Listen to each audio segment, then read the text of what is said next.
confusion, rage, and regret consuming me. Sun's going down and I feel like getting cold. I step outside, but the chill is from your soul. You can see the pain in my eyes, and I can see you standing by. Getting ready to pounce, but it's over. Now you've had your fun, but mine's just begun. Going insane, so I drink my pain. Now the smoke is clear, I have no fear. You gave me a war, but now you'll get yours. Now you'll get yours. Now you'll get yours.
until then.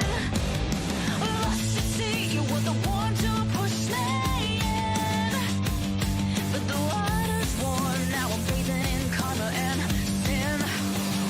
You can see the pain in my eyes, and I can see you standing by, getting ready to pounce, but it's over now. You have your fun, but mine's just begun.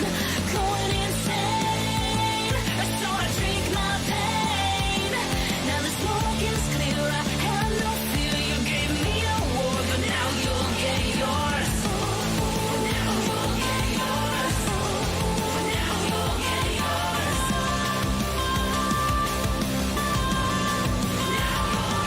Wanna tear out my eyes from the things that you made me see. Confusion, rage, and regret consuming me. Sun's going down and I feel like getting cold. I step outside, but the chill is from your soul. You can see the pain in my eyes, and I can see you standing by, getting ready to pounce, but it's over now. You have your fun, but mine's just begun. Going insane, so I drink my pain. Now the smoke is clear, I have no fear. You gave me a war, but now you'll get yours.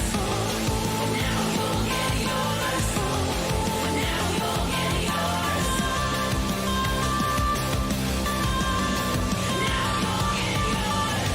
You let my worst and let my best, and a mess inside, but still well dressed. You sing to me so sweetly. Running on glass, another level past. You're giving me a high, but it doesn't last. You sing to me so sweetly. And when you're gone, I'll be standing tall. Pull up a chair, sit and watch you fall. Then I'll sing to you so sweetly.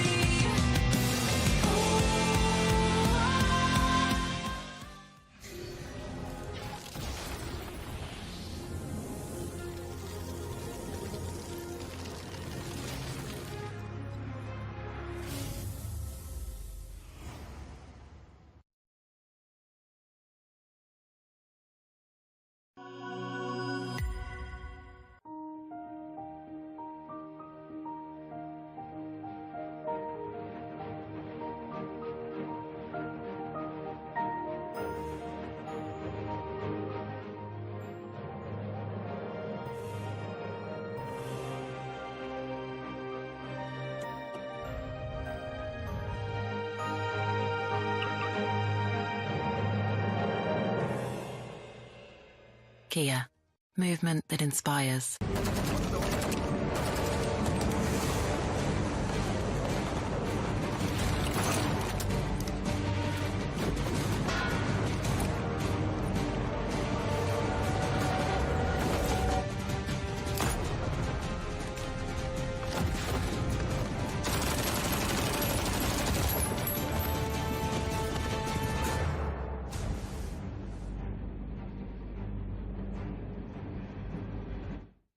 Scout भाई petrol भर दो ना। क्या भाई लोग रोंडो जाना है क्या? तो जानता नहीं मैं कौन हूँ? अबे तू बाहर में भर के तो बता। अबे रोंडो में रोंडो किसको बोला रे? रोंडो बोलता है हाँ? तू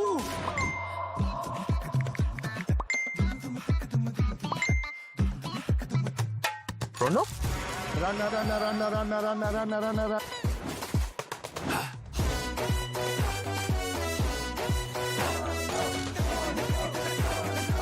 Nation wants to know कहाँ है ये रोंडो? रोंडो अभी बताओ मुझे रोंडो। अरे ओ कालिया कितने आदमी थे? रोंडो सरकार। रोंडो? कहाँ है? क्या है ये रोंडो? क्यों बेटा कन्फ्यूजन में? आओ कभी रोंडो में। रोंडो आगे। क्रेज चढ़ेगा सबको क्योंकि BGMI में आ गया है नया रोंडो map. Get new vehicles, explosive weapons, epic hot drop locations, and more. Download BGMI now. भाई क्या करवा रहे हो तुम? कभी पेट्रोल वाला बना दिया, कभी टीचर बना दे रहे हो. अबे गेमर हूँ मैं, एक्टर थोड़ी हूँ. भाई download BGMI now. Sir watermelon juice. अबे छोड़ो. Delivery order ready.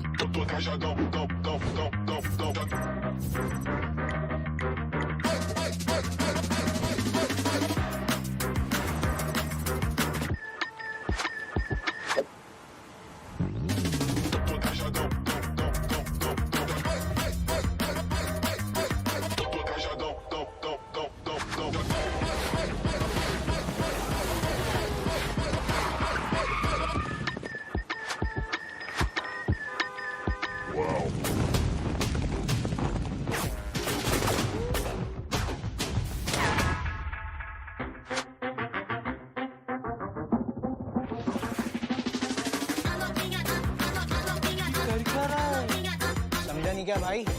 अपना भाई वाव मोड में है.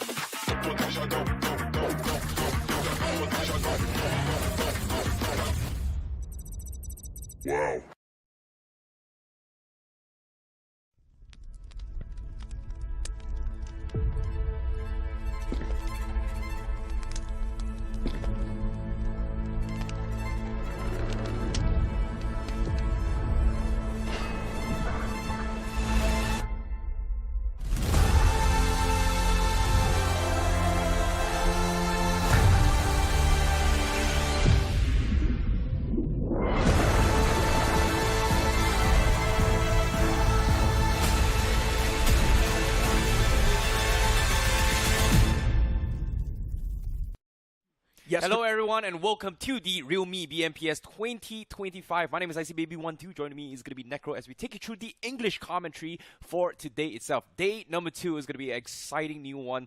Again, especially after witnessing day number 1 itself here. Yesterday we saw a little bit of a surprise factors such as teams versatile and also Team Hero Extreme Godlike not exactly doing what we expect them to achieve despite their amazing results coming in from realme BGIS himself. So Necro, tell me what happened day number 1. Now look, yesterday we saw quite a bit of surprises, honestly. Team Forever learned from past, even ARRANCARXGSG Esports coming out of nowhere, scooping up those good games and now just keeping themselves at the top of the board. Especially learned from past, winning fights after fights, taking those duels easily in their hands.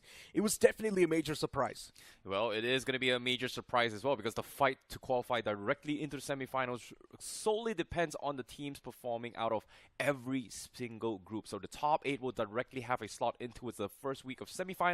And from the 9th to all the way to the 16th, top 16 is going to advance directly to round 3, whereas the rest of the world is going to qualify directly to round 2. But the bottom 16 out of all the 90 over teams here is going to directly be eliminated. So that means the entire season is out for these teams. So what matters the most is that you need to place yourself inside of the top 8 so you can directly move on towards the semifinals week 1. That's the most important thing. And at this point, Learn from Past is currently sitting on the first spot. Team Forever doing pretty good as well, sitting on that second spot, doing the overall board. But still, even God's Reign, a big known name, is also doing quite decent for themselves. Not too bad. You know, God's Reign is looking to make a little bit of a recovery as well, despite not being able to make a land appearance in BGIS especially. And obviously, there has been a lot of big question marks. Is this team still viable? And obviously, I had a lot of a conversation with Robin specifically, coming from God's Reign. He is, after all, the sub player currently. He's been and also the play. coach. And also the coach as well. He did help coach Hero Extreme Godlike to get their second place. Unfortunately, well, not clinching the trophy was a big bummer to the fans. Of course, and Hero Extreme Godlike, they're known to be on the podium at this point in the LAN finals, right? Even in 2024, BMPS Hero Extreme Godlike was there on the podium now as well in the realme BGS 2025 in the podium once again. Hopefully, though, this time around in this BMPS, things switch up a little bit. We might just see Hero Extreme Godlike on the podium or maybe nowhere near. Now, to be honest, speaking of podium as well here, the defending champions of the BMPS title last year, BMPS 2024 was actually won by REVENANT X SPARK, and they could not qualify to a LAN towards realme BGIS, and I heard there was a big roster shuffle coming from REVENANT X SPARK. So what are your thoughts on this team making appearance? Now, generally speaking, today, REVENANT X SPARK is going to play their first ever games inside of the realme BMPS 2025. And I do not really want to speculate a lot of things since the core is still pretty much the same. You've got Spray God, Shadow, Sarang pretty much right there. Just one man changing inside of the roster. I don't think it's going to be making a lot of that impact, but still for REVENANT X SPARK, those little tweaks were important because since in the BGS 2025, the performance dipped down majorly. And it's not just them, right? As you mentioned, even God's Reen for them in the BGS 2025, the performance was missing, but now God's Reen seems like in much more of a better form. And let's speak about Seoul. Yes, able to make it to the LAN finals, but what happened in the LAN finals? Sitting all the way on the 15th spot. It's unacceptable for a banner like Seoul. You know, it's insane considering that Seoul does hold the the highest amount of points gained in a single match in the record, coming from BGIS itself, which was 28 finishes and a chicken dinner, totaling up to 38 points in total in a single game. But ever since then, it felt like they were looking a little bit lost, especially when they are run towards the qualification towards the LAN itself. It came down towards the last final match, where in order for them to qualify into the LAN event, they need to win the chicken dinner. Yes, congratulations to them. They made it to LAN, but their LAN performance in BGIS was nothing shy of a disappointment, unfortunately. Look, as you mentioned, they were completely lost, and that's how they played for some reason, even inside of the LAN finals. I don't exactly know what's going on inside of the team itself, but I'm pretty sure if you have that team on paper, it's a pretty solid roster. Nothing taken away from any of the players in that roster. You've got Ronnie. Of course, the man has a lot of experience. He's one of the veterans. You've also got Manya inside of the playing force, the IGL himself. We know he's the big brains guy. And Knuckle, the most reliable guy. He's called as the Mr. Reliable at the end of the day, so which makes a lot of sense too. But you know what I see at the end of the day, what matters is what's going to be in the future. Right now, they're going to be facing off against teams like REVENANT X SPARK. OG is also going to be in that same group. You've also got BotArmy Esports, TWOB, Rival Apex, now known as Rival ApeCity. So these teams are pretty stacked up. But we've got the schedule of the day on the screen. Now, for today's match here, we are going to be starting things off with Group C. First, they will be playing 3 matches in total, starting off with Erangel, Miramar, and Sanhok. And then, in the midway point, we are going to be switching up for Group D's first match by starting things off with Sanhok, Miramar, and then ending it with Erangel. So a total of 6 matches will be played today itself and played by 2 groups respectively. We did see Group A and B yesterday, which pretty much set the tone for today in the overall standings. But for C and also D, I'm curious to see who is going to be playing in these 2 respective groups right now. You know what? Since you brought up Group C itself, let's move on and have a look at Group C's teams. And moving towards OG, BotArmy Esports, you've also got Seoul in the mix. REVENANT X SPARK is also going to be there. TWOB, VST2 makes an appearance once again. I still remember VST. They played all the way back in grind in the week 1 itself. They made a statement for themselves, and now VST is back over here to make a statement once again. Rival ApeCity for Miracle Esports, and you've also got Shockwave right there. Generally speaking, I'm pretty stoked to see Shockwave, Raven Esports. Even you've got AKROBOTZ Esports themselves, Alibaba Raiders, Los Hermanos, UC Gaming, and God's Omen. Agreed. That is going to be a very, very interesting one as well, because we saw a lot of surprises. And speaking of our rosters here, ORANGUTAN, obviously, you know, they were trying their best to actually make a qualification into holding the trophy themselves. But ORANGUTAN has been a very, very stable their entire journey during the realme BGIS 2025. But now in the BMPS, they are back once more with the exact same roster. AKOP, obviously one of the guys you have to be watching out for as well. But BotArmy Esports, they have lost a very, very important player known as Scary John. And that's something that I'm curious to see how well they are going to be performing this time. Scary John was an absolute monster, known to get those multi-kills in his hand, but now he's not there in the roster. It's definitely going to be hurting them. We've got the second page of the Group C on the screen, and as I mentioned, VST is back in action. We do not really see a lot of changes in the core, still pretty much the same VST, so I hope this time around they have switched things up a bit and back over here to dominate once again. Rival ApeCity, pretty much the same playing for as well. No, actually, we are seeing quite a bit of those players being changed in Rival ApeCity, so let's see how that's going to be panning out. Now, speaking of which as well, another team that is very, very macroly sound here is going to be Team Shockwave here. It seems like they do not have any much of a roster change as well. They still have AKROBOTZ, they still have Shout and Shockwave. This is going to be a team that a lot of teams has to be very aware of in terms of their macro decisions on how they rotate and take strategic spots to actually mess up everybody's gameplay. So this is something that I'm looking forward to see as well. Alibaba Raiders is going to be back as well. We have Los Hermanos, we have also UC, and also I think God's Omen, which is going to be a little bit of a familiar face coming in from realme BGIS. Yeah, of course. But let's not forget about ARRANCARxGSG too. It's also one of those teams that we've seen inside of the realme BGS 2025. And when they made their presence for the first time inside of the grind, we all were surprised with the amount of firepower this team packed. So one thing is for sure, ARRANCARxGSG, it's a team you cannot underestimate like that. They are someone that can definitely end up dominating the lobby and surprise all of us. So this is where things get a little bit interesting, right? Like, how much homework has some of these teams actually been doing in terms of making their preparations, coming from macro league as well? What's the most effective way to score the most amount of points in the game to actually carry forward as well? And based on historical data, mathematically, getting high finishes and not getting chicken dinners is so much better than just securing the chicken dinner. Yes, chicken dinner gives you 10 points, but there's only one team that can do it. But yesterday, we saw 3 to 4 teams getting like, what, 10 finishes, 2 finishes in a single game, and he was still in the top of the charts despite not being able to clinch those chicken dinners. Generally speaking, yesterday's day was pretty unpredictable. We did not exactly know what to expect, what not to expect, and I guess learn from past has to be a prime example for that, right? Because it's a team we never expected to perform at such a volume, but they still ended up performing, and not just performing, they dominated the entire lobby, devouring teams after teams. No one was able to stand against them in a proper 4v4 battle, be it any of their known names. So that's how good they were. And today as well, I'm open for surprises. Let's not forget, rival ApeCity. It's quite a known name, but this time around, the only player that's the same from the past is going to be Trigger. The rest of the entire lineup has changed. And I think it all comes down to just how well they play as a team in the solid, right? We always talk about team chemistry. We always talk about team synergy. We always talk about whether or not can they adapt to the current meta, etc. And I feel like Orangutan has been one of the most consistent teams throughout their run in BGIS. Same can be said for True Rippers, also known as Team Jelly back then when they first started out in the early stages of BGIS. So that's going to be a completely different team here. But based on what your experience we've seen coming from team learn from past, right? From yesterday's performance. It's only been 3 games. They dominated their respective group. But when the shuffle comes through, do you think it is going to affect them overall? I don't think it's going to be affecting them too much since it was just the day one for Learn From Past as well. It's the first time we're seeing this entire team together, and since it's the first time and they're still able to dominate in such a way, even though if we try to put them in an awkward circumstance, I think they will be pretty quick to adapt, just based on the way they played on day one itself. Because usually, the newer names tend to struggle on day one. Okay, now here's the tough question, Necro.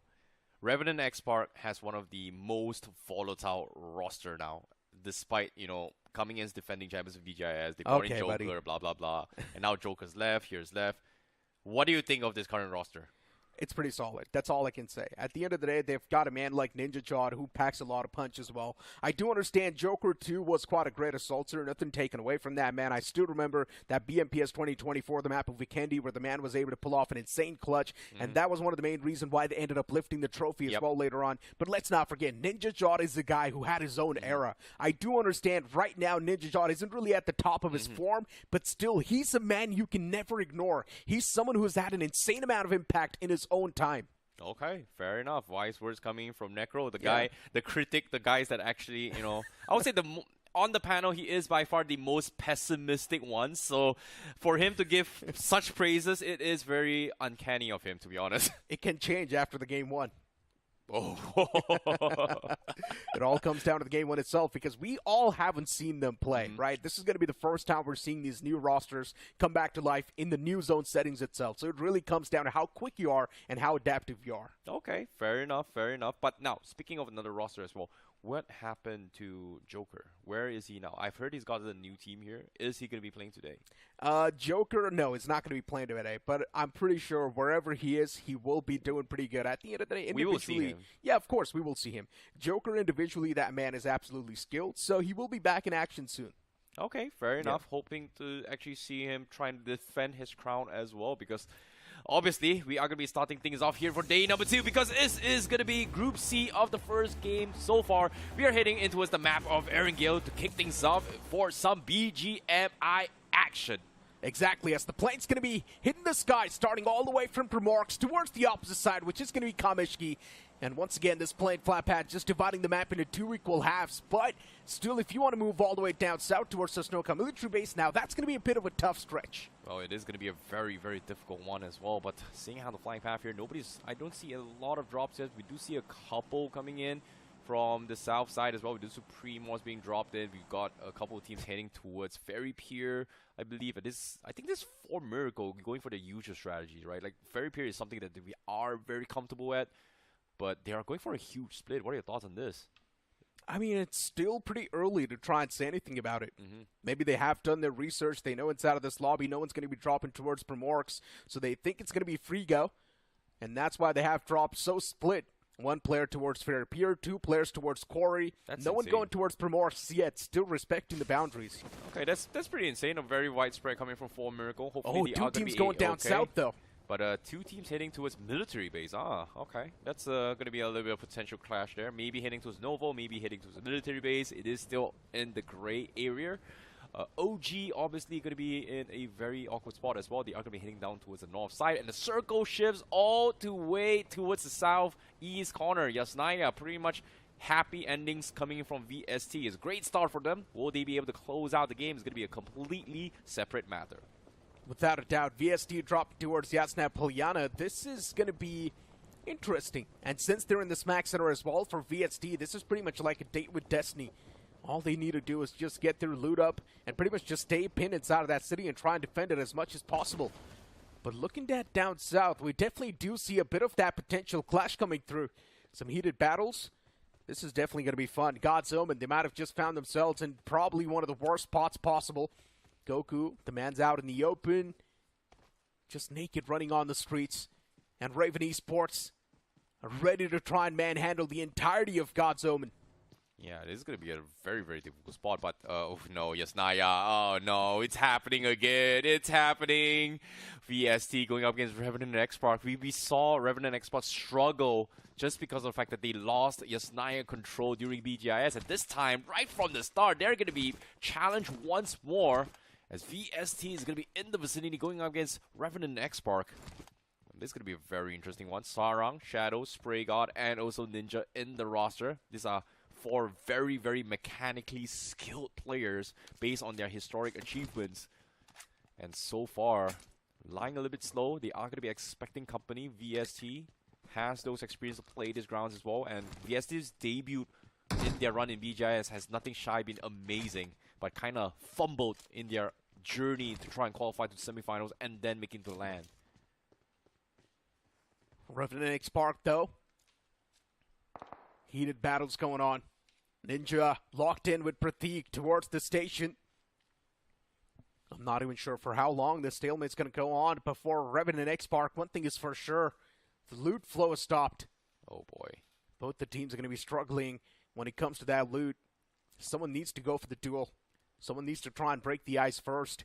Ninja at this point just wants to stay put. He knows the opponent's position is still pretty unknown. The moment he walks down those stairs, there's a big chance he can be taken down. Yeah, the pros and cons is that the pros is definitely there is still a lot of time. Circle is going to be favoring Yasnaya for at least 2 to 3 zones, but the cons is if we lose a member right here, right now, chances are we are not going to be able to get any points in this game. Yeah, before it was Phoenix Esports, now it's VST that Revenant X SPARK needs to deal with. Who was worse? Let's find out. 3 players from Revenant X SPARK looking to dive on the 2 players right above them. Dazzle and Siraj. Shadow, Sarang, Spray. Looking to make that pounce in tandem. Oh, Slowly and steadily moving up. They need some type of utilities to try and flush the players out of their comfort zone, because at this point the clear-cut advantage is in the hands of VST. Unless they miss those shots, then it's going to be a completely different take. Yeah, it's going to be very, very tough as well, but seems like they did hear a couple footsteps. The Revenant X SPARK, they know exactly there's someone up there. They're going to try and bait a couple shots in. Holding the all angles, holding the door, taking no chance whatsoever. And fortunately for them, they do have a lot of time, so that's a good sign for both Revenant X SPARK and VST. But I like how Revenant X SPARK is taking the initiative to kind of flush things out.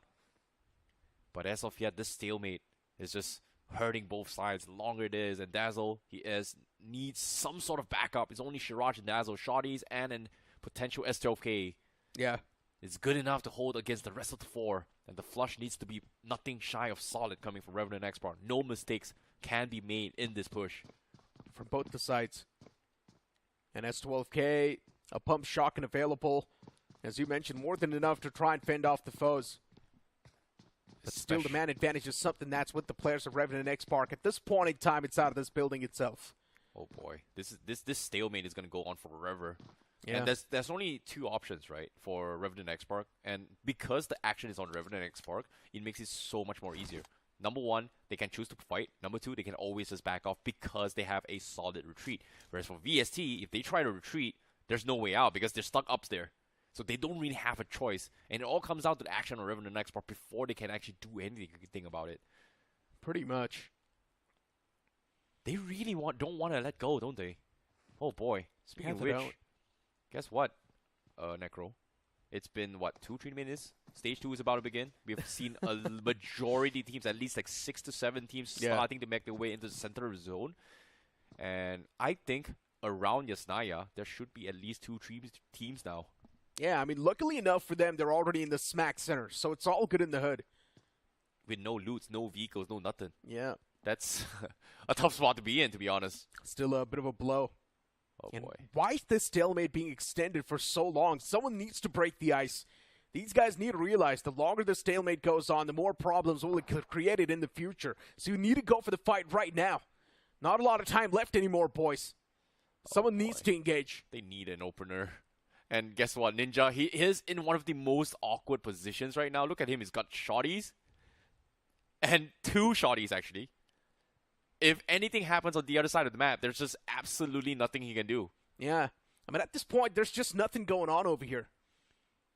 Oh boy, there's just really nothing happening. Yeah, both the teams just extremely scared. No one has the guts to push up. Oh boy, moving on. Let's take a look at what the rest of the world here. This is what I'm talking about. Seoul pretty much making their way already into the surroundings of Yasnaya. They've got vehicles, they've got 4Xs. Look at this, Goblin is completely looted out. And I'm pretty darn sure the moment the fight between VST and REVENANT X SPARK breaks down, Goblin is gonna start prying on them. But in this case, Goblin, he does scout out vehicles from across the other side of the mountain. And I think he did scout out OG's vehicles from afar. He's gonna try and tap away those tires from afar. Yeah, shots were taken. Connection's going to be impossible, though. But still, you can have a look at the map as well, and now you can see the players slowly and steadily starting to accumulate around that Yasna Poliana region. And still that stalemate between VST and REVENANT X SPARK is going on. Both the teams starving each other extremely when it comes to that loot. And they desperately need the loots as well in their hands. Time's ticking away. So many teams are soon enough going to be surrounding that entirety of Yasna Poliana. Then it's going to be tough to break through. Okay, let's talk a little bit more on the other teams instead of those 2 teams. And the circle actually shifts out of them. So VST and REVENANT X SPARK has the worst possible outcome right here, right now. Because, number 1, they have to fight each other. Number 2, the moment they get in the zone, they have no vehicles, no nothing, no clue what's happening around them. Because everybody is already inside the zone, except for a couple more outside. And obviously everybody is going to be dodging them. And in the PIP, look at this, guys. If you guys are watching in the PIP on the right side, guess what? They're still not moving. In my opinion, if this is what you want to do, just don't go for the drop clash, please. Because at this point, you yourself are just sabotaging your own game. Both of you are sabotaging each other right now. No value out of this point. Even if you end up winning the fight, you're still just going to get 4 points, but you've sabotaged the entire game. But hold on to that thought. TWOB spotting out a few enemies in the front, but luckily enough, you and they're just going to have that easy skedaddle out of that spot. TWOB just spotting them out, getting that information. At the end of the day, it's Seoul. And Seoul themselves, they found a bit of that shelter to play with. It's all looking good and dandy for now. They're on the right side of the map. I'm curious to see how TWOB is going to be playing right now as well. Kanha and Anonymous, one of the 2 players that really achieved during their run of BGIS. They had a little bit of roster shuffle, bringing Rapido in play. This is going to be something that I'm curious to see how well would they play this time. Considering the fact that they do have a little bit of a run-in with some of the teams outside. But let's take a look at towards ARRANCARxGSG playing a little bit until it's an off angle, because they are going for a little bit of a split. Hey, but you know what, guys? We'll continue the casting. We'll continue the game itself. But we got to give huge thanks to our sponsor, Kia itself. Enhanced Control, 5-star BNCAP rating. Let's not forget, it comes in with smart cruise control with stop and go, front collision warning with and avoidance assistance, which is FCW, lane keep assist, and also a blind view monitor. So I'd recommend you guys to move on and check out Kia Saros. Well, speaking of the Kia Soros, it is a very, very luxurious design inside itself as well. I want to see how comfortable it is when I get a chance to actually feel it. But all things considered, let's talk about the game itself. As Alibaba Raiders taking for a very late rotation, they are going to be playing it zone, trading towards the inside zone. And fortunately for them, every place towards the south side looks to be very clear, all the way to Sanhok. All the way to Rozhok and School, not Sanhok.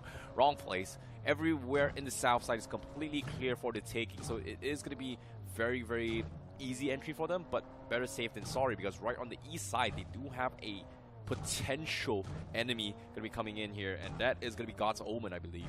Yeah, Alibaba Raiders though for now. Just driving around, getting the feel of what's going on in the nearby fray, all the way down south.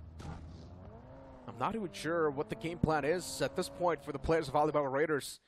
What they exactly want to do in this circumstance. Oh boy, this stalemate is actually hurting them as well. Both Pratik and NinjaJot is outside the zone tanking, and they are going to be forced to fight as well. They finally break silence, and the desperation is about to kick in. It is only stage 3. The circle doesn't hurt that much, but they have to make something work right here, right now. This is just unfortunate, but finally feels like REVENANT X SPARK running thin on patience. It's been a while since we've seen them go for this fight.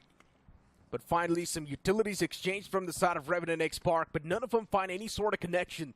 They just do not know where the foes are positioned properly. Shadow finally decides to get his hands on a bit of that loot.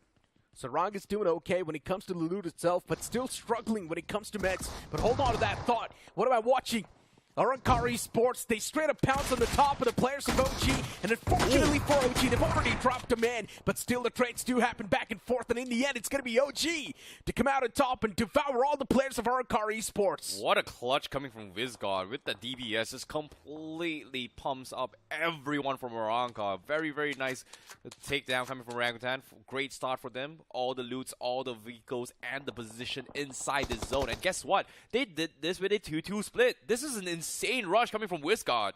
Yeah, somehow OG did not even need to break his sweat converting that fight.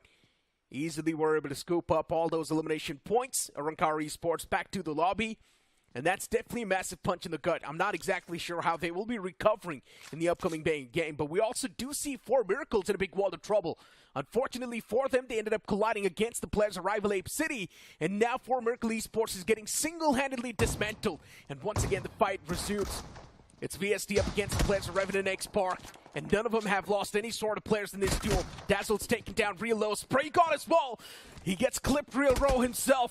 Taken down to barely any sort of HP, but gets ticked away by the play zone too in the end. Spray God's knocked out. That's the advantage in the hands of VST, and that's exactly what they were looking for. Man advantage now in their hands. And REVENANT X SPARK unfortunately dropped down 2 players. It's not looking too good for them. VST pulling off some parkour moves, want to catch the opponents off guard, and they've already made their entrance up close and personal. Shadow is the man at the front, utilizing the C4 to try and at least stop the entire push for as long as possible, but Beast is someone who's not going to let him go just like that. And a DBS to the face in the end will take away Shadow too. REVENANT X SPARK, what a big blunder this was. This is indeed a blunder, but with that being said, VST comes up on top. They get themselves 2 finishes. However, they do lose Pratik. Meanwhile, REVENANT X SPARK NinjaJot somehow manages to get out. He was able to win his 1 versus 1 and then completely skedaddle out of that fight. So this stalemate finally coming towards the end. VST finally looting up a little bit more, but they do not have information in the next phase of zone. And guess what? Necro, stage 4 is about to close in 50 seconds. Do they have time to find vehicles, and do they have time to traverse? And look at this, they don't really have a lot of meds. They might actually bleed out themselves. That's the main problem. I don't think they're going to be having enough time just because they do not have enough meds to keep on patching themselves up. They just cannot sustain the damage. Siraj is already knocked out all the way back in blue.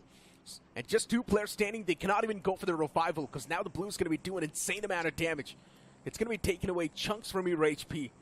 You just cannot survive like that on the back of meds, on the back of bandages. But looking at what's happening inside of the circle, luckily enough for TWOB, they found the smack center.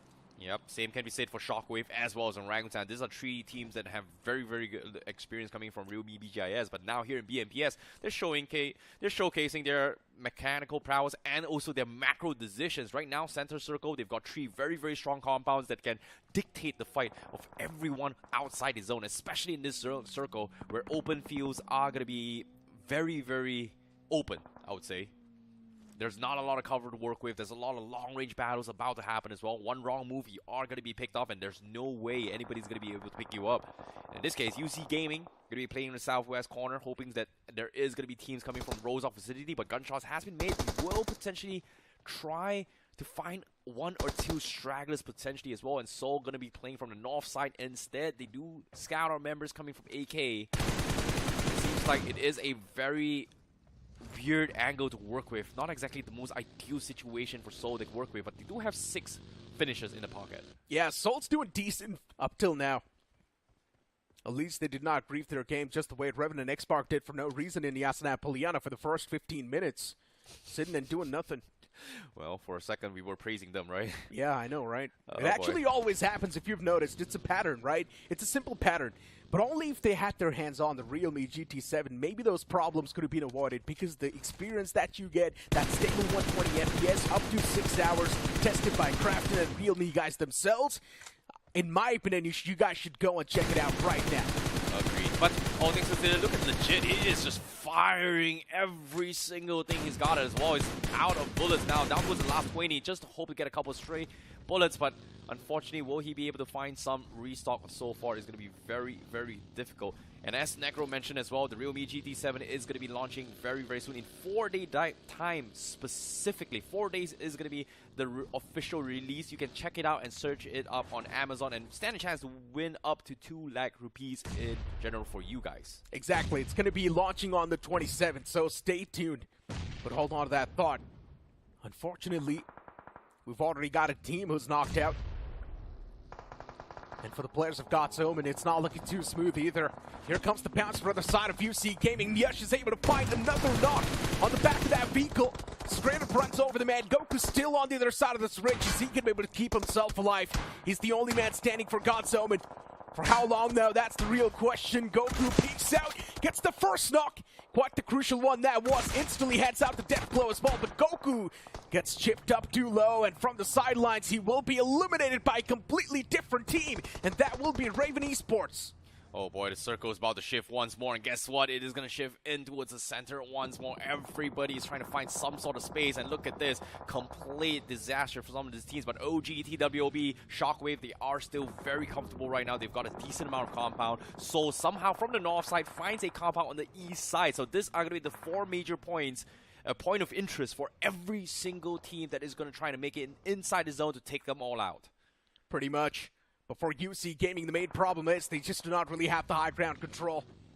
On the lower ground for them, every single fight is just going to be an uphill fight. Los Hermanos, Kalan on the screen, and he's the only man who's gotten any sort of finishes in his hands. Maybe if they look on the opposite side of the ridge, they can't find the 2 remaining players of UC Gaming, but instead they don't want to do it. Los Hermanos just want to stay put to this ground for as long as possible and then maybe try and breach inside of the safety lines. Agreed. VST as well, pretty much already being eliminated just because of the fact that they were in stalemate with REVENANT X SPARK outside his zone. 10 teams remain in Stage 5. A pretty low volume amount of teams, but still considering how the topography is, I would say that's still too much just because of the fact that there's not a lot of room, not a lot of cover to work with. REVENANT Esports, it's been a while since we last saw them. This is also a team that has a lot of strategic position, and they are not afraid to actually hold down the fort, especially in the south side, but they are on the edge of the zone, and everybody's actually dodging them. It's quite funny to see all the 4 players in just one single wizard tower. One well-placed nade can find 2 knocks. Hey, we've got all the 4 houses in one house, man. The 4 houses of Harry Potter. Let's hope for REVENANT Esports this actually does work out. In this case, they bear the banner of Ravenclaw. Yeah, I mean, I've heard Ravens are pretty smart. Hey, they are. So let's see how smart they actually are. Well, seems like, speaking of Ravens, the Monkeys are going to be looking to try and cause some monkey business right now. AKOP looking to try a little bit of a pressure down towards the west side. Meanwhile, they're also keeping the guys in the south side in check, which is REVENANT Esports. And Los Hermanos, they see all these rotations coming from Orangutan, but they're so hesitant actually making a push. Meanwhile, on screen, look at this Shockwave. They are going to get pushed by AKROBOTZ. Yo, it's a bit of a tough stance to be in, but Shockwave still inside of the compound. They've got the surrounding cover released for now, but the utilities are constantly bombarding through. And Shockwave himself makes a big rookie mistake. Step outside in the open, gets knocked out by the players in the back lines, and that was AKOP right there to hand out the death blow as well. But the same thing happens to the players for ARRANCAR as well. Unfortunately for AKROBOTZ Esports, even they're stepping out in the open a bit too much. And in the end, they get eliminated just like that by the players of ORANGUTAN. What? What just happened? Shockwave has got to be thanking their lucky stars. I swear to God, all they did was just sit there and hoping that they are going to push in. But when AKROBOTZ decide to do so, ORANGUTAN just scrape by and say, guess what? There's a free target practice. Let's take them all out. And they stood no chance at all. Yeah, for OG, all the 4 players just focus fired on that same location. And for some reason, AKROBOTZ Esports just got melted. Everyone thought that, yes, there is a smoke. It's going to be blocking the vision. But guys, the smoke does not block the bullets. Exactly. It's an important information. But still looking at the next zone shift, OG's got a decent bit of control. And looking at Raven Esports too, not doing extremely bad. All they need to do is just spread themselves out on the southern side. Well, OG, they are looking very, very solid in this upcoming game so far. This first game has nothing shy been a banger for the Monkeys. 9 finishes in total. We're down towards the last 7 teams. 25 players remain in this zone. And guess what? OG having absolute control of the website. And they are looking to try and pry on the remaining players who's been scrambling to find space in this next phase of zone. WINDGOD, aka OP, pretty much going on the push. Looking for some of the potential players of Shockwave, but Shockwave just not moving a muscle yet. Yeah, but for OG, they just want the surrounding awareness. That's it. They want to play on the back of that intel. And OG knows exactly what's going on as well in the surroundings, but Aru gets caught. A bit too exposed, the man was, but instantly getting knocked out in such a way. It's definitely a bit concerning, but OG, luckily enough for them, the cavalry is available. So the Fallen Man's going to be back upon his feet without any sort of concerns. But for Raven Esports, they're now starting to be a bit of a problem in the foot for the players of OG. And let's keep this thing in mind. Soul is still alive inside of the game and cooking. Agreed. WINDGOD tried to stall the push coming from Raven. He was able to get the knock, but unfortunately to say, he had to lose his life. So despite getting a knock, it does slow down Raven a bit. They get the reset, but fortunately for OG, they are able to equalize their situation. Meanwhile, Shockwave is going to be making them move now, try and make an entry point. OG is going to be the next barricade, but right beside him is going to be Lost Hermanos. Look at this shadow. He's going to be in a little bit run in here. Did not expect the push, but he gets pumped instead, and he's going to go down in the hands of Shockwave. Even Spy tries to save the day, but Shockwave was already there to provide the backup and shut them all out. They lose 1 player in the process, but this scuffle is going to be very, very important. Lost Hermanos down towards the last player. Evil remains, and what is he going to do? He's hiding in the smoke, but he's getting sprayed down, and he is going to go down and gets hunted down by Raven Esports. It was such an awkward engagement. The players out in the open field, and they were getting shot at from all the different directions, but still Lost Hermanos, they stood no chance. In the end, got taken down, and even their foes, Shockwave gets eliminated from the game. But for now, OG, they themselves have got a lot of problems brewing up, but they've got a decent bit of eliminations to them through their name. 9 elimination points secured so far. AKOP once again on the rooftop getting shot at.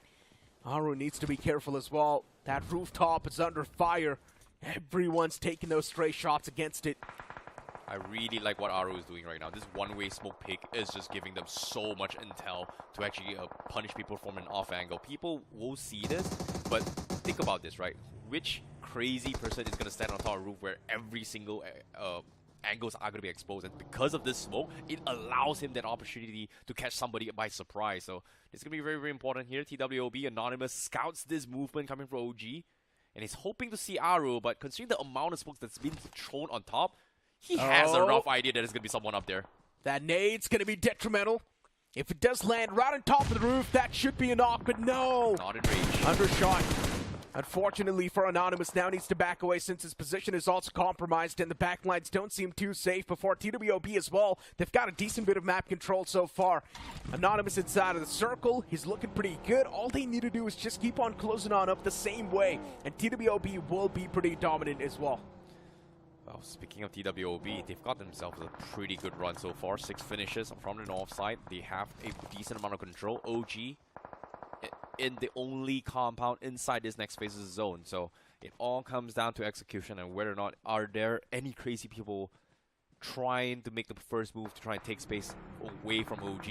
And the closest to them right now is going to be Raven Esports, who's also looking for some space inside the zone.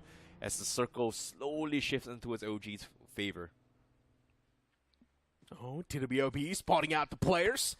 Had the intentions to take the shots as well, but still something held him back. Maybe he does not want to give his position away just yet. TWOB want to have that anonymous factor before they go for the strike. And just look at the northern side, dominated completely by TWOB inside of the circle. On the right side, you've got Alibaba Raiders, but for how long can they really keep themselves pinned down in that spot? They seem under a lot of pressure. 4 veterans in the playing field. 4 teams pretty much dominating right now. One of the experienced teams, REVENANT Esports, Alibaba Raiders, TWOB, and also OG in this first game in the debut for Group C. Just absolute domination. Experience matters. And it is going to be a fight coming in here. Fragger gets knocked into the counter nade from Ravens. Trays him off as well. 1-for-1 exchange. Alibaba Raiders, though, still under a lot of pressure. They've just got that one tree at his cover. And they're constantly tossing out those smoke grenades as well, hoping that it's going to be finding them the cover that they need. But it's still going to be impossible. Under heavy bombardments from both the sides, even TWOB and now even REVENANT Esports. But a nade connects finally, and that's going to be Lent77K's nade that finds the crucial knockout. Wanted wants to back away to safety, get outside of that nadeable range, but still it's not going to be enough. The damage is already done. Even the blue's going to start to move, so Alibaba Raiders, they need to make it quick as soon as possible. TWOB as well from the sidelines, constantly applying that pressure, so there's no breathing space available right now. Oh boy, the whole world is just dropping on Alibaba Raiders. TWOB, they're trying to steal a couple of finishes. Unfortunately, does not find any sort of connection. They are applying pressure, but they do have the map zone control. Alibaba Raiders, they need to find a way to push through. Meanwhile, Raven, they're still waiting, and they do find the last players, and that's going to be the confirmation coming through. 10 finishes in the hands of REVENANT Esports, and we're down to the final 3 teams. OG completely Bing healing inside the house.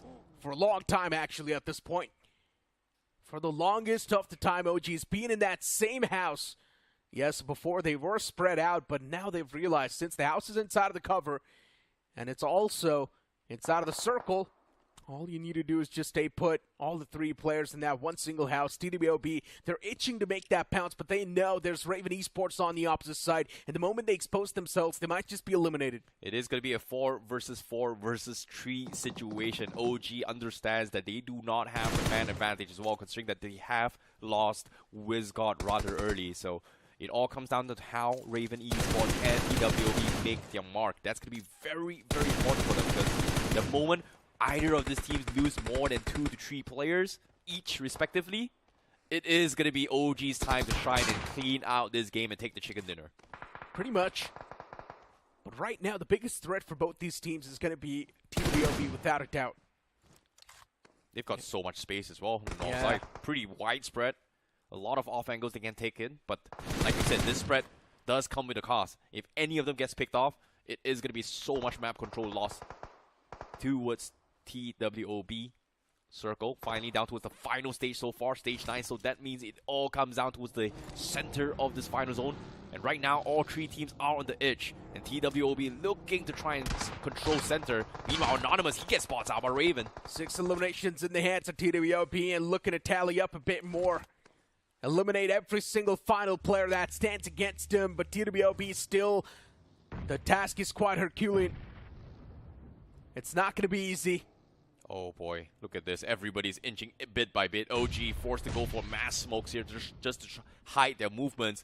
But one well-placed nade is going to completely mess them up. TWOB, we have Kali OG hoping to punish someone from OG, but guess what? It's all a fake. All this preemptive smoke, it's all just to lie to them that they are going to be baiting up utilities. And because of this bait, it's going to be good here. But the Molotov does clip them a little bit, so that's going to be some damage OG happens. And AKOP finally says, you know what, let's go for the drive-by. And they lose Atenki and AKOP. And TWOB defends, they hold on, and OG, they're crumbling. Yeah, OG for them now, this is going to be next to impossible. It's still Aru, the man himself. He's alive and trying to do as much damage as possible. At this point, OG, they just need to get the eyes off of them and let these 2 other teams duke it out against each other. REVENANT Esports and TWOB, the fight finally commences. Kanha and even Kalyuk under heavy fire from the side of REVENANT Esports. But luckily enough for both these teams, everyone's alive. But as soon as I say so, TWOB lose out the crucial man. Aru strikes at the most important point. Raven Esports losing out on their crucial man, and Aru is constantly doing a lot of damage. The solo man from OG did so much in the end, but unfortunately failed to snatch that chicken dinner. But that damage he did against Raven Esports helped the players of TWOB to secure the game. What a clutch coming in from Aru from a top 3. He made it in the top 2, helped TWOB win the chicken dinner, but a masterful performance coming from TWOB though. They got the chicken dinner, they dominated the North, and they came up swinging, hoping for a shot to actually qualify directly into the semifinals so far. But this is only the beginning of their journey, as they have 2 more matches here to go for Group C. So this is going to be a very, very good start for 4 of this team specifically, especially being 4 of the most experienced teams in this lobby. As you pointed out, it's pretty good for OG, TWOB, and also the other 2 teams, and one of them was also Raven Esports. It's understandable they played pretty well, but it's also concerning for the known names, right? What happened to REVENANT X SPARK? What happened to Seoul? Why were they not able to perform? What happened to rival ApeCity? Even they were not able to perform in that previous game. Now, we know REVENANT X SPARK, they were quite in a bit of a standoff against the players of EST, and in my opinion, it was quite stubborn at that point. Someone had to disengage, but I do understand disengaging from that situation too was next to impossible. Hey, sometimes in life, you've got an annoying, nosy neighbor that you can't get out of, and sometimes if I want to go out to work and there's a neighbor right beside who's always prying in towards my door and wants to just yap at me just because I didn't put my flower pot in the position that is away from their house, I would want to wait for the neighbor to actually go to sleep before I actually exit my house. You know what? That was pretty specific. It feels like you've got some real-life experience there, buddy. No, that's just a very, very good integration of how REVENANT X SPARK and also VST had, and because of that kamikaze move, both teams did not make it to the top 8 position at all. And pretty much 4Miracle as well. Had a lot of expectations moving inside of this game, but where was 4Miracle Esports? Alibaba Raiders, we did see them a bit in the final few moments, but still that performance is not enough to the name that they have so far set up for themselves. Alibaba Raiders, the standards they have set up for themselves are quite high, and those standards are not being met yet. A lot of known names are still not able to perform, including BotArmy Esports too. Let's not forget them either.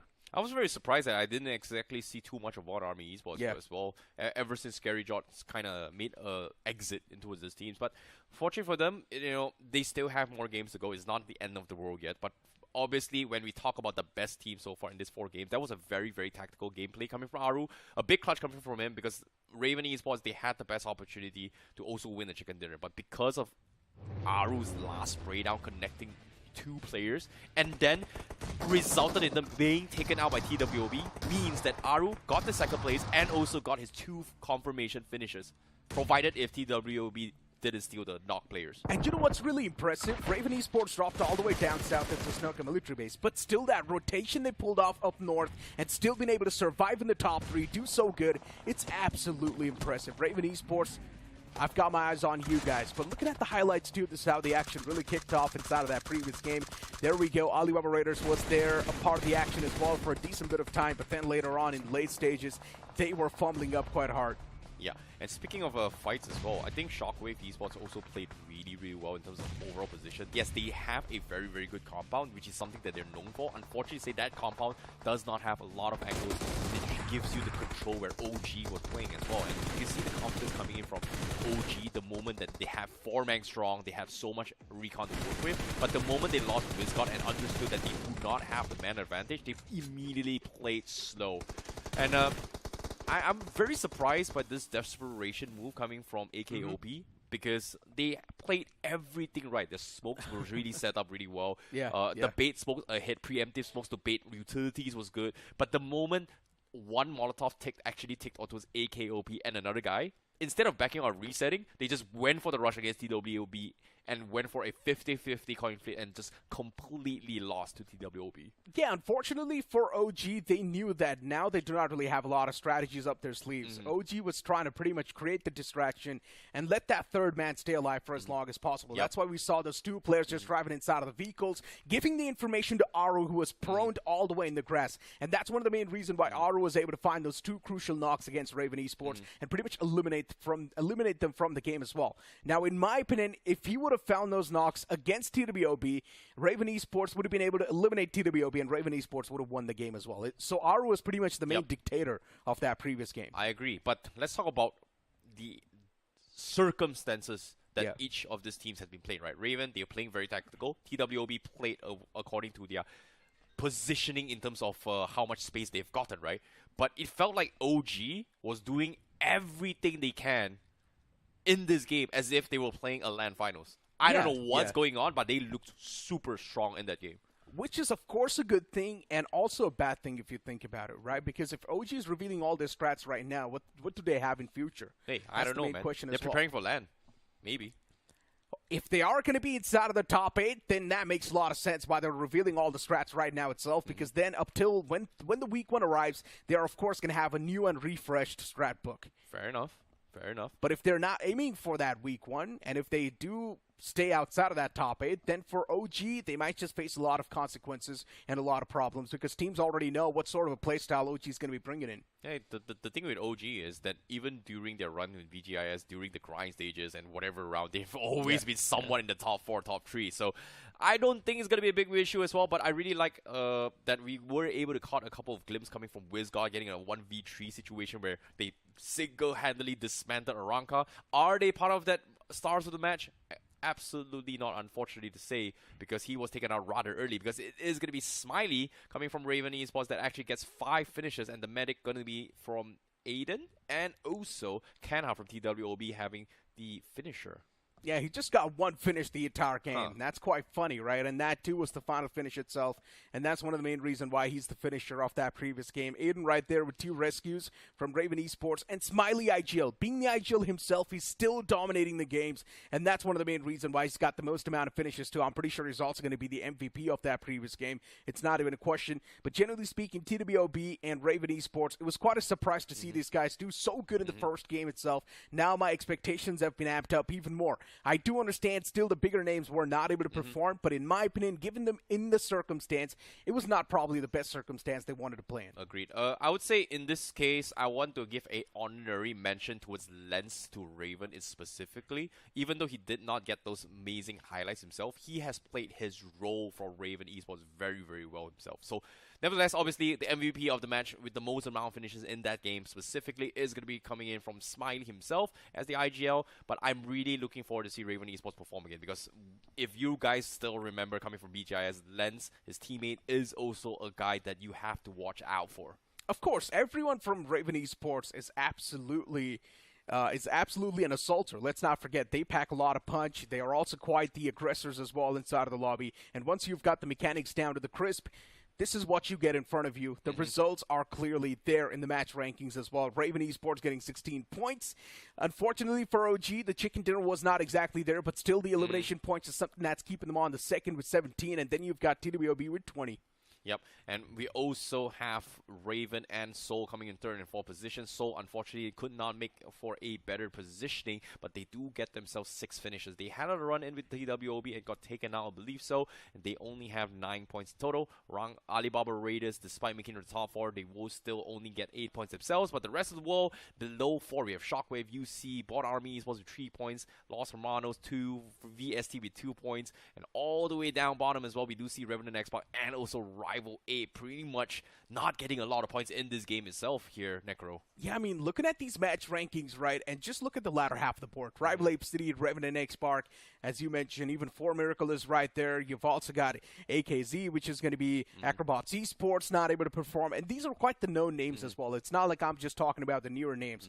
These are quite the known names inside of the community. And if you're going to be there on the latter half of the board, and let's not forget, the bottom 16 gets eliminated from the tournament. Yeah. So no matter what, just trying to avoid that bottom 16. That's all I'm going to say. Well, it is going to be very, very tough considering that your fate in your results is going to be solely depending on other groups finishing their game as well. Yeah. But so right now, the only thing you can do is just play your best. And so far, right now, OG TWOB looking for a great start coming from Group C itself.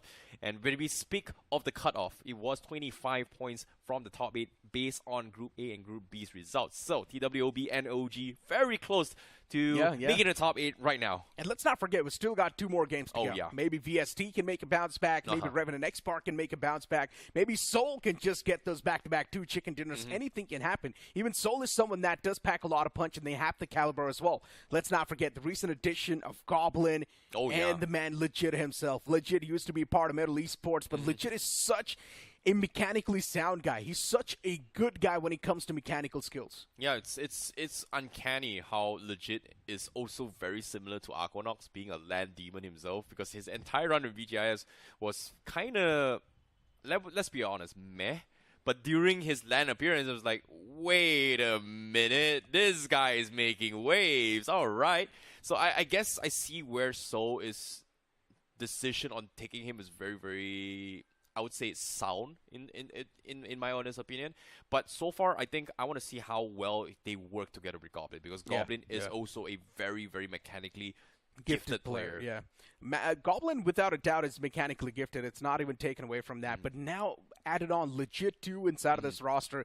Legit also brings in that experience and also, as you mentioned, mechanically gifted. Yep. So Legit as well packs a lot of punch. He does have a lot of firepower too. And he adds on an immense amount of firepower to this entire roster as well. It's just funny to see Soul now bringing in all these assaulters together, and I just want to see how it's going to be working out as a package. Are we going to see a proper synergy from Soul? Because they also had Hunters in the past. Oh, yeah. And they also had Salme in the past. Yeah, a few games they were able to dominate, but then later on we did not see the synergy come through. And right now as well, on paper, the roster pretty much seems the same. Well, as of yet, only time will tell. We only saw one game. There's not a lot to actually talk about here, considering the fact that it's only been one game. Think about it. It's only been one game. You know, there is going to be a little bit of a recovery here and there. But for REVENANT X SPARK and VST, that is a huge downer in terms of overall morale because of that stalemate that they had in Erangel, which was very, very awkward. Yeah, of course.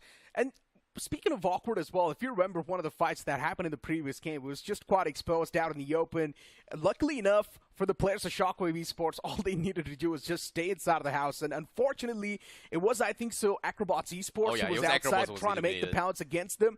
And luckily enough for the players of Shockwave Esports, it was OG and their firing squad in the back line just eliminating them, constantly spamming through the smokes. And through that spam, the players got eliminated. All the 4 players, by the way. Yeah, it is going to be very, very awkward here. But all things considered here, I'm curious to see how this upcoming match is going to be happening as well, because this upcoming match is going to be in the map of Miramar. And in Miramar itself, it is going to be a very, very exciting one, because it is one of those tactical maps. We always bring it up as well. It is a longer map. It is a lot of terrains. It's got a lot of long-distance fights happening as well. It all comes down to those executions. Rotations-wise, teams with a lot of experience will tend to dominate in terms of taking away, I would say taking priority in securing strategic positions and POIs that gives them that advantage, right? We saw it yesterday based on homework itself. We saw Genesis having very, very similar decisions to take the mountain onto the east side of the map. And you know what? You've been speaking so much about all the teams. You've been speaking so much about the map and trying to bring in all that technical stuff. I just want to know your prediction for this upcoming game. Who do you think is going to be the one to take the cake? OG. Oh, that's it? Just OG? Just because they look like they are playing like a LAN. Okay, feels like OG is up to the business. Do not want to mess around this time around, but hey, something that's going to help you with your performance is also going to be the realme GT7. Move on towards Amazon and search for the realme GT7, and you might just win up to 2 lakhs. What are you waiting for? Do it right now. The device is going to be launching on 27, so stay tuned. And also, it comes in with stable 120 FPS up to 6 hours, code-tested by Crafton and Realme themselves. So I would recommend you guys to move on and check it out right now. Also comes in with 7,000 mAh battery, 120 watts charger. It's one of the best things you can have in your hands. And you know what? When you talk about performance, it's also powered by the MediaTek Dimensity 9400E chipset. So one thing is for sure, your gameplay is not going to be lagging anytime soon. But you know what? Back towards the conversation that we're having, right? As you mentioned, Miramar is more about that tactical terrains. It's more about finding yourself in one of the best spots possible, since the circle is probably going to be out in the open majority of the times, and Rich is probably going to be your best friend in that occasion itself. Now for teams like Seoul, who might just be struggling around that same terrain, who might not be doing that great when the circle is not on top of them, what do you think they need to do to try and actually get a little bit better on Miramar? Learn how to dogfight properly.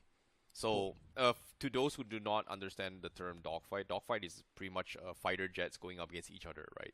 So, in terms of dogfighting, it all comes down to how well you take advantage of those vehicles, on how you're kiting, taking space, baiting out reactions, stuff like that. So, when it comes to dogfighting, especially when it comes to open terrains and also certain terrains onto the mountain terrains in Miramar, where it's not super steep, taking advantage of dogfighting can bait out utilities and force information out of people. So that is a skill that not a lot of teams have Yeah, in terms of experience. And it also feels like Seoul sometimes do end up making a lot of individual plays, and that's why they end up losing players after players after players. And slowly and steadily, you'll just see it's a domino effect that Seoul is now down to just one last man. What exactly happened to the rest of the teams? In my opinion, stop overthinking. Just try and commit to whatever you're thinking at this point. Manya himself, recently, he has been overthinking quite a bit.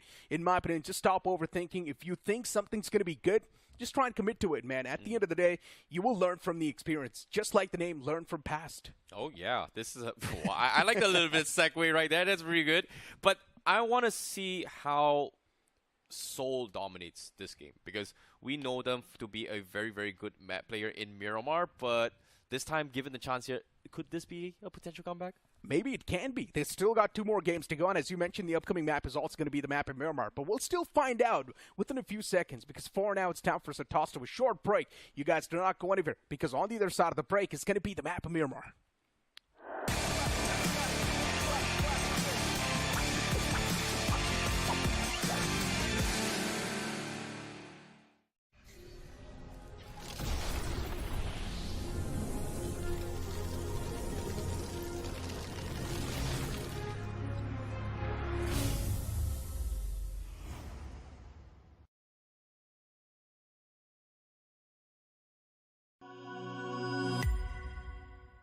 Scout भाई petrol भर दो ना। क्या भाई लोग रोंडो जाना है क्या? तो जानता नहीं मैं कौन हूँ? अबे तू बाहर में भर के तो बता। अबे रोंडो में रोंडो क्या? रोंडो किसको बोला रे? रोंडो बोलता है हाँ? तू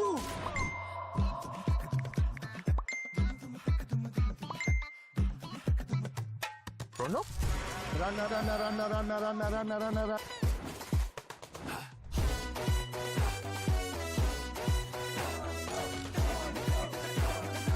Nation wants to know, कहाँ है ये रोंडो? रोंडो अभी बताओ मुझे, रोंडो। अरे ओ कालिया, कितने आदमी थे? रोंडो सरकार। रोंडो? कहाँ है? क्या है ये रोंडो? क्यों बेटा कंफ्यूजन में? आओ कभी रोंडो में। रोंडो आगे। रन। क्रेज चढ़ेगा सबको, क्योंकि BGMI में आ गया है नया रोंडो map. Get new vehicles, explosive weapons, epic hot drop locations and more. Download BGMI now. भाई क्या करवा रहे हो तुम? कभी पेट्रोल वाला बना दिया, कभी टीचर बना दे रहे हो। अबे गेमर हूँ मैं, एक्टर थोड़ी हूँ। भाई download BGMI now. Sir watermelon juice. अबे छोड़ो। Delivery order ready.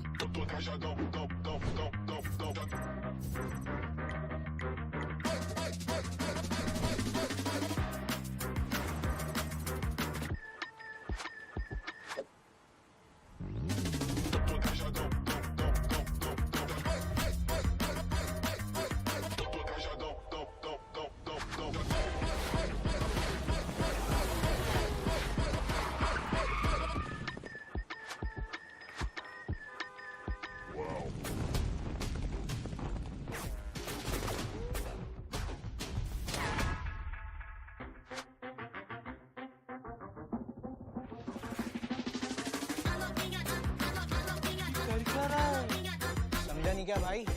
अपना भाई वाव मोड में है।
स्काउट भाई पेट्रोल भर दो ना।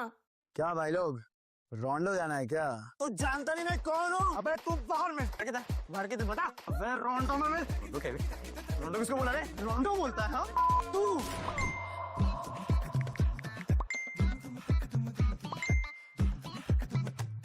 रोंडो? रन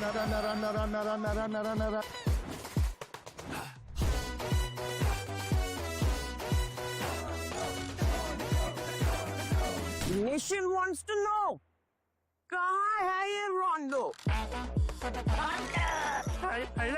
रोंडो अभी बताओ मुझे रोंडो। अरे ओ कालिया कितने आदमी थे? रोंडो सरकार। रोंडो कहाँ है? क्या है ये रोंडो? क्यों बेटा कन्फ्यूजन में? आओ कभी रोंडो में। रोंडो आगे। क्रेज चढ़ेगा सबको क्योंकि BGMI में आ गया है नया रोंडो map. Get new vehicles, explosive weapons, epic hot drop locations and more. Download BGMI now. भाई क्या करवा रहे हो तुम? कभी पेट्रोल वाला बना दिया, कभी टीचर बना दे रहे हो। अबे गेमर हूँ मैं, एक्टर थोड़ी हूँ। भाई download BGMI now. Sir watermelon juice. अबे छोड़ो। Delivery order ready.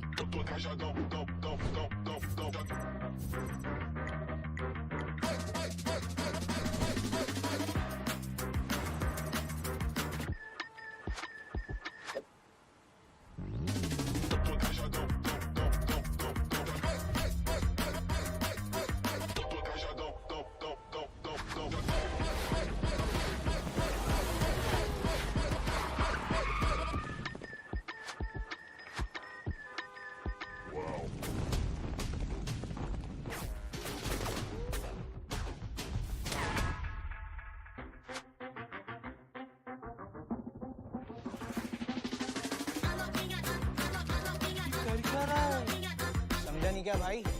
अपना भाई वाव मोड में है।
स्काउट भाई पेट्रोल भर दो ना। क्या भाई लोग रोंडो जाना है क्या? तो जानता नहीं मैं कौन हूँ? अबे तू बाहर में बाहर के बता। अबे रोंडो में रोंडो किसको बोला रे? रोंडो बोलता है हाँ? तू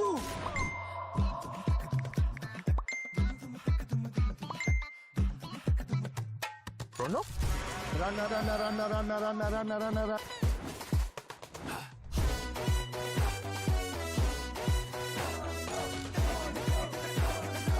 Nation wants to know कहाँ है ये रोंडो? रोंडो अभी बताओ मुझे रोंडो। अरे ओ कालिया कितने आदमी थे? रोंडो सरकार। रोंडो कहाँ है? क्या है ये रोंडो? क्यों बेटा कन्फ्यूजन में? आओ कभी रोंडो में। रोंडो आगे। क्रेज चढ़ेगा सबको क्योंकि BGMI में आ गया है नया रोंडो map. Get new vehicles, explosive weapons, epic hot drop locations and more. Download BGMI now. भाई क्या करवा रहे हो तुम? कभी पेट्रोल वाला बना दिया, कभी टीचर बना दे रहे हो। अबे गेमर हूँ मैं, एक्टर थोड़ी हूँ। भाई download BGMI now. Sir watermelon juice. अबे छोड़ो। Delivery order ready.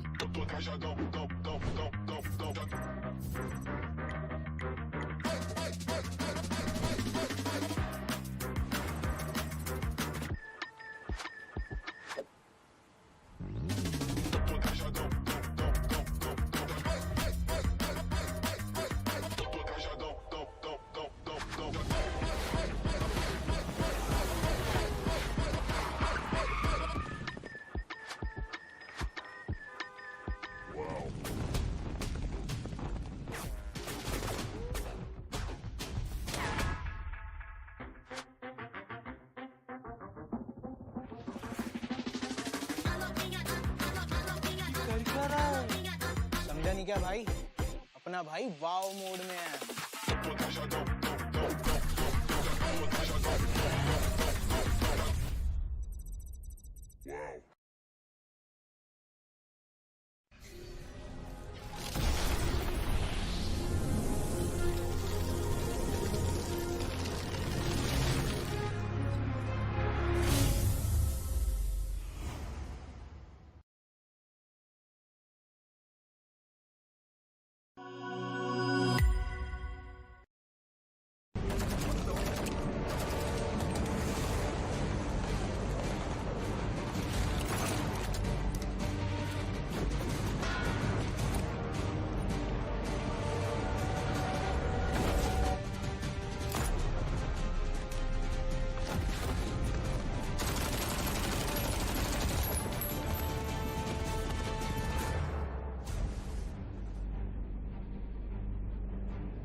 स्काउट भाई पेट्रोल भर दो ना।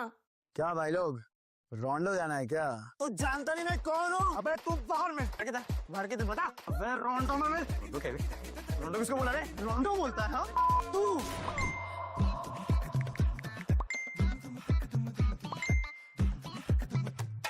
रोंडो? रन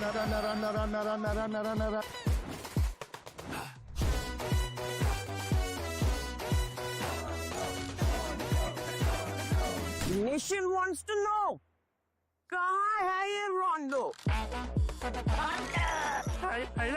रोंडो अभी बताओ मुझे, रोंडो। अरे ओ कालिया, कितने आदमी थे?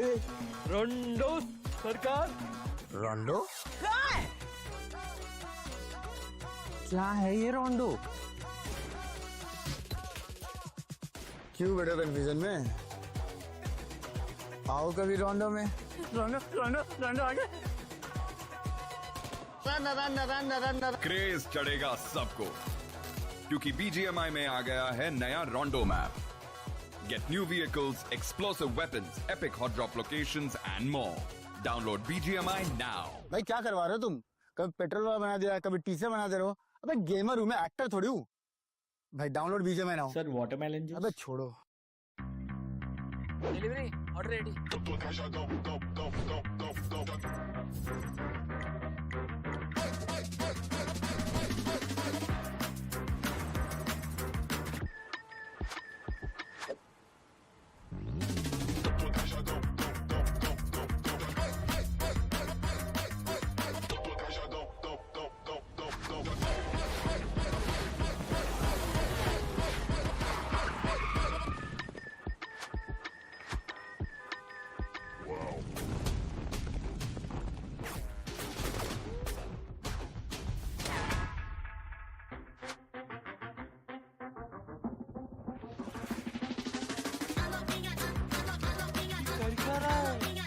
समझा नहीं क्या भाई, अपना भाई वाव मोड में है।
स्काउट भाई पेट्रोल भर दो ना। क्या भाई लोग, रोंडो जाना है क्या? तो जानता नहीं मैं कौन हूँ? अबे तू बाहर में भर के तो बता। अबे रोंडो में रोंडो किसको बोला रे? रोंडो बोलता है हाँ? तू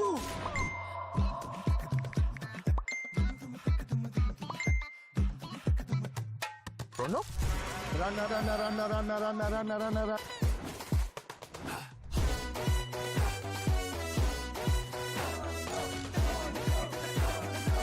Nation wants to know. कहाँ है ये रोंडो? रोंडो? अभी बताओ मुझे. रोंडो. अरे ओ कालिया कितने आदमी थे रोंडो सरकार. रोंडो? कहाँ है? क्या है ये रोंडो?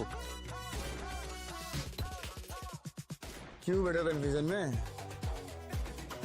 आओ कभी रोंडो में. रोंडो रोंडो रोंडो आगे. रन. क्रेज चढ़ेगा सबको क्योंकि BGMI में आ गया है नया रोंडो map. Get new vehicles, explosive weapons, epic hot drop locations and more. Download BGMI now. भाई क्या करवा रहे हो तुम? कभी पेट्रोल वाला बना दिया, कभी टीचर बना दे रहे हो. अबे गेमर हूँ मैं, एक्टर थोड़ी हूँ. भाई download BGMI now. Sir watermelon juice. अबे छोड़ो. Delivery order ready.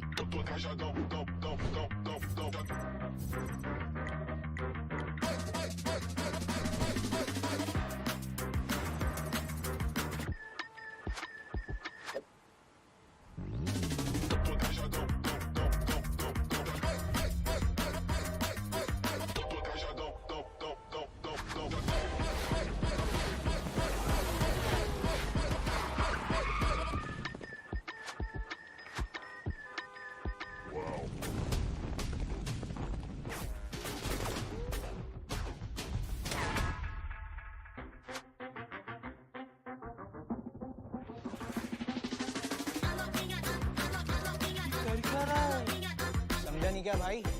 अपना भाई वाव मोड में है.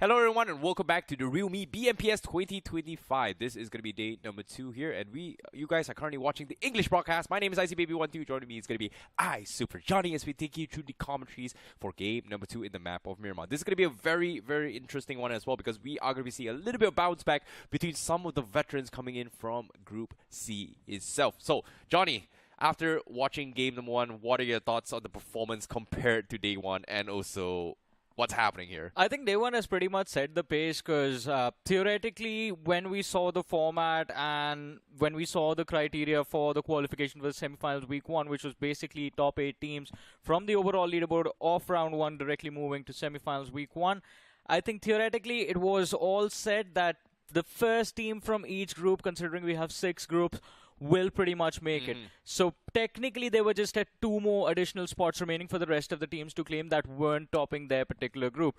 And right now, what we observed from Group C, I think the pace was set by Group B yesterday, and it was learned from past, in particular with that amazing pop-off, that you need to bring in those finishers, you need to get those finishes within the first 2 matches itself.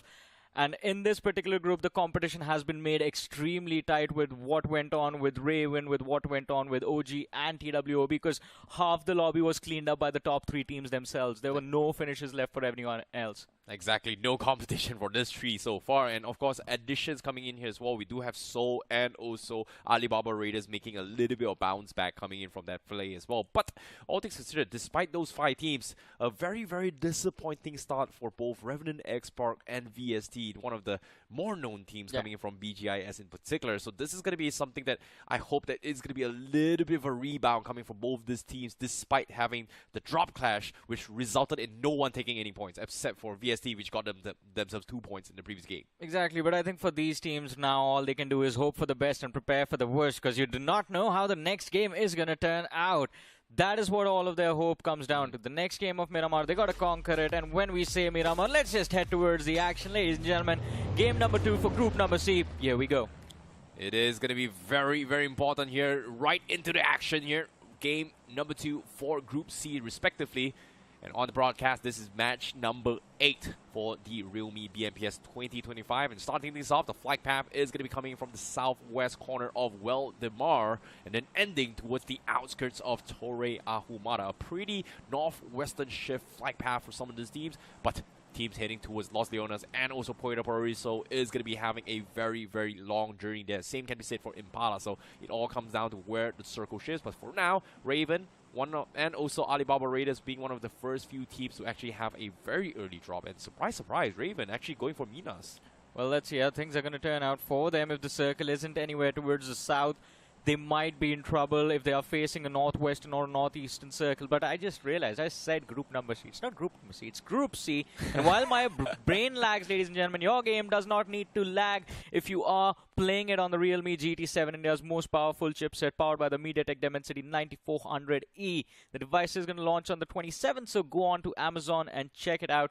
Search for the Realme GT7 and you can stand chance to win prizes up to 2 lakh rupees. But coming back to the action, compared to what we were seeing earlier on, and especially the Miramars yesterday, and in fact even the first Erangel, this flight path is quite short for this map. But hey, wow. I see, we were talking about Raven, you were talking about Raven, and it seems like even the gods want to favor Raven this time because we have that southeastern circle. But right off the bat, it is going to be Alibaba Raiders with an early casualty in game. Quite unfortunate. Yeah, they do have one casualty in that fight, so it's a little bit unfortunate for them. Meanwhile, I think we do see a couple of players pretty much missing their rosters here in this game, so that's going to be a little bit of an unfortunate run. But all things considered, considering how the circle is going to be shifting all the way down south, that means teams like OG, teams like Raven is going to be very, very happy because think about this. Miramar rotations is going to be very, very long, very, very far. So that means all they need to do is just sit still, do absolutely nothing for at least 2 to 3 circles, which is about, what, 8,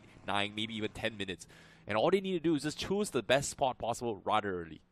I think more than that. I think it's going to be like 12, 13 minutes of just looting phase for them. And even now with the changes that were made last year to Miramar, I think they have a lot more options available with those smaller bridges added to the center of the island and towards the eastern edge to cross over towards the main side of main map, in fact. And that, I think, is going to keep Raven Esports safe. So they have the opportunity to sort of snowball the momentum from that Erangel before, but we have Team Shockwave on our screens, and it is going to be quite an interesting start for Team Shockwave because right now we see them move and continue to move, in fact, towards the northeastern quadrant of the map. They're moving away from the circle right off the bat. Yeah, it's so far away, a very, very long rotation. But as of yet, right from the get-go, we have already lost 2 players thus far. One coming from Alibaba Raiders and one coming from BotArmy Esports. So that's going to be first strike and second strike down for the count for 2 teams. So they have to continue the journey with only 3 players respectively from both of those teams. Meanwhile, UC Gaming going to be taking a little bit of drive-by from truck stop, but my curiosity is going to be where Seoul is, because we've seen them play Impala and Puerto Paraiso, but they are going to be playing far north in La Cabrera. This seems to be a recurring drop spot from Seoul based on their performance coming from the last official. That's been their drop spot since, like, I think 3 years, man. They've always, like, Manya, I think it's all because of Manya. He likes La Cabrera, he likes that crater field area. The northwestern quadrant of Miramar has been very fortunate to him in the past.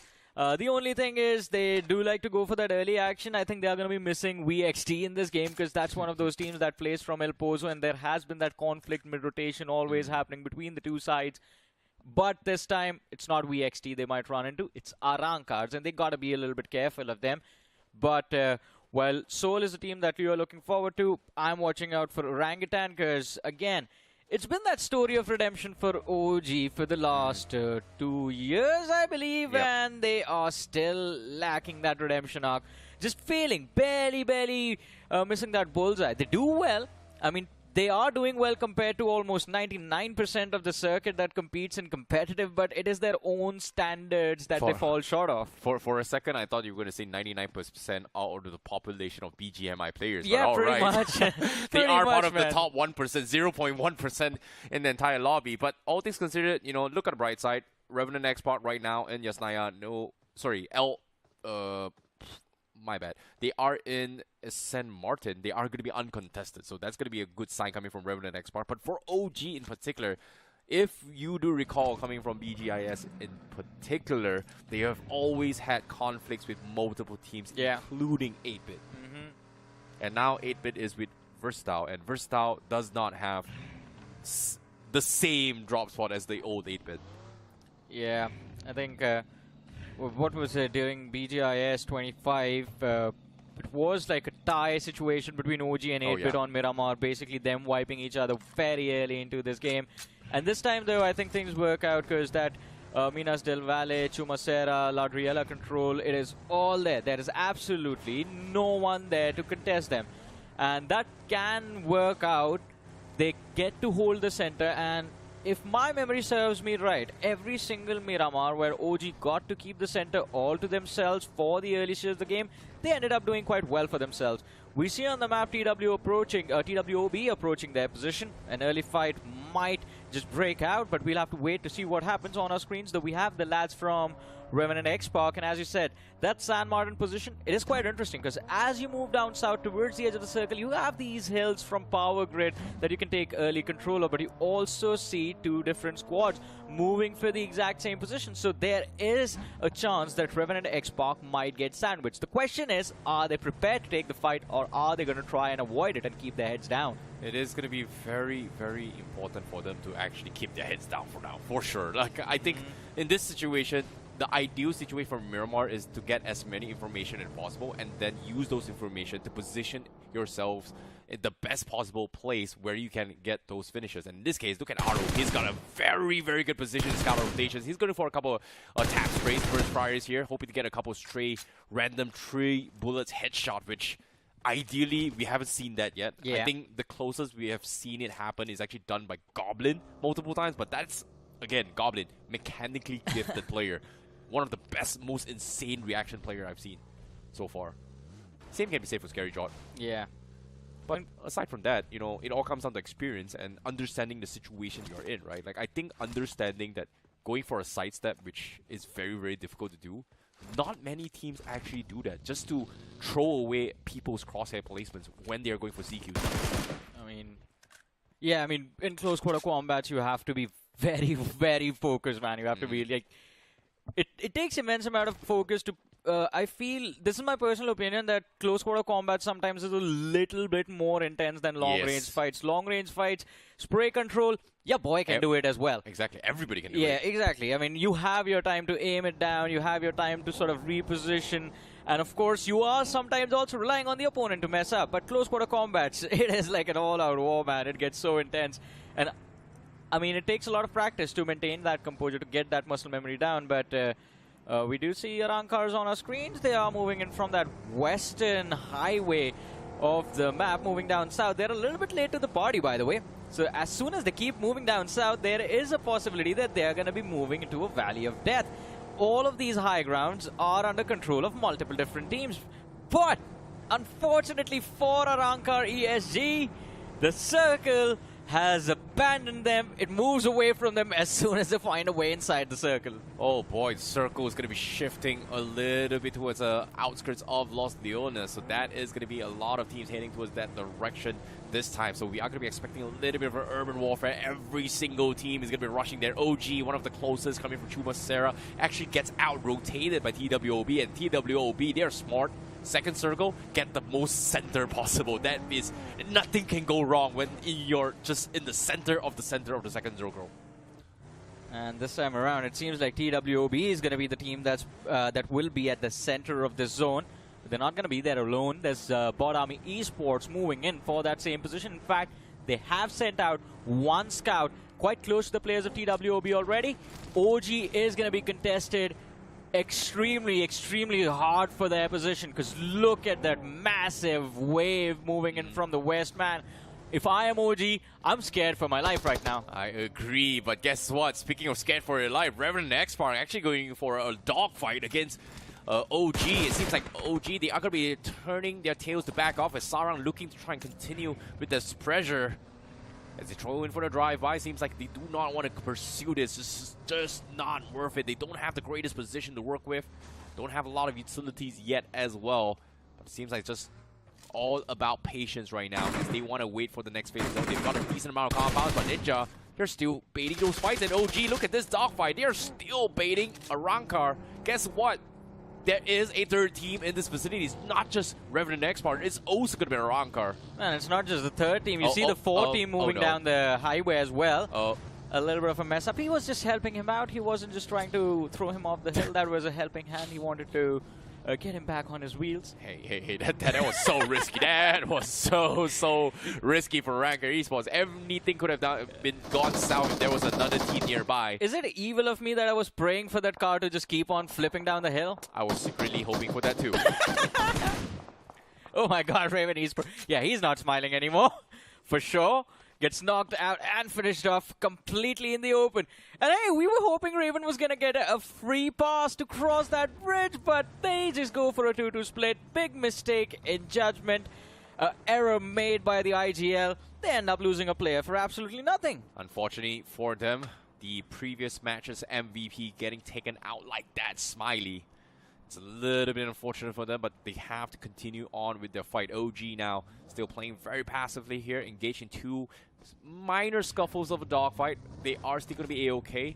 And let's take a look at how stage 3 is going to happen as well. They are about to make the move. They are ready to make a dash for it. And seems like Circle still somewhat helps them on the east side. It's not exactly center, but they do have a decent amount of control. So they are thinking of actually holding down the fort here. Not exactly the most ideal when it comes to getting high ground position right now from OG, but for the rest of the world, like TWOB, REVENANT X SPARK, and also for Miracle, they have a decent compound.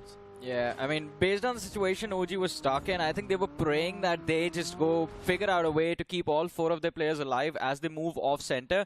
Because there was as we saw as well, there was REVENANT X SPARK, there was ARRANCA, there was 4 Miracle down the hill as well, and there were few more teams bound to move in for their position, so they just wanted to relieve that pressure as quickly as possible, because you can't really take that many fights, and especially when you're not prepared for them, which OG definitely wasn't. It was an unpleasant surprise that REVENANT X SPARK came with. But ladies and gentlemen, we had a very pleasant surprise with us yesterday, which was an opportunity for us to get to unbox the Realme GT7. I hope you guys watched that happen live on the Realme BMPS 2025. But Realme GT7, it's an amazing device, long play without overheating. It has 7000 mAh battery, 120 FPS, BGMI gaming for 6 hours non-stop. Why? Because it has been co-tested by Realme and Crafton together. So go on to Amazon, search for the Realme GT7, and you can stand a chance to win prizes up to 2 lakh rupees. Agreed. But, of course, while you're checking out the GT7, guess what? Soul, who going to be outside the zone. They are taking some serious fire. Meanwhile, on screen, OG having a little bit of run in with UC, but they somehow come on top. Aru with the pump gets the first knock in on Hope, and they are going to be trying to flush out to another player. It's going to be Azam that goes down. WINDGOD takes him out, and OG, they still come on top, but only getting a knock. They get 2 confirmations, but on the finish feed, look at this. WINDGOD has also been taken down, but from where? He pushed in, and then he got shot at through the windows. There's 1 more player left from the side of UC up that hill. He had a line of fire, so yeah, a little bit of lack of awareness, but let's see what is going to happen over here to the side of God's Omen. It's not going to be an easy fight for Surya. He has been pushed upon by 3 lads from Rivals Ape. And they're still looking for an angle. First player found. Tintin finds the opener, but still no approach to the man indoors. Our Rivals ApeCity looking for the confirmation. Going to go for a little bit more. Naman is going to try to push it despite not having a great run in the first game. Looks like they are going to be eyeing for it as well, but Trigger, he gets scouted out, and this is Surya that takes him out. God's Omen looking for those confirmation. Trigger dropped out pretty low. AJ pretty much side by side on his Surya, but does not have the angle to go for the side step. But it seems like he tries to go for it, but he misses the pixel step. But Naman was able to find him out, so that is going to be the saving grace as Naman actually gets the knock and picks up Trigger in this process. As God's Omen not going to let off this hook, they are going to fight back. Oh man, Stone is just hoping that he connects a 2-pointer with that nade, but he only finds 1. And now Rivals Ape, they are in trouble. Shots through the smoke. Stone, he's going to turn into sand soon. But Rivals Ape, they want to get that player back on his feet before they make the pounce. They are kind of outnumbered for the next few moments, but the nades, they change the tides, and AJ finds the equalizer. He needs to be careful. That was a little too close for comfort, but he does manage to run away from the damage. Tintin still knocked out. Naman hoping to get him back on his feet, but the backlines compromised. Soul looking to move in, looking to wipe out rivals A, but what is the timing gonna look like? Because Legit is right there, and the nade finds the knock. The second comes through as God's Omen Goku chimes in, and rivals Ape. Well, the city is gonna be destroyed and turned into ruins, and now Soul looking to take the fight against God's Omen next. Perfect timing, perfect execution coming from Seoul. They scrapped by 2 finishes, but will they find even more? But it seems like they are going to be busy looting up the bodies of rivals ApeCity. Meanwhile, God's Omen looking to try and reset and equalize this fight, as they are going to be scrapping for space coming from the north side. Meanwhile, the rest of the world, let's take a look at the circle as well. We've got AKROBOTZ having center control. We've got REVENANT X SPARK having a very nice widespread from the west side. We've got 4 Miracles still inside the compound since the beginning of time. Yeah, man, but that split has me a little worried, to be honest. I mean, they've sent Ninja as a scout. Yeah, it is definitely going to give them a lot of map control and information to work with. But if ARRANCARs get a single pick on those individuals that are holding that western compound, yeah, that's going to spell a lot of trouble for the Cyber REVENANT X SPARK. They got to be careful, and they need to make sure that they're the first ones opening things up as soon as the fight begins. Or in fact, what they're doing right now is even better. Just get out of there as quickly as possible. Yep, nicely done for them as well, because ARRANCA was knocking onto the doors of REVENANT X SPARK, and they were not prepared to fight this. So repositioning is going to be key, but on the finish feed as well, we do see OG taking a lot of action coming from southeast corner. Same can be said for Reckoning Esports, who's been struggling to push in from the south side. And as of yet, where did Raven go? Seems like they are in a very, very pickle here. But they are going to be in the scramble between Alibaba Raiders as they go in for a couple of trades here and there. They've lost 1, they've lost 2. And Alibaba Raiders not in position as they've lost Fragger, one of the top fraggers coming from Alibaba Raiders. He's going to get confirmed by Maxioso. And while this scrap is fighting in and creeping by, Los Hermanos heard all those gunshots, and they are like the vultures they are, looking to try and punish this. Well, and it is the perfect opportunity for them to strike as well. They have the upper hand, they have the high ground, the numbers advantage, and of course these 2 squads that were juking it out have been left bleeding. Look at that, just 1 nade gets White Tiger extinct, and he goes down. Now they have to deal with the fallen lads from Reckoning Esports. Should not be a big threat to Los Hermanos, but oh my goodness, a distraction in the backlines. Evil, he has spotted out a few individuals from the side of BotArmy, and it's not just that. As it turns out that 1 more squad is added to the mix. I believe it was the lads from the side of ASG who have found the opener. It was Shadow who was knocked out. Recovery is going to be a little bit of a challenge because now they got to avoid another additional line of fire. Oh boy, speaking of additional line of fire right now, Goblin, he's pretty much split off of the team. He's pretty much let all by himself in the back lines to hold down the fort of VST and maybe God's Omen. But finally, Goblin's still deciding if he's going to be getting any kind of picks yet, but he needs to get out. As the call has been made, 14 seconds, the circle is about to shift in towards Soul's vicinity. All they have to do is just be patient. Cover fire being provided by the rest of the team. And Goblin, he gets out scot-free, while God's Omen, they take a lot of shots themselves. Yeah, it's not going to be an easy fight. God's Omen, I mean, kudos to them. They've survived for a long time, especially after that fight and fiasco against Rivals Ape. But tides turn against them, and hope has been taken away because now they are towards the outer edge of the blue. Soul holding the stronger position a little bit closer to the play zone itself. And we do see Gyro God lobbing out that smoke to find a little bit of soft cover to work with. The back line's compromised as well, as there's going to be 2 players stuck on the edge. Look at that. As soon as they try to move out, Soul just wiping the floor, and even the flank VST chiming in to get a few points stolen away. VST, they show up, take those points, walk back. Both the teams, Soul and VST in tandem, resulting in the wipe of God's Omen. It is going to be a very, very good hold here coming from Soul. This is a great opportunity coming from them, but they are still scrapping to find space in the south the north side, because right now they are going to be having a run in with VST. Shiraj in the front here, but the perfect nade from Manya opens things up, and the defense comes through, and Peace, he gets scouted out. What a pixel perfect moment from Manya as they find two, and VST, they're going to get swarmed. The push comes through. Manya loses his life, and he is needing a little bit more backup. Legit a little bit far off. Goblin comes in, tries to save the day as VST, they hold on. They're gonna go for the reset. Goblin, can he stop this? He's gonna go for the nades. It looks good, and he gets the knock once more, and VST is gonna be surrounded as Soul looking to clean out the rest of VST. The push comes through. Pratik, last man standing, down to his last wire, and he goes down as well as Soul comes up on top with 8 total finishes. And right now, it's not over yet. There's a lot of vultures around them. There's a lot of teams surrounding them. Goblin needs to make a play to defend against this, as AK looking to pounce on the poor souls of Seoul. Well, I wouldn't call them poor soul of Seoul, because, I mean, Miramar has been the strongest map since ages, and especially since the realme BGIS 2025, and even now they've lost one man, but they're still looking quite solid. 8 to 9 finishes, they're almost, and in fact, not almost, they are in the top 8, so they are going to get those placement points in this game as well.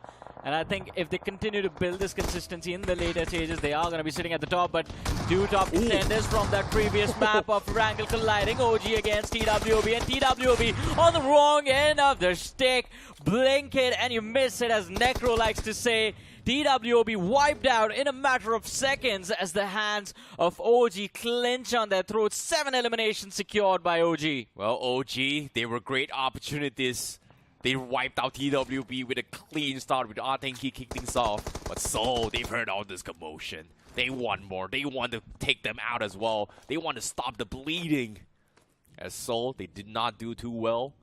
They did pretty okay in the previous map, but this game, they're looking for a fiery performance as they make it in towards the top 7 of this stage. They've lost Manya, but they have the upper hand as AKOP looking to try and challenge this, and Knuckle, ooh, he doesn't see this. Oh, the pump comes through, but he misses the shot, and AKOP takes him out. Knuckle, where were you looking?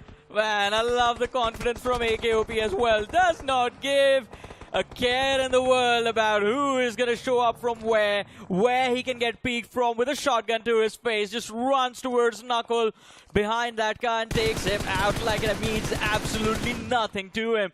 But in the back lines, AKROBOTZ, they do manage to knock out Atanki. It should be an easy finish conversion, or so they thought, as the shots from the flank are going to force the players down on the ground, and they're going to be forced to avoid that fight.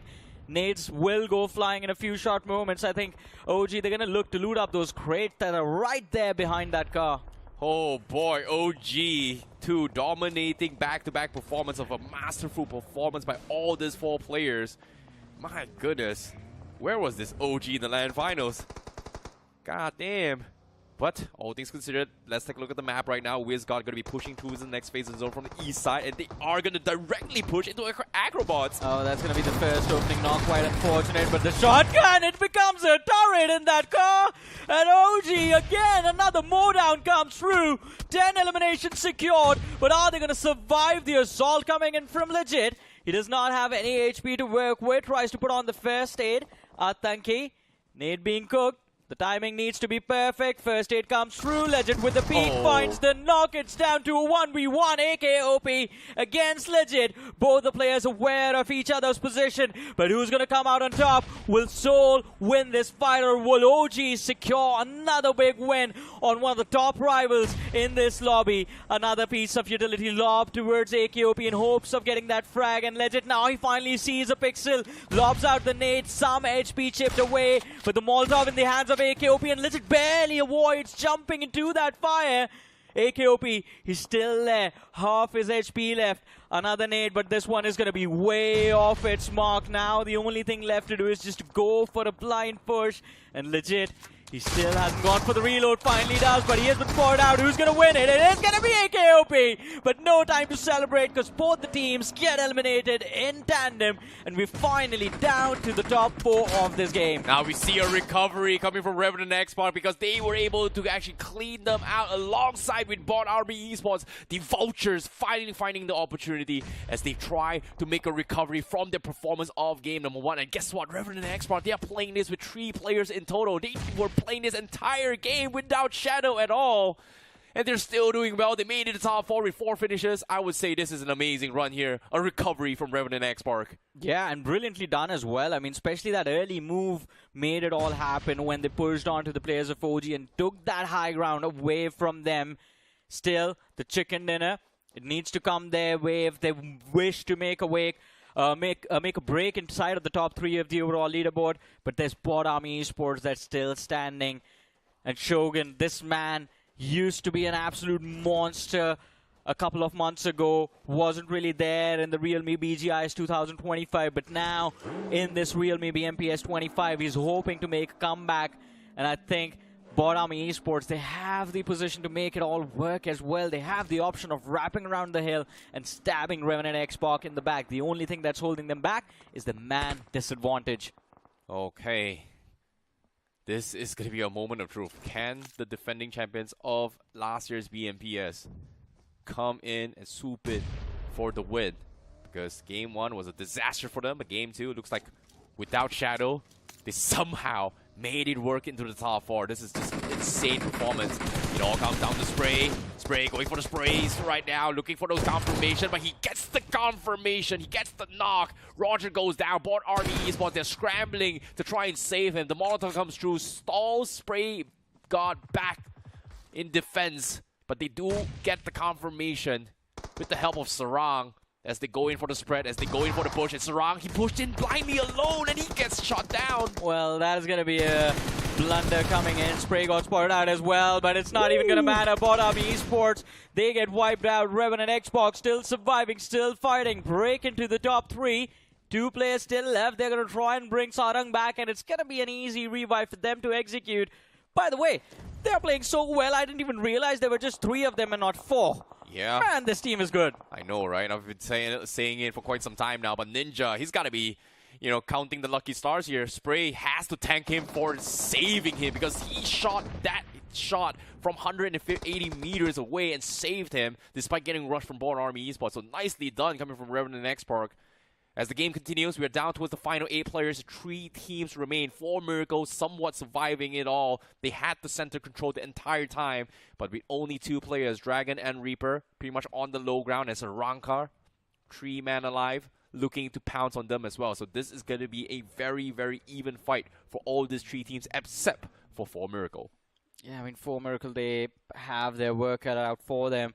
But the only thing they have going, and it is going to be an incredible thing, is going to be this ridge that they have to work with. They can spot out the players of REVENANT X SPARK, and even 4 Miracle is going to be right up front. 4 Miracle right now just hoping REVENANT X SPARK and ARRANCARx just collide against each other, which actually is happening, and it is stage 8. Clock runs out. They're going to wait for the blue zone to close in, and now I think the game plan is simple for all these top 3 teams. Crawl in towards the edge of the circle, wait for stage 9, or maybe not, because Rankar, they found the nade connection. Reaper, bye-bye. There goes 4 Miracle. Now we're down to the top 3, and it is a 3v3 between REVENANT X SPARK and Rankar. Absolutely no chance for 4 Miracle, but this 3 versus 3, very, very important fight here for REVENANT X SPARK to try and make a bounce back, to try and chase for the top 8, but Ninja, he's got a very nice off angle. He sees the heads jumping in from Phoenix as well as Mari. In this case, can he find them? Again, he sees Phoenix once more. He still has his last final grenade. 3 Molotovs, but 1 big Kobe opening. That means the immediate rush comes through for Sarang. But here he comes. He comes through. It doesn't connect, but the rush comes in. And then what's the mistake? Mistakes were made, and they find the knock. And that is why there's a bid war for this man right here. Ninja finds the opener, swings the advantage in the favor of REVENANT X SPARK. It's a 3 versus 2 situation. They have the numbers, they have the utility, they have the weapons as well. Man's armed with a Groza right there and the shotgun. And now REVENANT X SPARK are looking to make that bounce. The formation from Arankar looked decent, but Ninja finds another one, and that just leaves 1 last man remaining alive for them to finish off and secure this win. Sammy Jot, can you make this happen? He's just hiding behind that burnt car, just waiting for his demise. The nade goes out. will not connect. He has another one left. In fact, 2 more grenades left on him, but it's going to be difficult to find the contact with those. Finds the first, hoping for the second. Nade goes out. He runs into the molly and falls to the utility. It is going to be REVENANT X SPARK with an incredible win on the board. I believe 9 eliminations and the chicken dinner. Now this is what you call a bounce back. REVENANT X SPARK, what a recovery despite the disappointing run in game number 1 because of VST.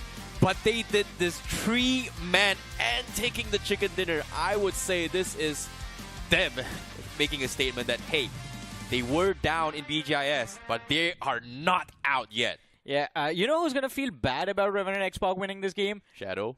No, not Because Shadow. he didn't even play the game. I don't think it's going to be Shadow. I think it's going to be OG because REVENANT X SPARK pushed on OG and OG just ran thinking, it's a 4-man lineup. We do not want to fight them right now.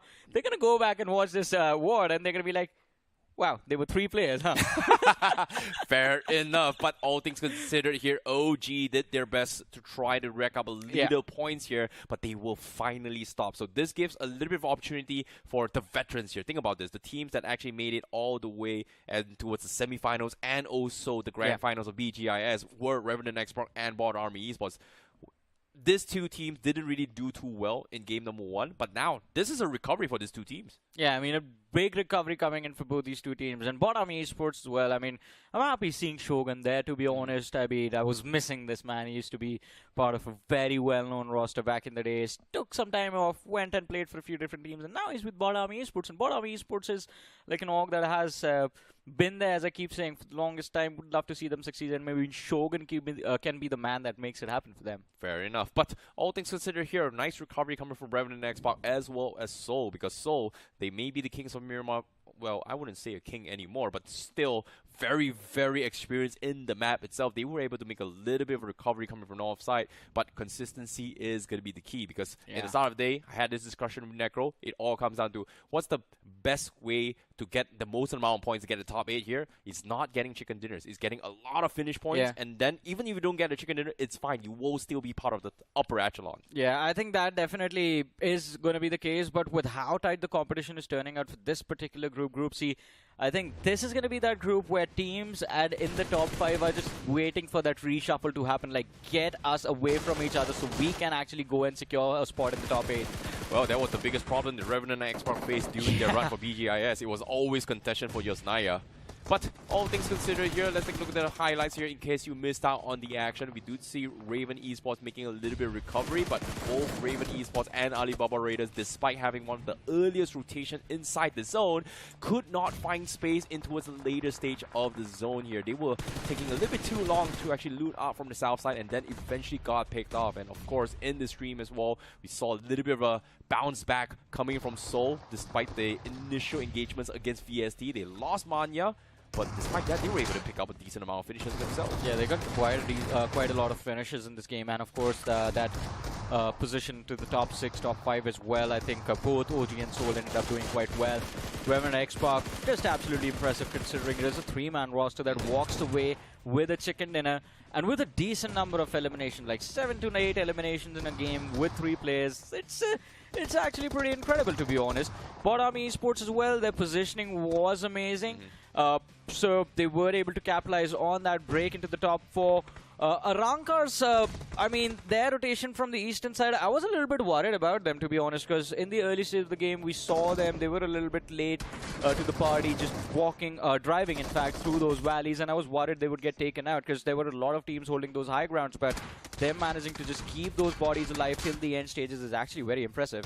Agreed. But all things considered as well, NinjaJot, some question him, does he still have it? Because as of yet, from that performance, his save against for Spraygard was just phenomenal here, because that shot from afar, providing those cover fires and making those shots count, and also that takedown with the drive-by, I would say NinjaJot still got it. But, of course, it is still the beginning of the tournament. It's still too early to be said. It's only round 1, you know, for teams for players and teams at that caliber, it should be technically a walk in the park for them. Yeah, I mean, technically should be, but, you know, there are a lot of people walking, so the park is getting pretty crowded.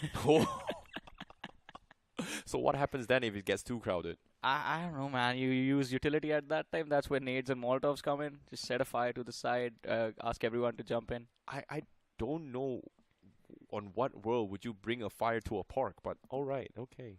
I'll take it. I'll just leave it at there, Johnny. Yeah, it's South Park, baby. That's a good one. Anyways, moving on here, I am going to be talking a little bit more on towards a very, very interesting one here as well. Because in the map of Sanhok, do you think REVENANT X SPARK with Shadow in the picture is going to be able to win this? Ooh, yeah, I mean, definitely they can. I mean, Shadow is the same man who... Shadow has the same level of ego as his players, right?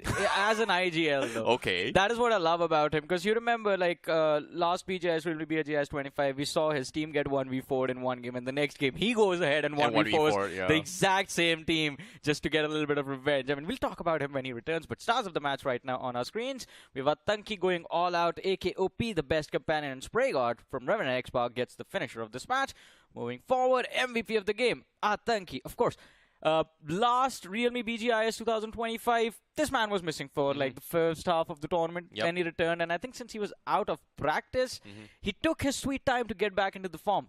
He's back, baby. He's back in his old form. 5 finishes in this game, 8% map impact, 45% finish contribution. I agree, and even OG as well. Yeah. You know, in their run for BGIS, the 2 stars was pretty much WINDGOD as well as...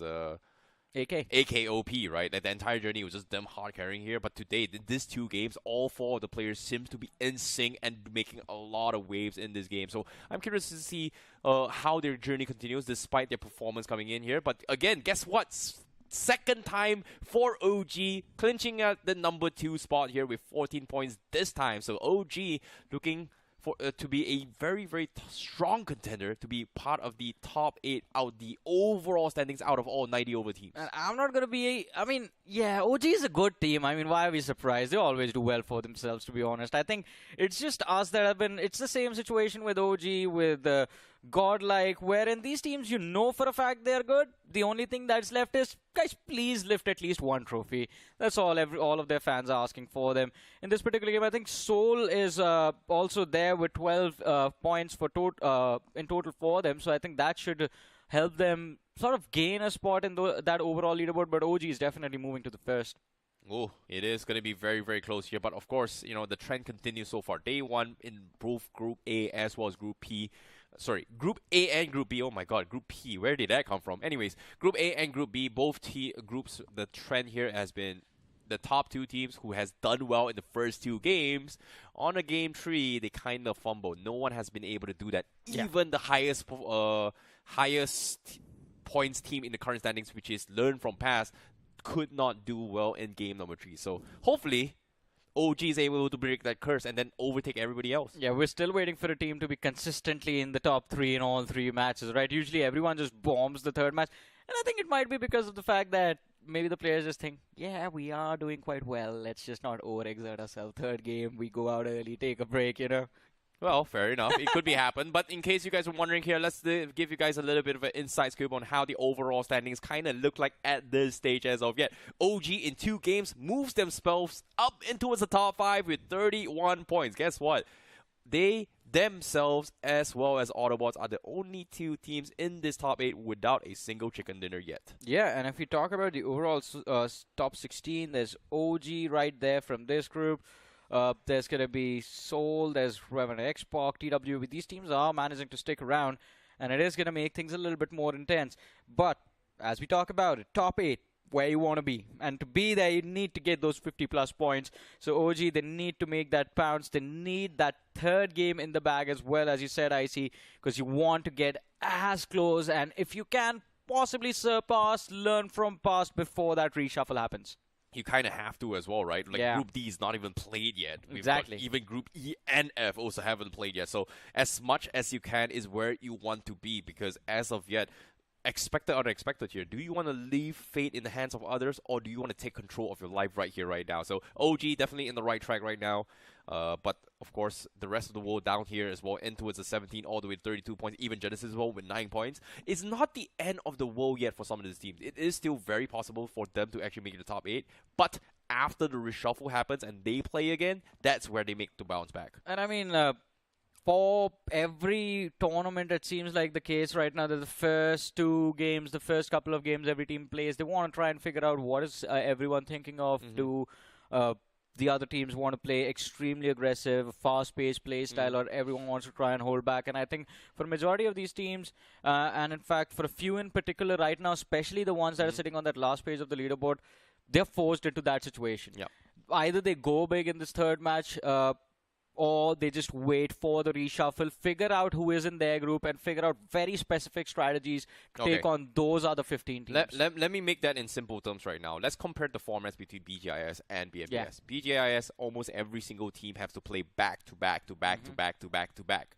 But as of yet in this stage, once they play 3 matches, they're pretty much going to be taking a few days break before bouncing back. So I would say the technicality when it comes to approaching this format is going to be, the approach is going to be a little bit more different. Rather than keeping morales up, keeping stamina up, it all comes down to, are you warmed up for the next match? And have you done enough homework for this next match? Exactly, man. I mean, you know what it takes to be a pro player, right? It's 10% luck, 15% skill, 20%. Concentrate power, will, 5% pleasure, 50% pain, and 100% reason to Remember be a the part name. of the realme BMPS 2025.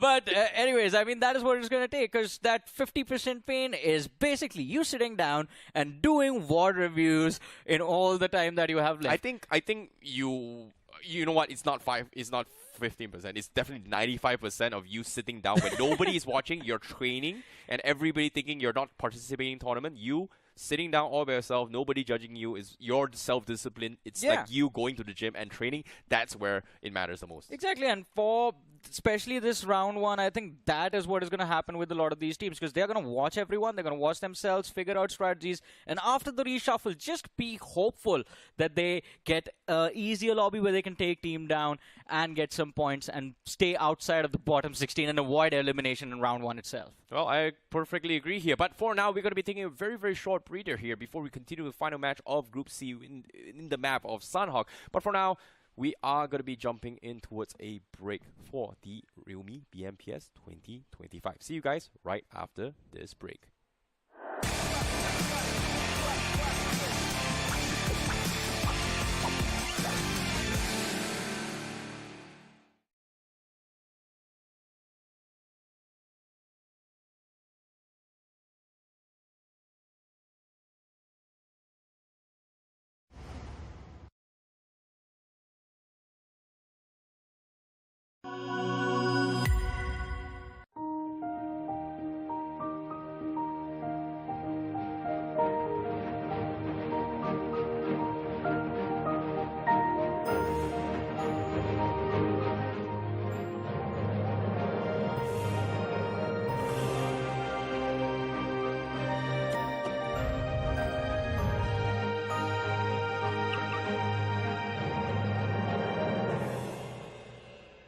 Kia, movement that inspires.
Welcome back after that break, ladies and gentlemen, to the realme BMPS 2025. This is Super Johnny, John Mama Buddy Necro alongside with me right now. Necro, Group C, the group of competition as it turns out, because things have definitely taken a swing after that Miramar. Yeah, without a doubt. I mean, the way REVENANT X SPARK played in that previous game, honestly speaking, that was mind-boggling. Oh, yeah, But man. at the same time, just coming out on top with just a 3-man squad, now that's a statement right there. I was doubting them heavily in the first game itself, but now it's out of the second game.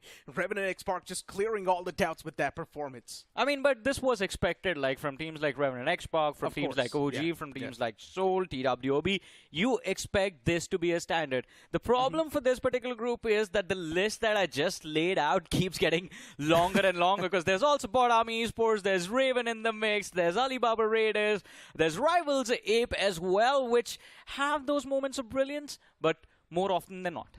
I mean, look, at this point, speaking of teams like BotArmy Esports, leaving out on such a crucial man like ScaryJot has really been hurting them. And clearly the performance is a prime example of that. And for BotArmy Esports now, they just need to find a reliable man as much as ScaryJot, because this man was bringing in eliminations like it meant nothing. They got Shogun now. Hopefully he can fill the gap. I mean, we have seen Shogun in the past, used to play for God's Reign, used to be kind of a key player in that lineup. Without a doubt, he's a man with a lot of experience. He does pack a lot of punch as well. But still, the main problem is, first 2 games done and dusted, BotArmy Esports' performance where? It's completely into thin air. They're still not able to perform, not able to bring those proper points on the board. And as long as you're being lackluster in the first 3 games, then later on, I'm not exactly sure if anyone's going to be booking it on you. I mean, at this point, we're just hoping that, hey, can we get the glimpse of that 2023 BotArmy Esports back once again, I right? know, right? That ruthless aggression that we saw. And that was one of those BotArmies that we all would love to see at least once in our lifetimes once again. But you know what? Speaking of BotArmy Esports, really brings me back to another team, and that is going to be Seoul. Yes, I do understand the recent changes has been there inside of Seoul. We're not really seeing those poppy plays from them, but still extremely consistent. Seoul is there in the top 5 every single time. Hey, man, they got legit, and, I mean, the new additions in the team have been quite incredible.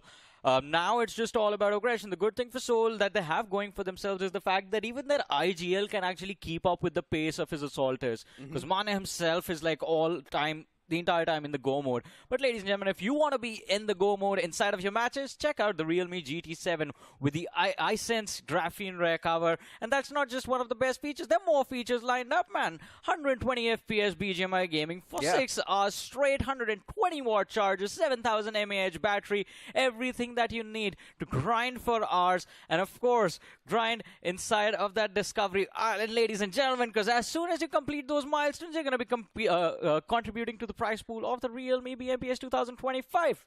And not just that, if you keep on playing more, you will also earn those exploration points, and you can use those exploration points to convert into in-game rewards. What else do you want for free of cost? You're also getting cosmetics. You're also contributing to esports. That's probably one of the best things you can do as a fan. We're grinding with this tonight, right? Yeah, of course we are, but unfortunately, we cannot take this device home since our heist might just be revealed a bit too early. Officially, we can't take it. Yeah, officially we can't take it, but still, we might just, sneak it away for a few minutes. Stop revealing get our plans, hands on man. it. Oh, okay. You know what?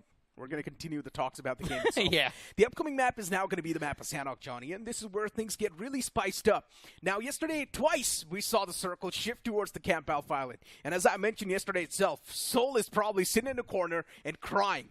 Because yesterday they were not playing. And today, if the circle is not going to be shifting on top of the Camp Alpha Island, one thing is for sure, they won't be winning the game. Hey, man, if the trend from the last 2 maps is observed, they have been very unlucky with the circles. Exactly. Because even on Miramar, they land towards La Cubriera, the northwestern edge, the northwestern quadrant, and the circle was towards the southwest. Yeah. It was close, but not right on top of them. And Seoul only does well when the circle is either very close, like 100 and 200 meters away from the drop spot. Like, okay, that might be a little too much. Under 1,000 meters away from the drop spot, or it is right on top of their heads. If it's on right on top of them, they are going to dominate that match. And right now, they're just praying to the gods of BGMI that, please, Camp Alpha Circle. Please, Camp Alpha Circle. But you know what, Johnny? Someone that's extremely versatile is also OG. Yeah. They're doing so good. Already cracked in the top 5, and just 2 games are done. Yeah. And they're already sitting in the overall standings on the 5th spot. OG has been impressive. And as Icy mentioned too a while ago, it feels like OG is bringing in their final form off the rip itself. But you know what? The upcoming map is also going to be the map of Sanhok. As I mentioned, things are definitely going to be interesting. I would love to see a few clashes. In the first game, we did see REVENANT X SPARK go up against the players of EST, and both of them griefed each other. Yeah, I mean, it was an incredible fight for sure. But what I'm looking for right now, Necro, is are there any teams that are going to be challenging OG for that bootcamp drop, as you said? I hope it happens because OG is too consistent at this point, and if OG keeps on playing the same way, they're definitely going to be taking that first spot away from Learn From Past. Oh, man. I mean, that is going to be interesting, right? Because even IC mentioned this, and we are waiting since yesterday for this to happen. I mean, yesterday was just the first day that set the benchmark, but right now the target has been set. Can anyone be consistent for 3 games? So far, no one has been consistent for 3 games. The closest we have gotten is teams just being in the top 3 for all 3 of the matches. No one has been at the top for all 3 matches. Yeah, and OG, they have an opportunity to actually pull this off. Also, we are talking about drop clashes. Revenant X SPARK sometimes do start from Hathin, so that might be an early fight that goes to the side of Seoul. Let's see what is going to happen, ladies and gentlemen. This is going to be game number 3 for Group C. The map of Sanhok will be on our screens. Last map for Group C for the day. I hope you guys are prepared.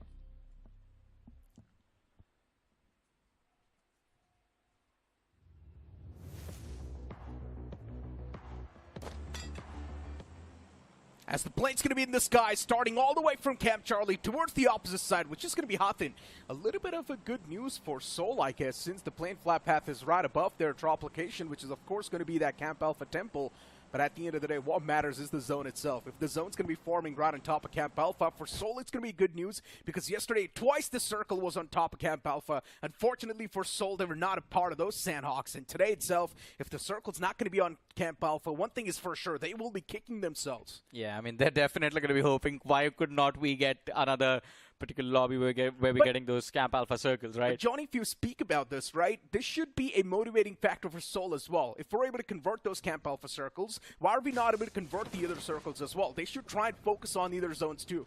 I think on Sanhok it becomes tricky to maneuver to the terrain, through the terrain itself. Yeah, that is one of the reasons why everyone, majority of the teams struggle when the circle is right on top of, not on top of them. But yeah, I'm noticing a few changes over here. It's VST towards Bootcamp. Where did OG go? They went for a split drop towards Pan and Query. What? Interesting. OG's got some new plans and also a switch of plans this time around for OG. They're planning to get their hands on the vehicles first and then probably move on towards their designated drop location. But if you're trying to speak about the Camp Alpha itself, there's still the players of Seoul on the screen. You also do see the players of Revenant X SPARK right around that same island. And the zone's going to be centering on up quite a bit. Unfortunately for Seoul, now we confirmed, that it's not going to be their chicken dinner. But luckily enough, there is a team in the Smack Center, which is, of course, OG. And right next to them is also another team. Yeah, I mean, they have one team up north, one towards their west. Los Hermanos towards the west. You have rivals ApeCity up north towards Camp Bravo. So OG, they need to regroup. They need to find that cover for themselves as quickly as possible. But Shockwave, not the best start, as they do find themselves caught between the line of fire of Revenant X SPARK and VST. And Shroud, he's hoping that he had the Shroud of Invisibility on him right now. A lot of HP chipped away in the early stages, and there's no escape. As soon as he gets out from that dip, he's going to be spotted out and finished off. Of course he will be. Team VST at this point, first 2 games, completely down the drain. Performance was not exactly the way we expected it to. VST at the end of the day, it's one of those banners that we expect quite a bit from. Even Snacks has been a part of this lineup in the past. So one thing is for sure, it's quite the OG organization. And nothing taken away from the individual players too. Dazzle, one of the best players you can have inside of your squad. This man does pack a lot of punch. And also, he's quite good at the game, straight up. I mean, VST has been together for a long time, and they actually have pretty decent players. We've seen these players in the past for a while now, and I think it's just that extra bit of experience that they need and that mental composure in order to be that top 1%. I think eventually VST is going to be consistently at the top, but hey, look what is happening here. Arankar, it seems like they're making that push towards the players of Los Hermanos. Evil, he's hidden himself for a while, but will he find the opener for his team? Yeah, he's trying to mix himself around the surrounding. Finally spots out a player, a lot of shots missed. Oh, now the man in front seems like Heisenberg. And Los Hermanos might just shut down right here. Evil gets spotted, utilities tossed against the man as well. The Evil might just vanish into thin air soon. And that's what exactly will happen. Los Hermanos on the verge of being stopped. Hey man, you make that show reference and it's just ironic that the game ends with a chicken dinner. I know, right? And they still haven't gotten a chicken dinner. Funny. Because that was never their main business. But you know what? Los Hermanos. 3 more players still standing. Unfortunately for Evil, since he's down and dusted, these remaining 3 players, they're going to have a lot of pressure on their shoulder now. But luckily enough, they have spread themselves out quite a bit. So that's going to help them in the combat much more. They do have the line of sights as well. They know exactly where the players of ARRANCARxGSG are. One of the men spotted out in the open. Shadow definitely wanted to go for the shots too, but just not a clear visual. Waiting for an opportunity to strike. There's one with the shadows. I mean, if only Evil found that opener, man. Those shots whiffed are definitely gonna haunt them for ages. Because now Arrancar, they have the control of the factory area. Shadow is isolated from the 2 players in the backlines. He can't really regroup with them. The moment he gets up and gets out from behind the rock, he's going to be spotted out as well if he pulls the trigger. And even the flanks are compromised because if we have a look at the map, there's a team closing in from the eastern side. No matter what, this fight needs to escalate. Yeah. And unfortunately for Los Hermanos, they've just lost out on the second man as well. But BST, they've got a problem brewing up for themselves as well as Dazzle is all by himself, isolated in a duel, pulls out the DBS, up close and personal, does a lot of damage, and Dazzle somehow does come out on top as well. I'm not sure where was the cavalry for that team, but unfortunately it was a little bit too late. They've already lost out on a man, but VST, still they've got 3 players up. UC Gaming, a lot of pressure now starting to rack up on the shoulders. Hope IGL given the revival on the fallen comrade too. He will be back upon his feet. Feeling pretty good and okay, but UC Gaming, they just lost another man in the process. But they've still got 2 more players standing on the feet. VST, they're on a rescue mission. Dazzle on the back. He will be rescued towards safety. And they were trying to get that revive going out into the open, but there was a third party almost about to break out in that conflict between UC and VST. We had Shockwave moving in from that western side, and VST just decided, all right, let's just fall back, find a safe haven. A good decision, but now they have to be careful as well, because you realize that you are getting surrounded. As I said, Shockwave towards the west, OG towards the east, TWOB might closing from the northern side, but Prateek and Beast, Necro, they're going to have to take this fight 2v2. Extrovert has been spotted out. Prateek saw him grow prone. Oh, no. And there's the opener. Should be a finish conversion. There we go. Extra work down and instantly dusted. Prateek though still standing tall. Unfortunately for the players of Shockwave Esports, they've already lost out in 2 important players. Now just 2 more standing, and Shroud needs to go massive. The nade was a little bit of that overshot. And that's why it's not going to find any sort of connection onto Prateek just yet. But look at the repositioning as well from Prateek. Next to the rock, because he knows the nades are going to be tossed on the back of that rock, not next to it. Shockwave Esports, now they realize the push is taking the shove. And what just happened? The man peeked out for a second, but still meets the makers. Siraj and Beast working in tandem perfectly to get rid of Shockwave Esports, and now they deliver a Shockwave. Yeah, man, that was an unfortunate and an unpleasant surprise. A shock for Shockwave over there. An early exit handed to them by the players of VST, and VST beautifully executed, but Soul caught in a conflict in the blue against BotArmy Esports. They've lost 1, but they've managed to find a trade. Worst possible way to find yourself tangled in a fight. And generally speaking for Soul, they're losing on the man number now. Down to just a 2-man squad, and this happens every single time. The moment Zone moves away, Soul is never able to survive the first 15 minutes. And right now, they're definitely crumbling down slowly and steadily. Still, the revival is possible, and that's what they're exactly going for. But the main question still remains, for how long can they really survive? Because currently, they're surrounded. Yeah, I think in particular, Soul has the same issue as God's Reign or Erangel. Soul on Sanhok and God's Reign on Erangel. If the zone is away from them, their rotation timing for that early stage 1 to stage 2 shift is what completely ruins the day for them. It's too long. They stay back too long. Oh, BotArmy Esports, though, might just make a rookie mistake, and the man's position is now noticed. Still, Mania didn't go for those shots. Luckily enough, BotArmy Esports still out of harm's way. They have lost out on a player in this entire duel. And even the numbers are even Steven on both the sides. A 3v3 in the end, but Soul has taken too much damage from the blue itself. Manya no. spots out a man in the front, decided to lob a nade, but it instantly cancels it, pulls out the air, gets rid of the player, and that's going to give the man advantage back in the hands of Soul. Well, they lost Goblin as well, though. So it's down to 2 versus 1 situation. Yeah, because they just don't have enough meds, Johnny. That was the main problem. He has 3 first aids on him, so Manya can actually heal up, and Shogun on the other side. Yeah, this is going to be a very awkward fight between these 2 players. Shogun, no. on the other side of the ridge, he's been spotted out. Oh no! Manya didn't see him, Necro. Exposed. Manya's too exposed. He will be taken out. He's also in the water lines. He can't do anything. Manya, it's probably such an awkward place to be in, but he unfortunately dropped down. He was not planned. He slipped in the water and got taken out in the end. Manya, this is so unfortunate. And he didn't see him as well. Shogun, his helmet was visible for a few seconds towards the left, and Manya completely missed it. So focused on the last sound cue he heard. That was an awkward duel, man, but an early exit for Soul. As expected, the circle not theirs and neither is the game. But ladies and gentlemen, one thing that can be yours is the Realme GT7. It's coming out on the 27th of May, so mark the date on your calendars. It's an amazing device with a lot of power-packed features like the 7000 mAh battery that it comes with, 120 FPS of BGMI gaming for 6 hours, up to 6 hours straight. 120-watt charger, the MediaTek Dimensity 9400E chipset as well. Let's make sure that you can perform your best in BGMI, game in, game out, and of course, co-tested by Krafton and Realme. Exactly. It is the most powerful chipset with 2.45 mm plus Antutu score.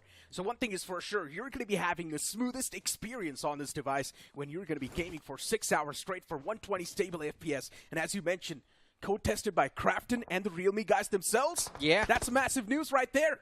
Exactly, man. That's what you would want in your device, right? Yeah.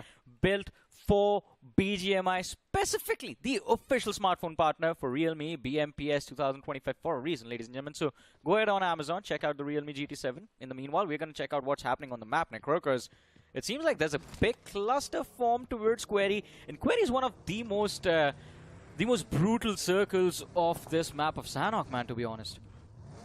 Does tend to be that way. The terrain around Quarry is just so awkward to play with. And the funny part is, the circle tricks you every single time into thinking that the circle is going to be ending inside a Quarry, but then it just shifts away at the last second. It happens every single time. And right now as well, there's still a big question mark. Is it going to go completely left? Is it going to center on up? Is he going to go towards right? This is one of those anonymous factors that you can just never deal with as a player. And this is always going to be that one unfortunate team that just runs into Query looking for early cover. They're going to survive a few conflicts, and then they realize later on, yeah, we have no way out of here, right? Yeah, we've messed up big time. The zone's moved away from us. Now we cannot do anything. Mayday, mayday. Help us. And there is no help from anyone in this game. Of course. But hold on to that thought, though. TWOB. They've already started to fight themselves. At this spot, it's going to be quite the massive one as well. TWOB unfortunately losing out on 2 important players. Even Kalyug is down and dusted. The exact way the players of REVENANT X SPARK wanted to kick off the fight. And REVENANT X SPARK now just has more men alive than the players of TWOB. And since Anonymous is the only man standing inside of this fight, TWOB just needs to back away and try and play for safety. They're not doing too bad in the overall board. Yeah. TWOB still recovery is possible if Anonymous even manages to squeeze in 7 to 8 points this game. For sure, but let's see how this game is going to turn out. As you said, they have the numbers advantage. Good thing for REVENANT X SPARK was also the fact that they pushed Anonymous towards the blue, but he's managed to find his way inside of the circle, but right now he's going to be chased by the players of Rivals Ape. So, quite an unfortunate ending there. It is Anonymous running for his life. Does he survive again? How lucky is this man? Yeah, Rival ApeCity, what is going on? TWOB just right in the front. Rival ApeCity does want to eliminate that player, but Anonymous has the backing off the opponents in the front. How lucky can you be? Yeah. And that's going to be the players of AKROBOTZ, by the way, constantly providing that support fire. Anonymous still somehow squeezing himself in a little bit of that cubby that's available. He's got a perfect cover going on for himself. Those nades are definitely chipping out a lot of damage, but the players of Rival ApeCity needs to make sure that they're not really exhausting too many utilities just on this one single player. And right now, one thing is for sure, they're utilizing too many utilities for this guy. Just throw out 2 smokes, push up, get rid of the player, and back away. I was just about to say the exact thing, same thing, man. They are overcommitting for this one man, but AJ, he just managed to run inside of that smoke. Molotov on his hand. Needs to be careful. Players in the back line, the AKROBOTZ, are going to start to build up pressure on Rivals Ape if they are going to stay exposed like this. Although the circle does move in their favor, so they have the opportunity. Just let Anonymous live, wait, and finish off AKROBOTZ first, and then you will have an opportunity to finish off that isolated man later on. Yeah. Or you can just do that, gain the flank, finish him off first. Should have thought about this before exhausting so many utilities, in my opinion, because now look at Numan. He only has 2 smokes available. No aggressive utilities, no Molotov to try and force out his opposition from the comfort zone, no nades available too. So that's going to be a little bit tough in the future lines. Before now, it's decent. For Miracle Esports on the screen. Still outside of the circle. Need to find a safety cushion inside of the zone itself. And REVENANT X SPARK, they themselves have managed to at least gather 2 elimination points. So that's a decent bit of base they've got set up. Stage 4.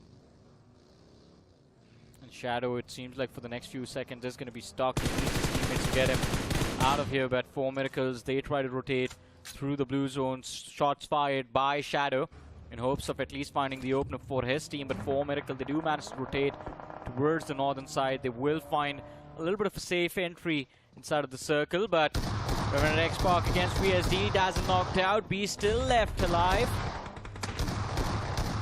And unfortunately, inside of this house, now it's starting to be a death trap. REVENANT X SPARK, the firepower starting to unleash through, and no matter who stands against them, they're just getting dismantled. This time around, VST, it does not seem like they're going to stand a single chance, but still Beast did inflict a bit of that pain, but it's not enough to try and bring the players down to their knees. REVENANT X SPARK still standing tall. And it's so many shotguns going off all together. Sounds like a demolition crew at work. I swear to God, this shotgun meta sometimes can be exhausting. It is. And in my opinion, the perfect way to counter a shotgun meta is flashes. I mean, the only problem with those stun plays is the fact you have to be very precise with your communication. That's the only downside. If your communication is off, then you're going to be in trouble. But ladies and gentlemen, one thing that is going to keep you out of trouble is going to be a lovely sponsor, the Kia Ceros. It is an amazing, amazing vehicle. Comes with a lot of power-packed features, enhanced control, and a 5-star BNCAP rating.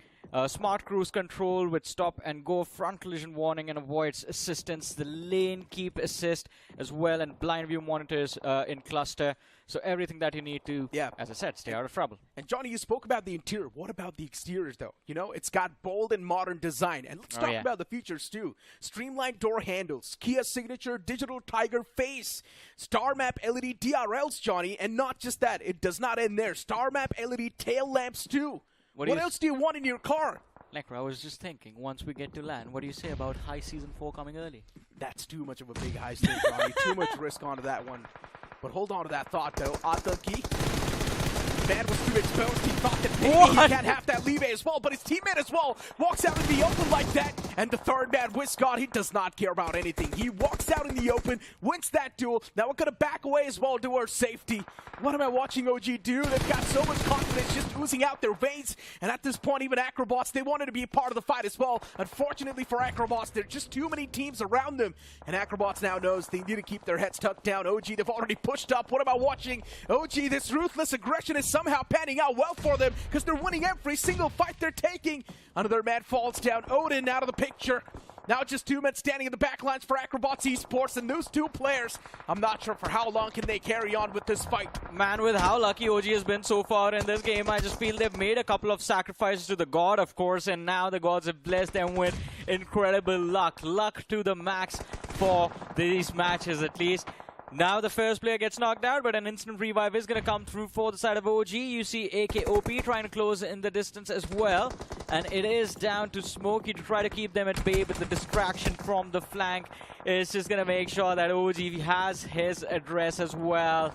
AKROBOTZ, from what was looking like a wonderful opportunity for them to get extra finishes for themselves. Necro, they're down to their last man. Oh no. And look at God's Omen too. They're not feeling too comfy on that spot either. OG's constantly just raining down bullets and hellfire against him. A nade tossed out, and the nade's going to be tossed pretty close, just a bit off the mark. Gyro is going to go for the revival on the fallen comrade. Maybe the man can be back up on his feet. There's also another player in the far fray. A little bit on the left for OG at this point. Just somehow want to find a way to try and get rid of the opponent right in the front, but hold on. Speaking of getting rid of the opponents, Raven Esports, they don't waste a single minute. They instantly make the pounce, get rid of the opponents, and also getting the reset. Oh man. Raven Esports, they are looking to redeem themselves for how things went down on the map of Miramar. It's not going to be easy though. Still 7 teams alive, 23 players left in this lobby. Yeah. And OG, man, they're firing on all cylinders. The only problem, they are outside the zone. They need to find access to finishes on the board for OG. And they're going to try to stop the squad of God's Omen. WINDGOD, he has their position, spots one man out in the open, tries to go for the knocks, gets traded out instead. And his teammates in the back lines looking for the trades. They do end up fighting those finishes. And look at that, man. A few seconds ago they had to, and now they have 6 eliminations on the board. It's just rough. OG with 6 eliminations, constantly just dominating through, shattering their foes. And yeah, what a perfect switch that was, right? Yeah. A natural transition, I guess. I mean, when you enter heaven for a second. The bright white light that everyone speaks about.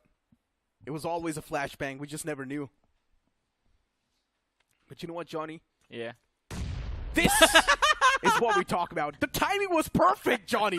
I just said, you know what, Johnny? And that's what happens. Boom. Wow. That man definitely saw the brightest light. Oh, man. That, I mean, yeah. Now he's going to wonder, like, the flashbang was better than this. No way. We've only got Final 4 teams standing. Raven Esports, one of them. And even they've managed to squeeze in with 6 elimination points so far. ARRANCAR now starting to get dismantled once again. They've probably got one of the roughest lucks inside of this entire lobby, I'm not going to lie. Oh, yeah. But Raven Esports, I have a feeling, Necro, they might just walk away with the win in this game. They have the decent high ground to work with. Yeah, but look at OG. They've got so much control, Johnny. It's going to be tough to snatch that away.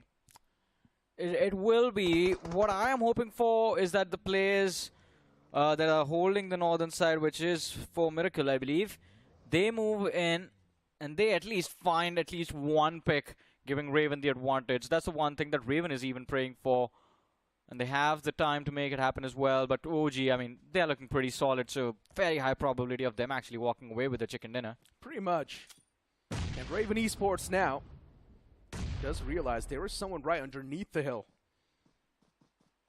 Constantly being in a bit of that problem. And also a bit of an annoying thing that there is someone, but they have finally eliminated that player. So now for OG, the sideline's pretty much cleared. Backlines, no one is going to be present. They just need to be wary of the players of Raven Esports. Oh my goodness, the plan that I had in mind actually backfires. For Miracle just make the bounce on towards the players of Raven Esports, and well, for Miracle do end up getting eliminated. So we're down to the top 2 teams. It's 4 players from OG taking on the 3 men from Raven Esports. 4v3, OG with the upper hand. Unless Raven finds the opener, it is OG that might walk away with the chicken dinner. Can we just give props to Raven Esports and how Yeah, good they have been so for far? sure, for sure. It's incredible because all the players, we're seeing them pretty much for the first time. Not exactly for the first time. We've seen these guys in the past, but they do not have a lot of experience. But still been able to showcase such confidence, such dominance. They definitely deserve a round of applause. Everyone in the chat, type respect for Raven Esports. Yeah, their debut year basically 2025, and they're doing quite well for themselves. This time, even in the realme BGIS 25 did quite well, and now in BMPS, just living up to all of that hype. They've picked off 2 from the side of OG. The 3rd might come through. WINDGOD exposed, but Smiley, he shuts down Aru. The squad wipe comes through. Oh no, WINDGOD also goes down. It's a 1v2 for ARRANCARxGSG. ARRANCARxGSG, the man himself, with a lot of experience and insane mechanical skills. Now he needs to prove a mark. Now he needs to prove himself. Did go for the peak, but unfortunately gets shut down in the end. ARRANCARxGSG outside of the game, but Raven Esports, they end up claiming that chicken dinner. Incredible stuff from Raven Esports, dismantling a squad like OG in such a buttery smooth way. Yeah, but man, props to Raven. They played very well in game number 1. the map of Erangel and on Sanhok as well. They did quite well. The Miramar was a little bit of a miss, but OG, I mean, OG proving why everyone considers them one of the best teams in the circuit. Consistent for all 3 games, all 3 matches they have gotten, I believe, 11 plus points. Generally speaking, even the individual players know exactly how to play around the IGL. That's one of the perfect things, right? Even when you do not really have the communication, still knowing exactly what the IGL is going to be thinking in this instance, it feels like everyone is just so well gelled up that they just know each other's nature perfectly. Yeah, and I mean, in particular, in realme BGIS 2025, you mentioned this when Atanki wasn't there and he came back, that after his return, there wasn't that immediate impact that we were hoping for. There was a little bit of a slowdown as well. He's back in his top form, ma'am. He's doing well again. It seems like that warm-up took a while, but the man is back to his OG days. Yeah, the crazy part is OG still has one more legend who's currently sitting all the way on the bench, right? Let's not forget Veron. This man as well, he's quite the insane player. Mechanically gifted. We have seen Veron in 2024 BGIS. Back then, they were known as just Team Aru, and Veron was in the main playing core. He was doing incredibly well, but then the moment they got signed by OG, Veron has been sitting on the bench for a long time. But you've still got players like WINDGOD coming in, AKOP coming in, just adding on a bit more of that firepower. Yeah, I think it was just that fact that at the start of the year, there was a big third-party tournament that happened. Veron was playing there as well, and they were trying to find the groove as well. Veron, as you mentioned, he can handle his own when he's put in the mix.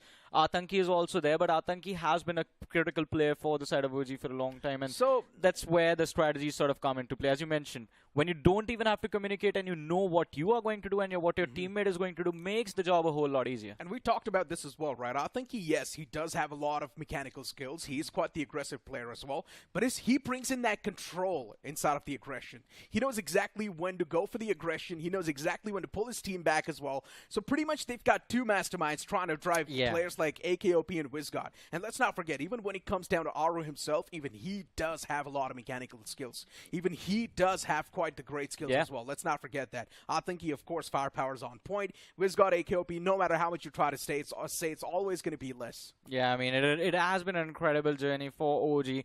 And at this point, I mean, you just can't stop rooting for this team to see them in the finals and to see them succeed no matter what happens, right? Yeah, I mean, the same thing at this point for Raven Esports, too. I'm loving the way they're played inside of the round 1.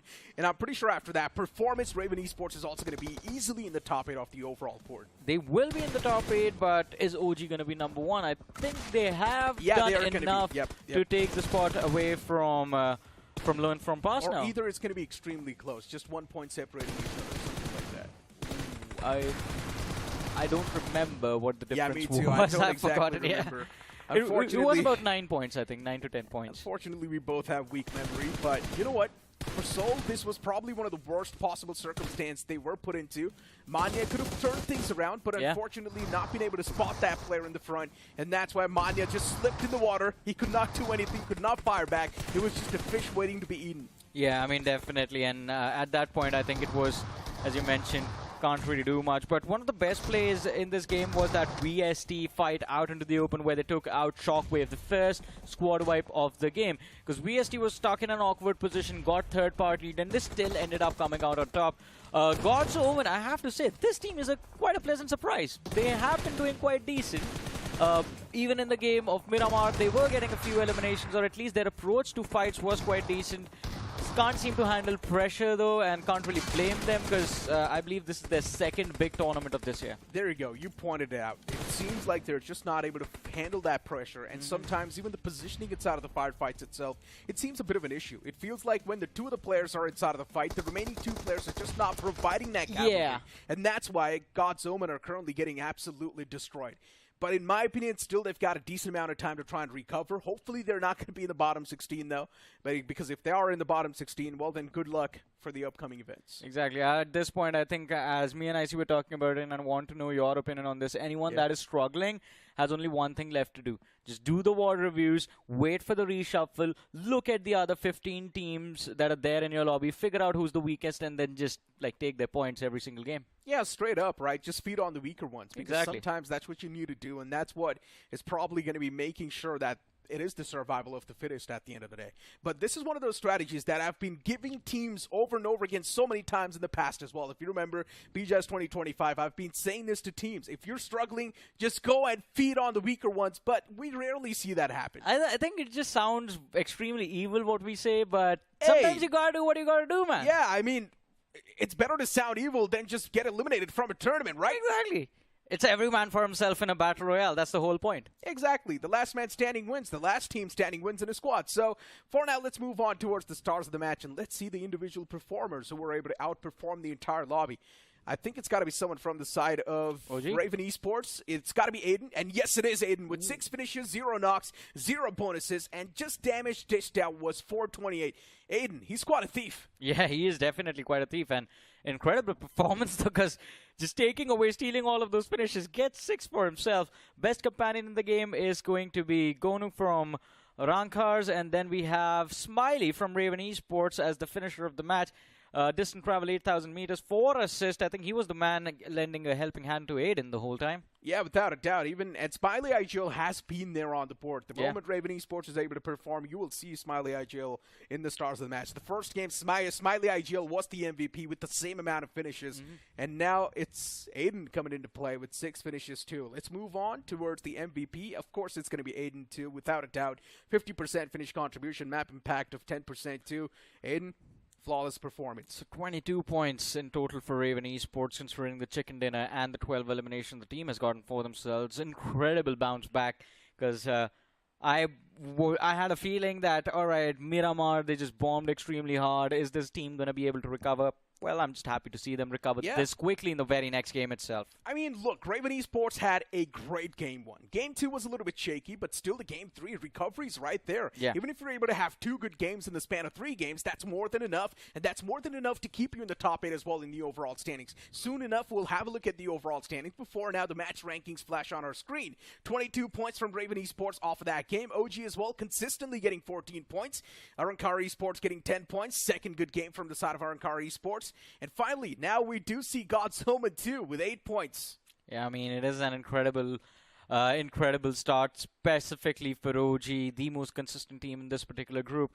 And at this point, we're just hoping to see what their position is going to be in the overall leaderboard. I think Necro, they definitely have taken the first spot away.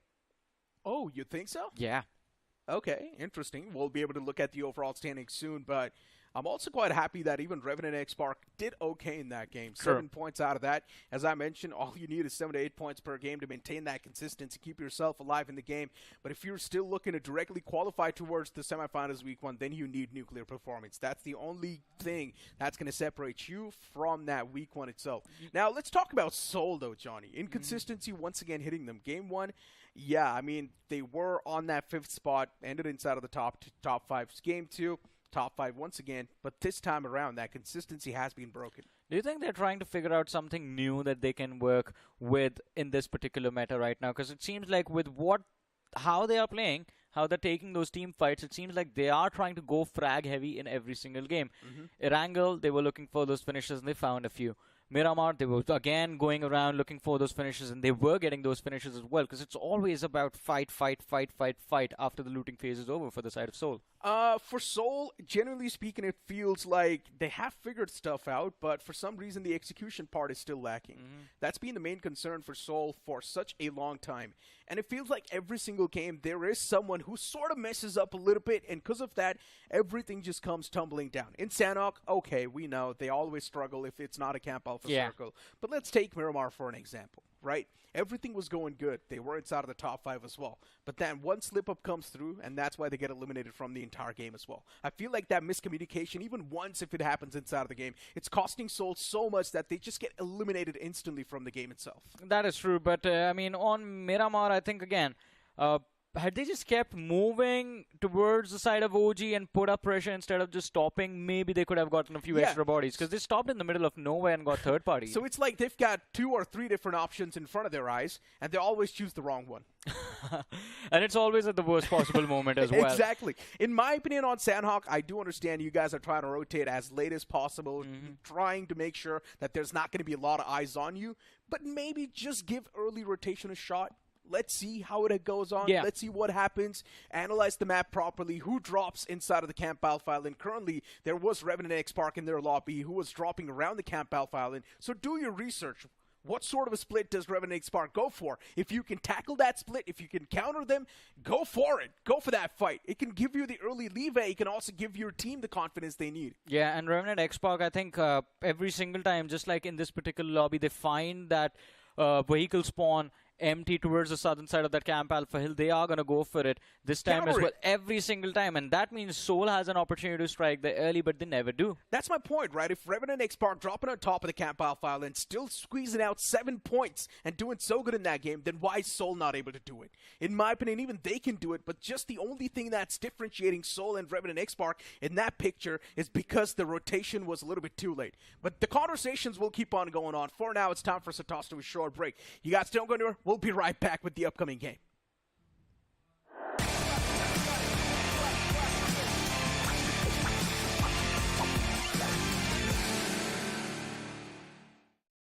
कौन हो? अबे तू बाहर में बाहर के बता। अबे रोंडो में रोंडो किसको बोला रे? रोंडो बोलता है हाँ? तू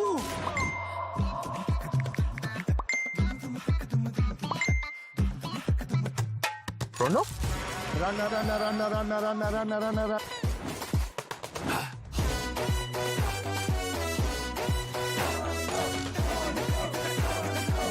Nation wants to know. कहाँ है ये रोंडो? रोंडो अभी बताओ मुझे रोंडो। अरे ओ कालिया कितने आदमी थे रोंडो सरकार। रोंडो कहाँ है? क्या है ये रोंडो? क्यों बेटा कन्फ्यूजन में? आओ कभी रोंडो में। रोंडो रोंडो रोंडो आगे। क्रेज चढ़ेगा सबको क्योंकि BGMI में आ गया है नया रोंडो map. Get new vehicles, explosive weapons, epic hot drop locations and more. Download BGMI now. भाई क्या करवा रहे हो तुम? कभी पेट्रोल वाला बना दिया, कभी टीचर बना दे रहे हो। अबे गेमर हूँ मैं, एक्टर थोड़ी हूँ। भाई download BGMI now. Sir watermelon juice. अबे छोड़ो।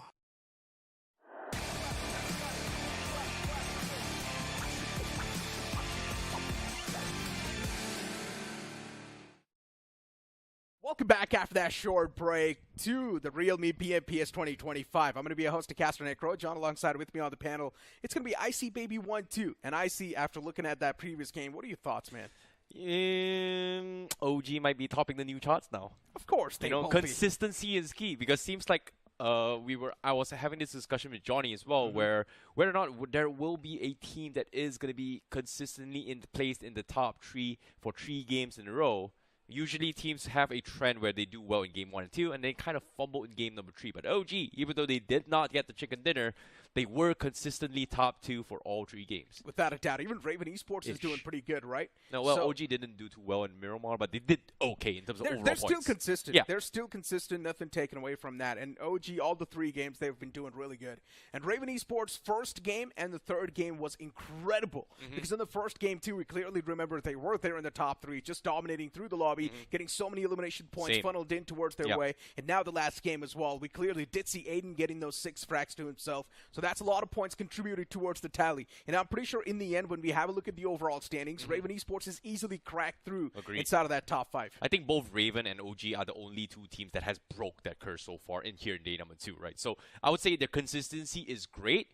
But again, they have set a new benchmark for a lot of teams that is going to be trying to pursue their journey into the top 8 directly into the semifinals. So that is going to be a huge, important factor coming from them. But all things considered, I want to see how the next group is going to be playing right now. Exactly. But you know what? Something that's going to help you guys with your gameplay is also going to be the Realme GT7 with iSense Graphene rear cover. And let's not forget, if you move on towards Amazon and search for the Realme GT7 on Amazon, you might just stand a chance to win prizes up up to 2 lakhs. So what are you waiting for? Move on and check it out right now. Let's not forget it also comes with stable 120 FPS up to 6 hours, code tested by realme and also Crafton guys themselves. So I would recommend you guys, if you guys want to have a smooth BGMI experience, do check out this device. But back towards the main deal and also the main conversation that we're having, right? Now we're going to see a switch up inside of the groups too. Group D is going to be inside of the action. Inside of Group D, we've got so many big names like Reckoning Esports, K9 Esports, Hades H4K, who was a part of the grand finals in the realme BGS 2025.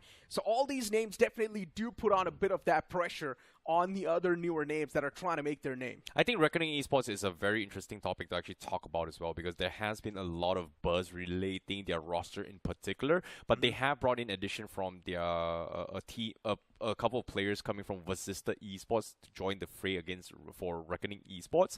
So I want to see that now with this new integration, did they have enough time to prepare coming into his BMPS? So because if you think about the journey, Reckoning Esports was struggling their entire run in BGIS before actually qualifying into the LAN finals. And then in the LAN finals, they were the team that everybody was looking to beat. Unfortunately, they crumbled under pressure, could not secure the trophy, finished at 4th place for the LAN finals itself. And a team that's currently being overshadowed by all the other teams is also Team Insane themselves. Oh, yeah. Because in the BMPS 2023, I clearly remember Team Insane was setting records.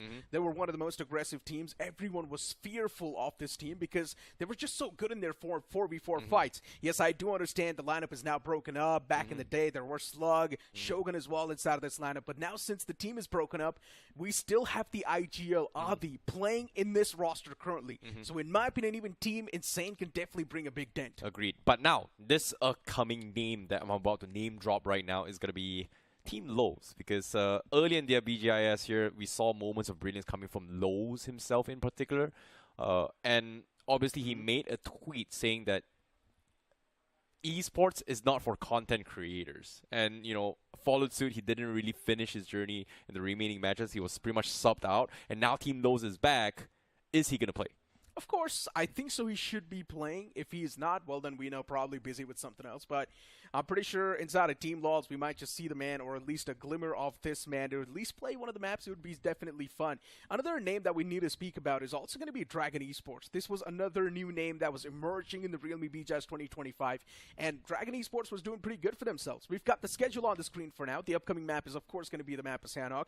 A bit quicker paced. I would love to see if there's going to be any sort of drop collisions, because we all know K9 Esports is also going to be part of this. Even WINDGOD Esports will be inside of the fray. Luckily enough for Seoul, K9 Esports is not in the same lobby as them. So for K9 Esports 2, the Camp Alpha Island will be completely free. Agreed. But as of now here, the teams playing in Group D here, we have Reckoning Esports, FS Esports, Team H4K, AltitudeXInsane, Diesel Esports, Team 4 Barriers, WINDGOD Esports, K9 Esports, RAKA Esports, 4TR Official, Universe 7, Ace Official, TCWX, EMZ, Team Z, Dragon Esports, and also, last but not least, Team Lowe's. Yes, that's the name drop that I'm looking forward to as well. Is Lowe's going to be playing? Even U7, my eyes are going to be pinned on them. I genuinely want to see what U7 has in store. But we've got the squad rosters off the team on the screen. Reckoning Esports coming in with Gravity, Dionysus, Viper, Salma as well. A man who was a part of Seoul in the past, but now Salma joining Reckoning Esports. This is definitely going to be interesting.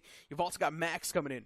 Yep, Max coming in from Vasista Esports as well into his addition. So this is something that I'm looking forward to see coming from Reckoning Esports, whether or not can they gel, because there was a lot of buzz coming from the team. Obviously, we've seen the brilliance coming from Dion as well as Viper, close to almost securing the MVP of BGIS, but all things considered, now it's going to be a completely new chapter for them. I'm really stoked to see K9 Esports, Omega, Ninja Boy, B, Slug back in action, and these guys are absolute powerhouse when it comes to showcasing aggression to its fullest potential. K9 Esports is a team that can execute it flawlessly. You've also got WINDGOD Esports, LeBron, Infinity, Kyoya, Dhruvoji, and Vishu. A bit of those players switched up, but still for WINDGOD Esports, they have a solid lineup in their hands. 4TR2, Marty, Pain is live. We've seen these guys in BGS 2025. You've also got RAKA Esports. RAKA Esports, I remember that one clutch done by the individual still. Yeah, coffin literally 1 versus 4 in the map of Miramar and somehow survive and live to tell the tale. So that was a very nice moment of brilliance coming from RAKA Esports. And Dragon Esports, also another team that no one kind of expected them to do well, but when their first debut performance is realme BGIS, pretty much put them in the ballpark on whether or not is this team capable to challenge against the titans of BGMI in general. So they pretty much gotten a little bit of experience coming from BGIs, but now it all comes down to how they translate it into what's BMPS, where it matters the most. Because when it comes to BMPS, this is the pro series for its reason. Every single team that is playing right here has already gathered enough experience over the years to play at the best of the best, against the best of the best. Look, generally speaking, even TZ can be major surprise. There's veterans packed in that lineup. Oh, yeah. I do understand it does feel like recently they were out of touch, but still they're veterans at the end of the day. That experience can ooze out any time, and if they have practiced well enough, TC as well can end up just completely dismantling and destroying the entire lobby. And let's not forget, we've also got TCWXEMZ. TCW as well has been a part of the competitive circuit for such a long time. In BGS 2025, they were dominating through as well. So we've got so many big names as well in this upcoming group. Anything can happen. Anyone can end up dominating. Maybe it can be WINDGOD. It can be K9 Esports. But without wasting any more time, we're straight up going to jump in the upcoming map of Sanhok without any further ado. Well, without further ado, seems to be right now, because we're going to be jumping straight into the game of the map of Sanhok as we go in towards the game itself.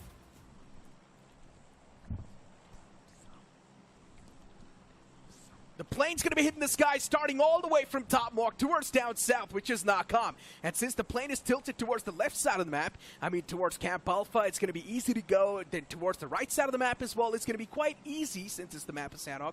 Things won't be that difficult. Well, speaking of the map itself, the circle, let us see how they are going to go right now. The flag path coming from the west side, a pretty western one. We saw an alpha circle yesterday in the map of Sanhok, but just now it was a little bit of an awkward one. It feels like it might be trending into an alpha circle as well, and we know for a fact that teams inside alpha will have a very, very fun time. Yesterday we saw one in that particular round, but they did not clinch the chicken. But in the hands of K9 Esports, that is going to be a completely separate matter. So K9, they're going to be heading into a Scam Alpha. We have Team Lowe's taking Hot In for themselves. We have FS Esports going to be dropping onto his boot camp. We do see RAKA down towards the far south as well. Dragon taking Charlie. Nothing super major. I don't think we do see a couple of drop clashes. Maybe in particular it might be WINDGOD and Reckoning, considering that they are having very, very similar flight path towards the east side. But it seems like it's just Reckoning taking vehicles and just skedaddling off. Yeah, pretty much. And speaking of skedaddling, in an early game fight like this, skedaddling away is going to be next to impossible. Pinan stacked with a lot of teams, honestly. One more team around that similar vicinity. You've got RAKA Esports, if I'm not wrong. Catalyst, I do see the player on the map. This one's going to be a tough conversion. Insane is still there around the block. And TCW is now starting to take those shots against the players of Team Insane. Connection was there, but the conversion's still missing. Well, speaking of conversions as of yet, let's take a look on how the teams are going to be playing right now. Because I feel like this is one of the passive runs here. I think out of all the groups we've seen so far for A, B, and also C itself, it feels like it is going to be very awkward in a sense where I would say there's not a lot of engagements right from get-go from drop clashes. But on screen, looks like we do see a little bit of a run in here in Painan. Oh my goodness. Yeah. TCWXEMZ moving in tandem, running up. Predator at this point has no clue where the opponent's position to. So for TCW, this will be a tough fight to convert. That's like for Team Insane, no one's making a lot of sound, no one's making a lot of moves. Finally, the position's given away. Unfortunately for Team Insane, they've lost out on their IGL itself, so that's going to be a bit of a tough pill to swallow. Spotting out the first man. Should have been a knock himself, but Adam, at the end of the day, ends up revealing his own position. Adam wants to back away, backs off towards the closet room, but at the end of the day, still he's all by himself, isolated in this particular compound. Yeah, speaking of the fight itself, Altitude looking for the push coming in through. They've lost one. Lazy looking to try and get a little bit of a redemption here coming from Altitude. We've seen the performance in BGIS, but now this time looks like they are going to be having a little bit of recovery here. Gods goes for a couple pre-shots, but Predator, whew, he's got to be counting his lucky stars. Yeah. Because that crosshair was spot on. Unfortunately, no connection. Indeed it was. The AKM starting to make a lot of sound now, but for Gods, unfortunately, the position's revealed. And he's in quite an awkward spot, too. It's a one-and-done angle. And if Gods gets caught without even getting a single pick, that's going to keep the players of Team Insane in a massive disadvantage. A 3-on-4 already in the hands of TCW EMZ, starting to make that pounce close and personal. DBS up close and personal against Adam. For how long can he really stand his ground? And eventually Adam does come out on top in one of the duels, but instantly gets traded off in return. Altitude Team Insane trying their best to give it all. Gods as well getting shut down. Now it's down to just Lazzy. Can Lazy really try and shut down the opponents too? And just keep his team alive for the longest inside of the game? Hands out the death blow on the knocked out player. Still Lazy, looking to convert a few more. But since now they've decided to go for the reset, for how long can they keep themselves alive? Because RAKA Esports with a third party, they're already in towards the compound. Yeah, this is going to be very, very important coming from them as well. But Altitude somehow manages a couple of trades here in Painan. They're wrapping things up very quickly, but both teams are drawing blood here. And like you said, third party comes through. There is going to be another third team looking to try and pry on these two teams, and that's going to be, like you said, RAKA Esports coming in, as they are going to be scraping by the remaining players here as Adams' knock gets stolen away by RAKA, as Altitude losing one player again. Both TCW and Altitude in one of a heck of a scuffle, of a struggle right now, as they need to find a way to regain their composure, reset their health, and then back out of the city, because right now both teams have absolutely no teammates at all. Yeah. In a sense of they only have each other. In this case, 2 players for each team. At least Altitude Team Insane is backed away, right? So they're out of harm's way for now. But still not completely, since they just have 2 more players standing. For them to survive, it seems next to impossible. But as I mentioned, next to impossible, there is still a survival possibility there.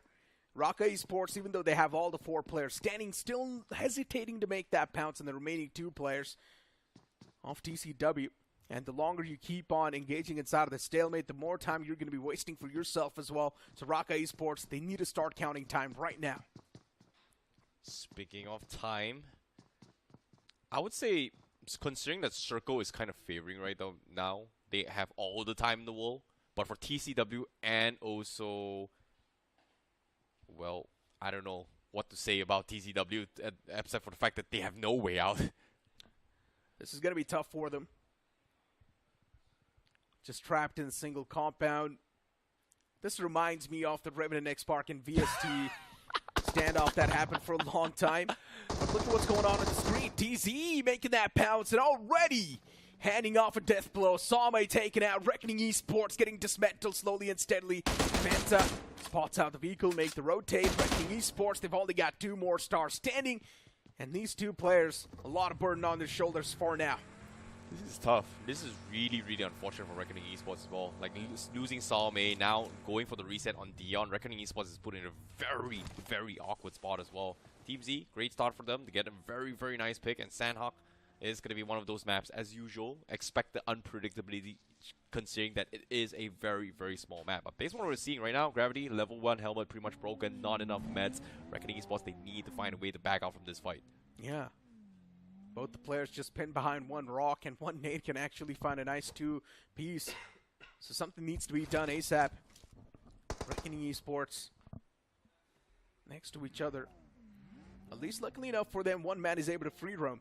And the next zone is going to center on up towards Painan, so that standstill is going to go on for even longer. Yeah, Max is going to be in this situation as well, and it is going to be very, very interesting as well to see how things are going to be going out. Because as of yet, Team 0, in this case Team Z, going to be in a very, very happy going here as they try and rotate down from north side. But I'm a little bit more concerned for them because they don't really have a lot of vehicles to work with. So logically, having vehicles is pretty much on the downside just because it is very easily to spray down in these scenarios. But considering the position they're in, not having vehicles puts them in a worse situation, considering that if they get gatekeeped, there's no way to hide. Yeah. Or no way to get into cover quickly in case they were caught out in open. Yeah, for Team Z, luckily enough, they do have a decent cover to play with. And for Reckoning Esports, in quite the uncomfortable spot. Looking at 4TR as well. They've got a decent bit of spot for themselves. Team LOL's under fire. A bit of a problem emerging. Mudid going for the revival on the fallen comrade. Shoop's going to be back up on his feet. It's not a problem. Look at what's going on. 4TR starting to break a few barricades here and there. Well, 4 barriers as of yet. It seems like this is going to be a very, very interesting one, considering that when we talk about 4 barriers, they are the gatekeepers when it comes to going for the hunt. But for them now to go in for the hunt, Team LOL's in a lot of pain. They've got the initial knock, and they've got the pin in the awkward spot. Iconic with the nade, gets the second potentially. That's the confirmation sure, but Moat dropped down pretty low. So no knock yet, but never mind. The second nade comes through. That is going to be 4 barriers, picking another one. So now is going to completely run out to safety, running away, leaving his compadre behind. Team LOL's now getting slowly and steadily dismantled, which is of course never a good thing. Getting devoured alive, slowly and steadily is not a good feeling at all, but Team LOL's, the last man is going to try to back away, and he easily does as well, but Kunal is also catching a lot of strays. And in the end, he gets eliminated by the hands of TWOB Esports. So that's going to be +1 on the board for them. Did not even need to work hard for that. And look at the elimination feed, even U7 on the receiving side of the spectrum against the players of WINDGOD Esports. Kyoya, Infinity starting to rack up those eliminations. That's really unfortunate for them. What a way to go down here for Team LOL's. First team to get eliminated here in Group D for first game for them. But these are esports, they're going to be very happy about this. And interesting enough, these are names that has one of the best macro skills in macro positioning overall when it comes to their positioning in this game. And for them to actually lose 1 member right from get-go, but getting 1 in return, I would say it's a W for them. Yeah. And you know what else is a massive W? It's also going to be the realme GT7. Move on towards Amazon, search for the realme GT7, and you might just stand a chance to win prizes up to 2 lakhs. But I'm going to hold on to that thought. Diesel Esports, Orlo, the man is single-handedly making the pounce and dismantling the foes like they're not even a problem. It's quite funny to see Diesel Esports back in action in such an explosive way. But unfortunately for them, they lost out on Ali quite early inside of the game. But still, these remaining 3 players, they do seem quite destructive. It is going to be very, very important. But yeah, back to the conversation as well. You know, you brought up about our amazing sponsors. realme GT7 is going to be launching very, very soon on the 27th. That's going to be in 4-day time. That is going to be the phone that you guys have to check it out as well. Just search it up on Amazon. Search realme GT7 and you might stand a chance to walk up and win up to prizes up to 2 lakh rupees in general. Yeah. Sounds exciting to me, honestly, because the device comes in with MediaTek Dimensity 9400E. It has the most powerful chipset with 2.45mm plus Antutu score. You can play BGMI, stream videos, multitask between application, or attend online meetings, all at the same time, and it's running like a beast. So one thing is for sure, you're going to be having that stable 120 FPS for up to 6 hours, because it's tested by Realme and the Crafton themselves. But hold on, H4K. Spotting out the remaining men of Reckoning Esports. For them, they're just never having that side relief. And now H4K as well, they just want to take a bit of that dig. Oh, speaking of a dig here, look at this circle. Oof. This is still in between both I would say both islands in general for the west and the east side. And Painan still smack middle of it also. Altitude, they have to be counting their lucky stars that they are somewhat surviving for the longest of time. Same can be said with TCW, right? So for H4K, they are going to be gatekeeping the members coming from Reckoning Esports. They do see a couple players, but on screen we do see moments coming from WINDGOD as well as Dragon coming from the southeast corner.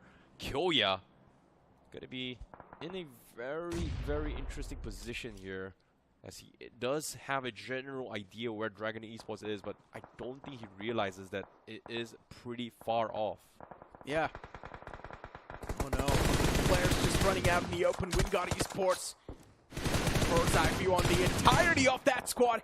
And AltitudeXInsane surprises them with an off. Unfortunately for them, even the second man follows up that same terrain, and Gods is now proven out to be an absolute god as he's devouring the competition without any problems.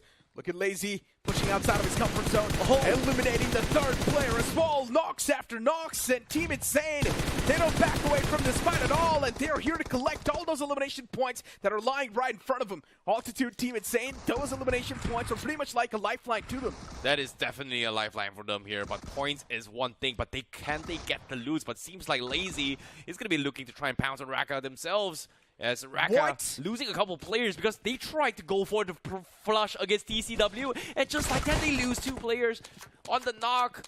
But can they get the confirmation? Empire, he needs to push this. Like, this is the perfect time to push this. As RAKA feeling a little bit weak. They want to go in for the reset, but the come comes through. Explosion. Ooh, okay, no. He actually got the pump. Yeah. My God, that could have been disastrous for RAKA. Yeah, that could have been a 1v4, honestly speaking. Oh boy, for RAKA Esports, that stalemate was going on from stage 1 up till now. Solid 10 minutes inside of the game, and both these teams are just looking at each other. For RAKA Esports, this is a clear sign of concern since they're struggling with confidence. But hopefully, in the future, that confidence is going to be sorted out. Looking at the zone, it's still creating that anonymous factor. We do not know if it's going to be shifting towards the left side or the right side, but luckily enough, it does consume a lot more off the right side. So there's a big chance the circle can actually shift in towards the bootcamp area. Is it going to go towards bootcamp? Nah, I don't think so. It's pretty much done and dusted here. But FS, they have the gatekeep from the north side, though. So when you talk about gatekeeping, they do have the highest mountain terrain in this topography so far, so it is going to be very good for them to actually scout out and zone off people who's trying to cross over the river, so especially teams coming from the west side. So if they can hold it well, they are going to be fine, but at the same time, it is also going to be working both ways, so the other end can actually see them all the way from afar on the top, even though, look at this, like, perfect vision from this vision itself from Slug. They can see all of them if they decide to actually hold that compound. It's going to be very tough because no amount of is going to cover them at all. K9 Esports playing quite suppressed. It's interesting because K9, they're one of the aggressors inside of the lobby. They're known to possess a lot of firepower, but this time around, K9 Esports playing quite composed, not really unleashing their true beast, that true demon that they have in them. Taking things slow and cautiously while the elimination feed is still popping off. FS Esports taking a bit of that fight against the players of Team Z. Well, speaking of the fight itself, Team Z, they are going to be losing players to FS Esports. FS Esports getting a couple of pickups from themselves, and they are also going to be picking up on towards H4K as TZ is going to get completely disbanded by 2 teams in this double pincer. And the rest of the players coming from TZ is a little bit far off as the remaining 2 players still inside bootcamp, going to be tanking the zone. Meanwhile, southeast corner, WINDGOD looking for a push. They are in a lot of pain here as 4TR defends the compound as WINDGOD can't seem to find an entry point. And Chaos somehow sneaks in from the side, but he's all by himself. 4TR official is going to look for the flush shot. Smokes are true, and Kioria going for the flag spray, but he eventually will go down as 4TR cleans them out. Yeah, 4TR, incredible stuff. But the battle's not done yet. 4TR officials, still the sidelines are not secured, so they constantly need to look around as well. And that's why they're not too sure if the sidelines are cleared. You can see Pain is live trying to find someone in that generic direction. There is a player available towards that vicinity. And Pain is live. Once again, finally spots out that straggler. Ends his life. RAKA Esports down 2 players. What am I watching? Massive mistake. AltitudeXInsane constantly winning fights after fights. A while ago, they took down 4 players off the team in the front. And now for RAKA Esports, they've lost out in 2 men as well.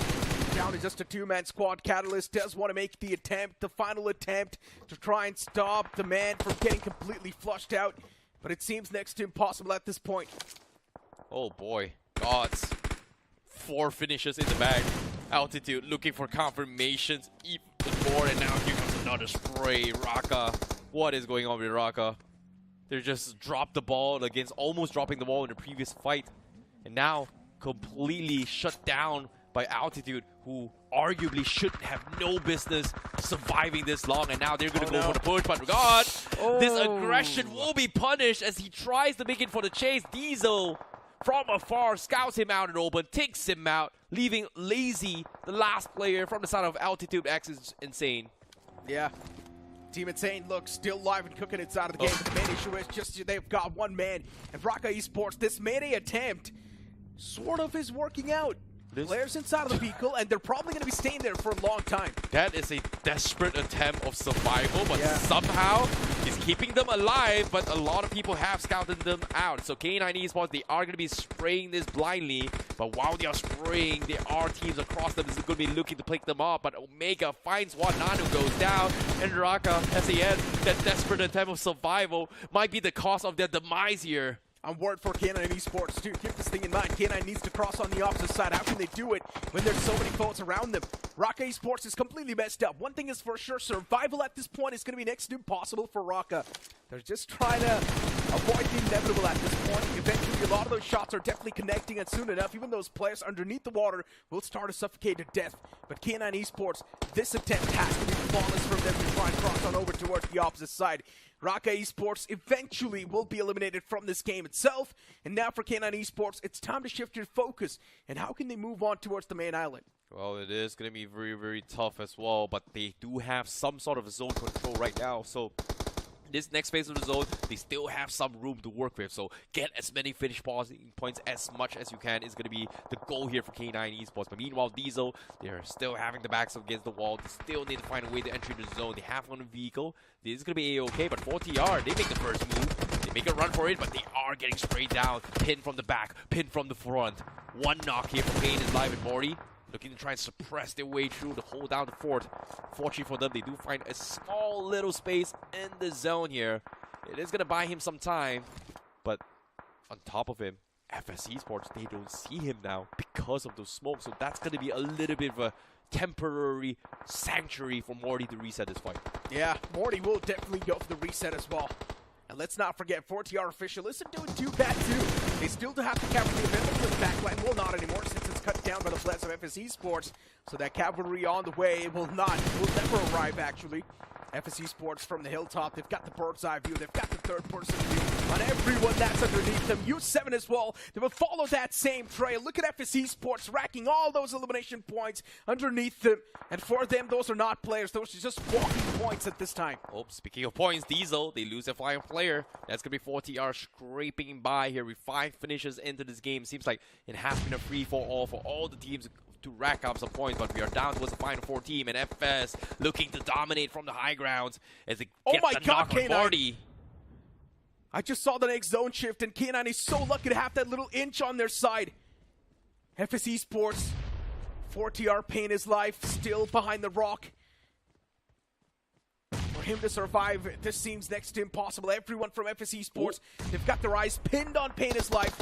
Oh no, he's also taking too many shots from the sidelines at this point. Needs to move inside of the circle as well. Blue's going to start to close, does not have enough time. He's going to take away to death. And Pain is live, will be eliminated with quite a lot of pain from that Blue. Yeah, I heard stage 7 zone, no joke at all. Down towards the final 3 teams. K9 somehow, like you said, on the zone, they definitely have to pray their lucky stars here because the zone favors them. And now they find Crypto. This K9 Esports gets a little bit of a confirmation. Slug is knocked, but they need to cross the river. And Ace, they are going to be very happy about this. They know for a fact Ace Official has full control of the zone. They can gatekeep K9, and all they need to do is wait for the zone and wait for a mistake by K9 Esports. K9 from the start has been playing for the winning blow, and finally now the moment is arriving. FS Esports in the sidelines, a little bit overshadowed by both these teams since they've got the man advantage. Ace Official, too, does not really have a lot of elimination points secured, but still they're going to try to go for that winning play. K9 Esports, I'm not even sure what was that Mayday attempt. They definitely did have a little bit of that circle to play with, but since the next zone shifts away from them, K9 Esports, they try to make a desperate attempt to try and cross on towards the main island. In the end, they lose out on one crucial man, but still the attempt is successful. One man has made it to the main island. And now that man just needs to keep himself alive. The entirety of K9 Esports slowly and steadily getting dismantled. The exact same thing happened that I was worried about.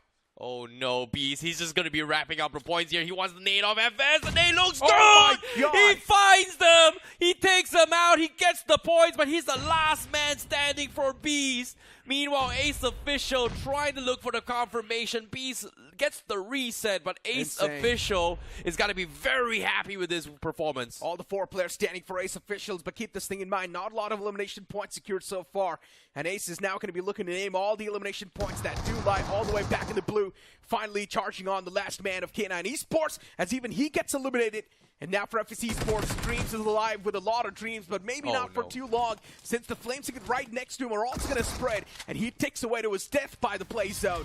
But what a game it has been so far. A mixture of all the teams performing, but in the end it was Team Ace on the back of all the man numbers they had. Ace Official's got to be tanking the Lucky Stars here. They made it look so easy. Just had circle control, hold down the fort, and then just claim the chicken dinner. But nevertheless, a valiant attempt coming from K9 Esports because they had no business surviving that. But for some reason, Circle helped them. They were able to pick up so many players here coming from FS. Even the final hoorah attempt coming from Beast.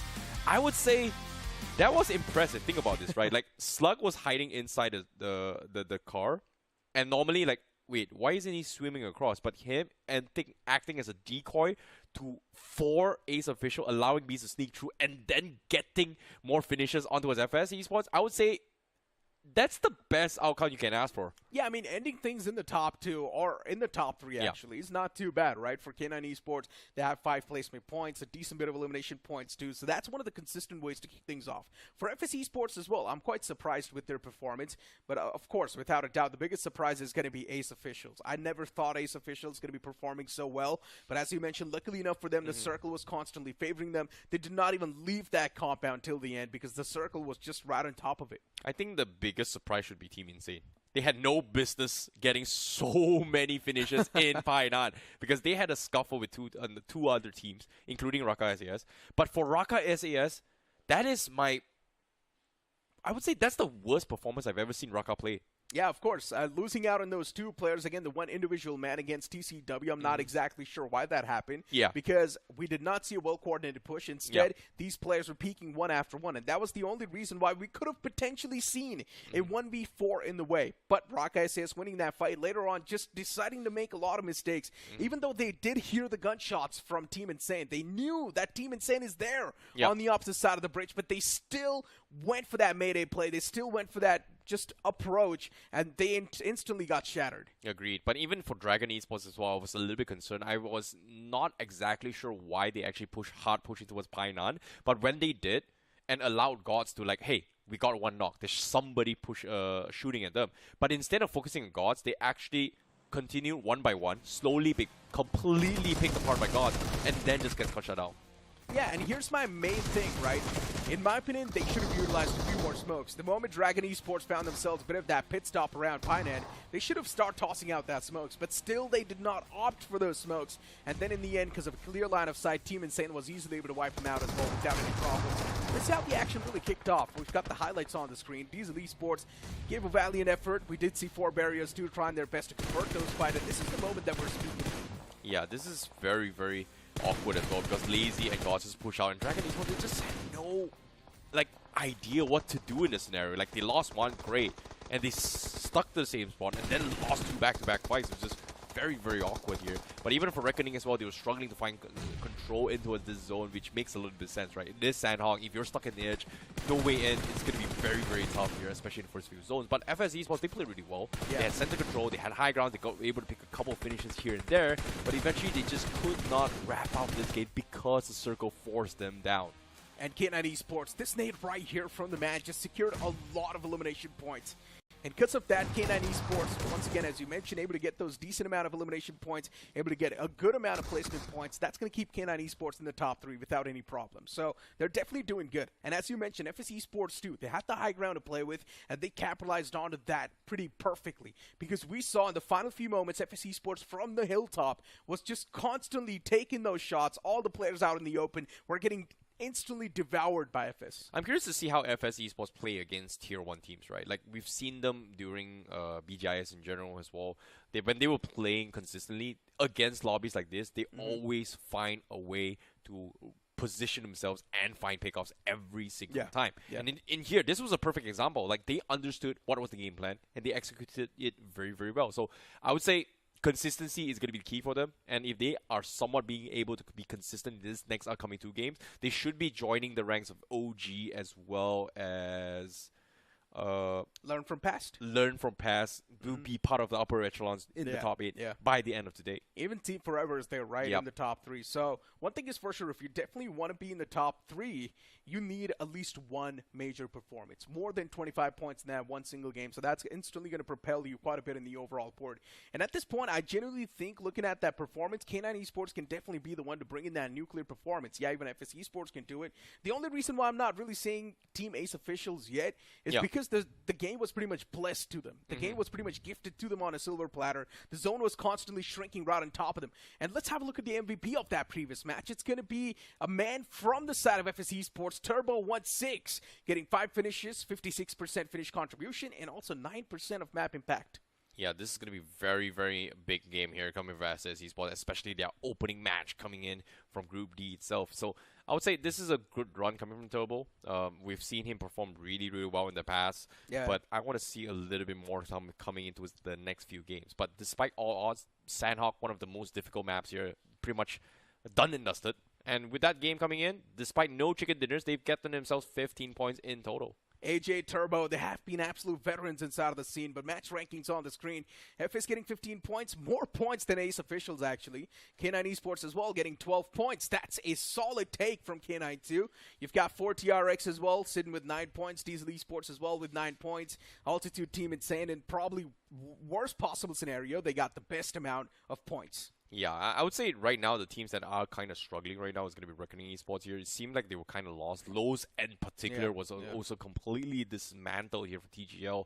So I feel like this is going to be a good opportunity for the rest of the teams to try to deny all these teams who's, I would say, quote-unquote, the veterans in the scene from actually qualifying maybe in this scenario here, considering that if you are stuck in the bottom 16, you are out.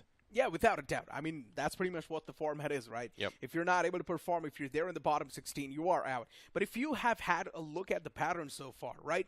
Teams usually in the first game itself, in this realme BMPS 2025, they do manage to squeeze in more than 20 points. Because that's what the pattern has been for the past 2 groups. But this group particularly, the most amount of points we saw was 16. And that means now cracking inside of the top 8 might just get a little bit tougher because this group is probably going to amp up the threshold even more. Yeah, and it all comes down to consistency from the teams themselves, right? Like, when you're put in this situation, this group, how well are you going to be able to perform? But for now, I'm curious to see how the overall rankings are going to be looking like as well, especially after this introduction of Group D's points. But obviously, we won't see any of the Group D's in the top 8 as of yet.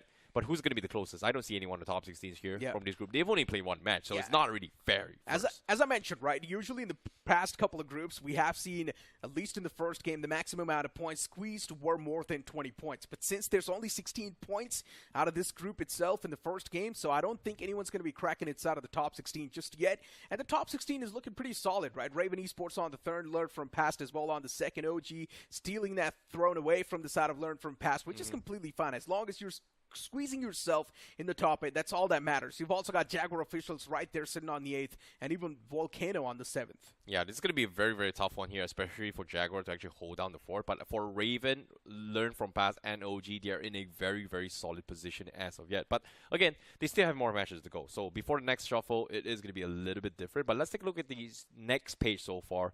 I do see FS with that win coming in. They are in 25th position, but that, again, they've only played 1 match so far.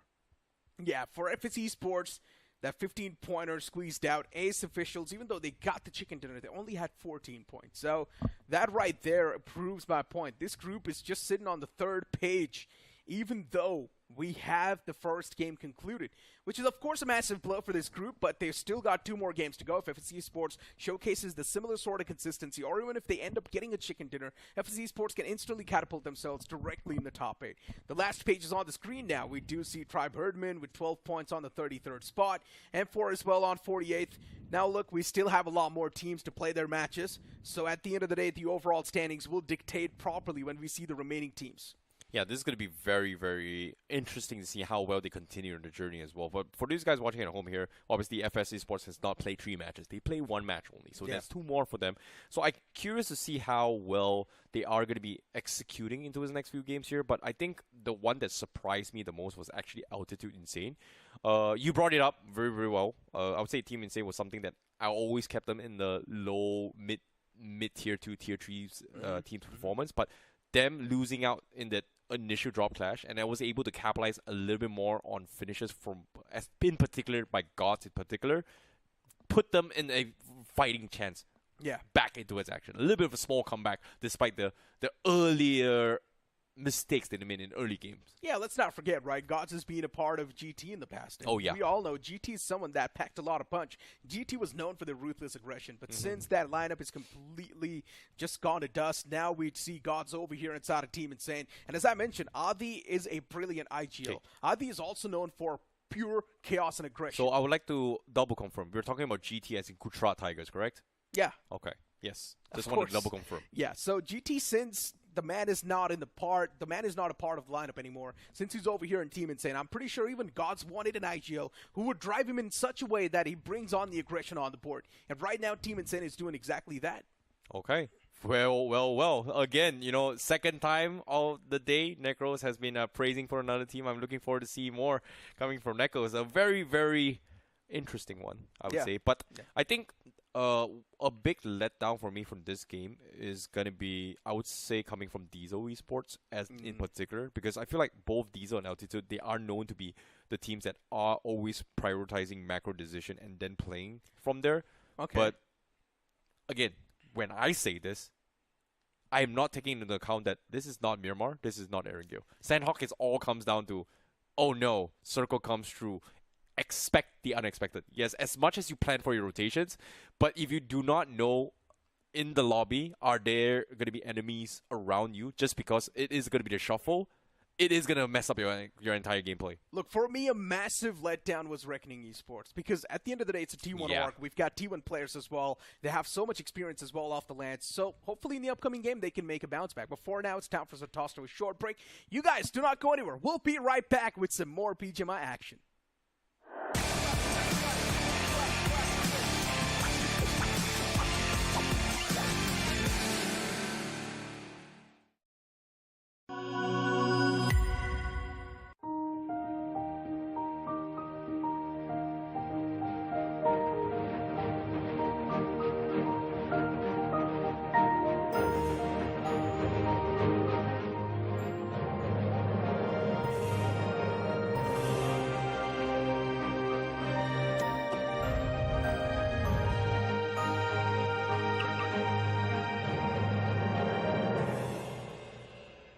Kia. Movement that inspires. Delivery, order ready.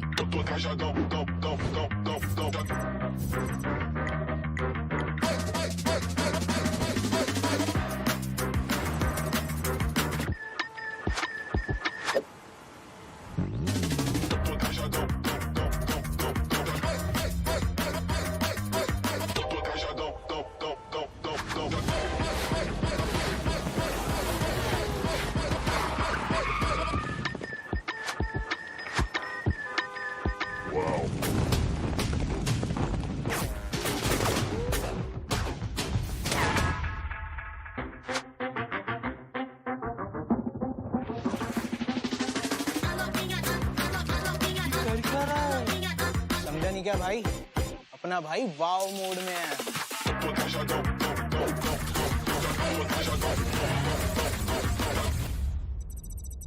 Wow.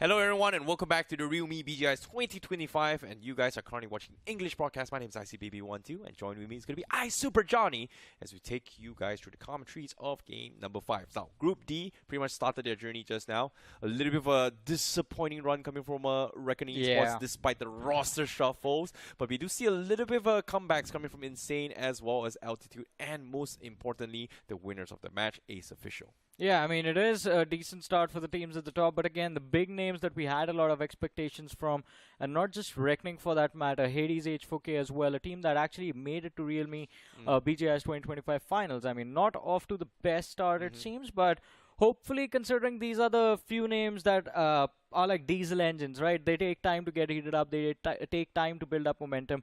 Hopefully can bounce back in the map of Miramar, which is going to be next. Agreed. For FS Esports as well, they are currently the top table toppers here. Even though they did not get the chicken dinner, they are in the same roadmap towards how Orangutan clinched the number 1 spot in overall standings here. No chicken dinner, but being consistent is going to be the key. So it's not happening yet, but it's a start of something new right now. They are top 2, so I would say, you know, if you don't get a chicken dinner, it's fine. Get top 2, top 2, top 2.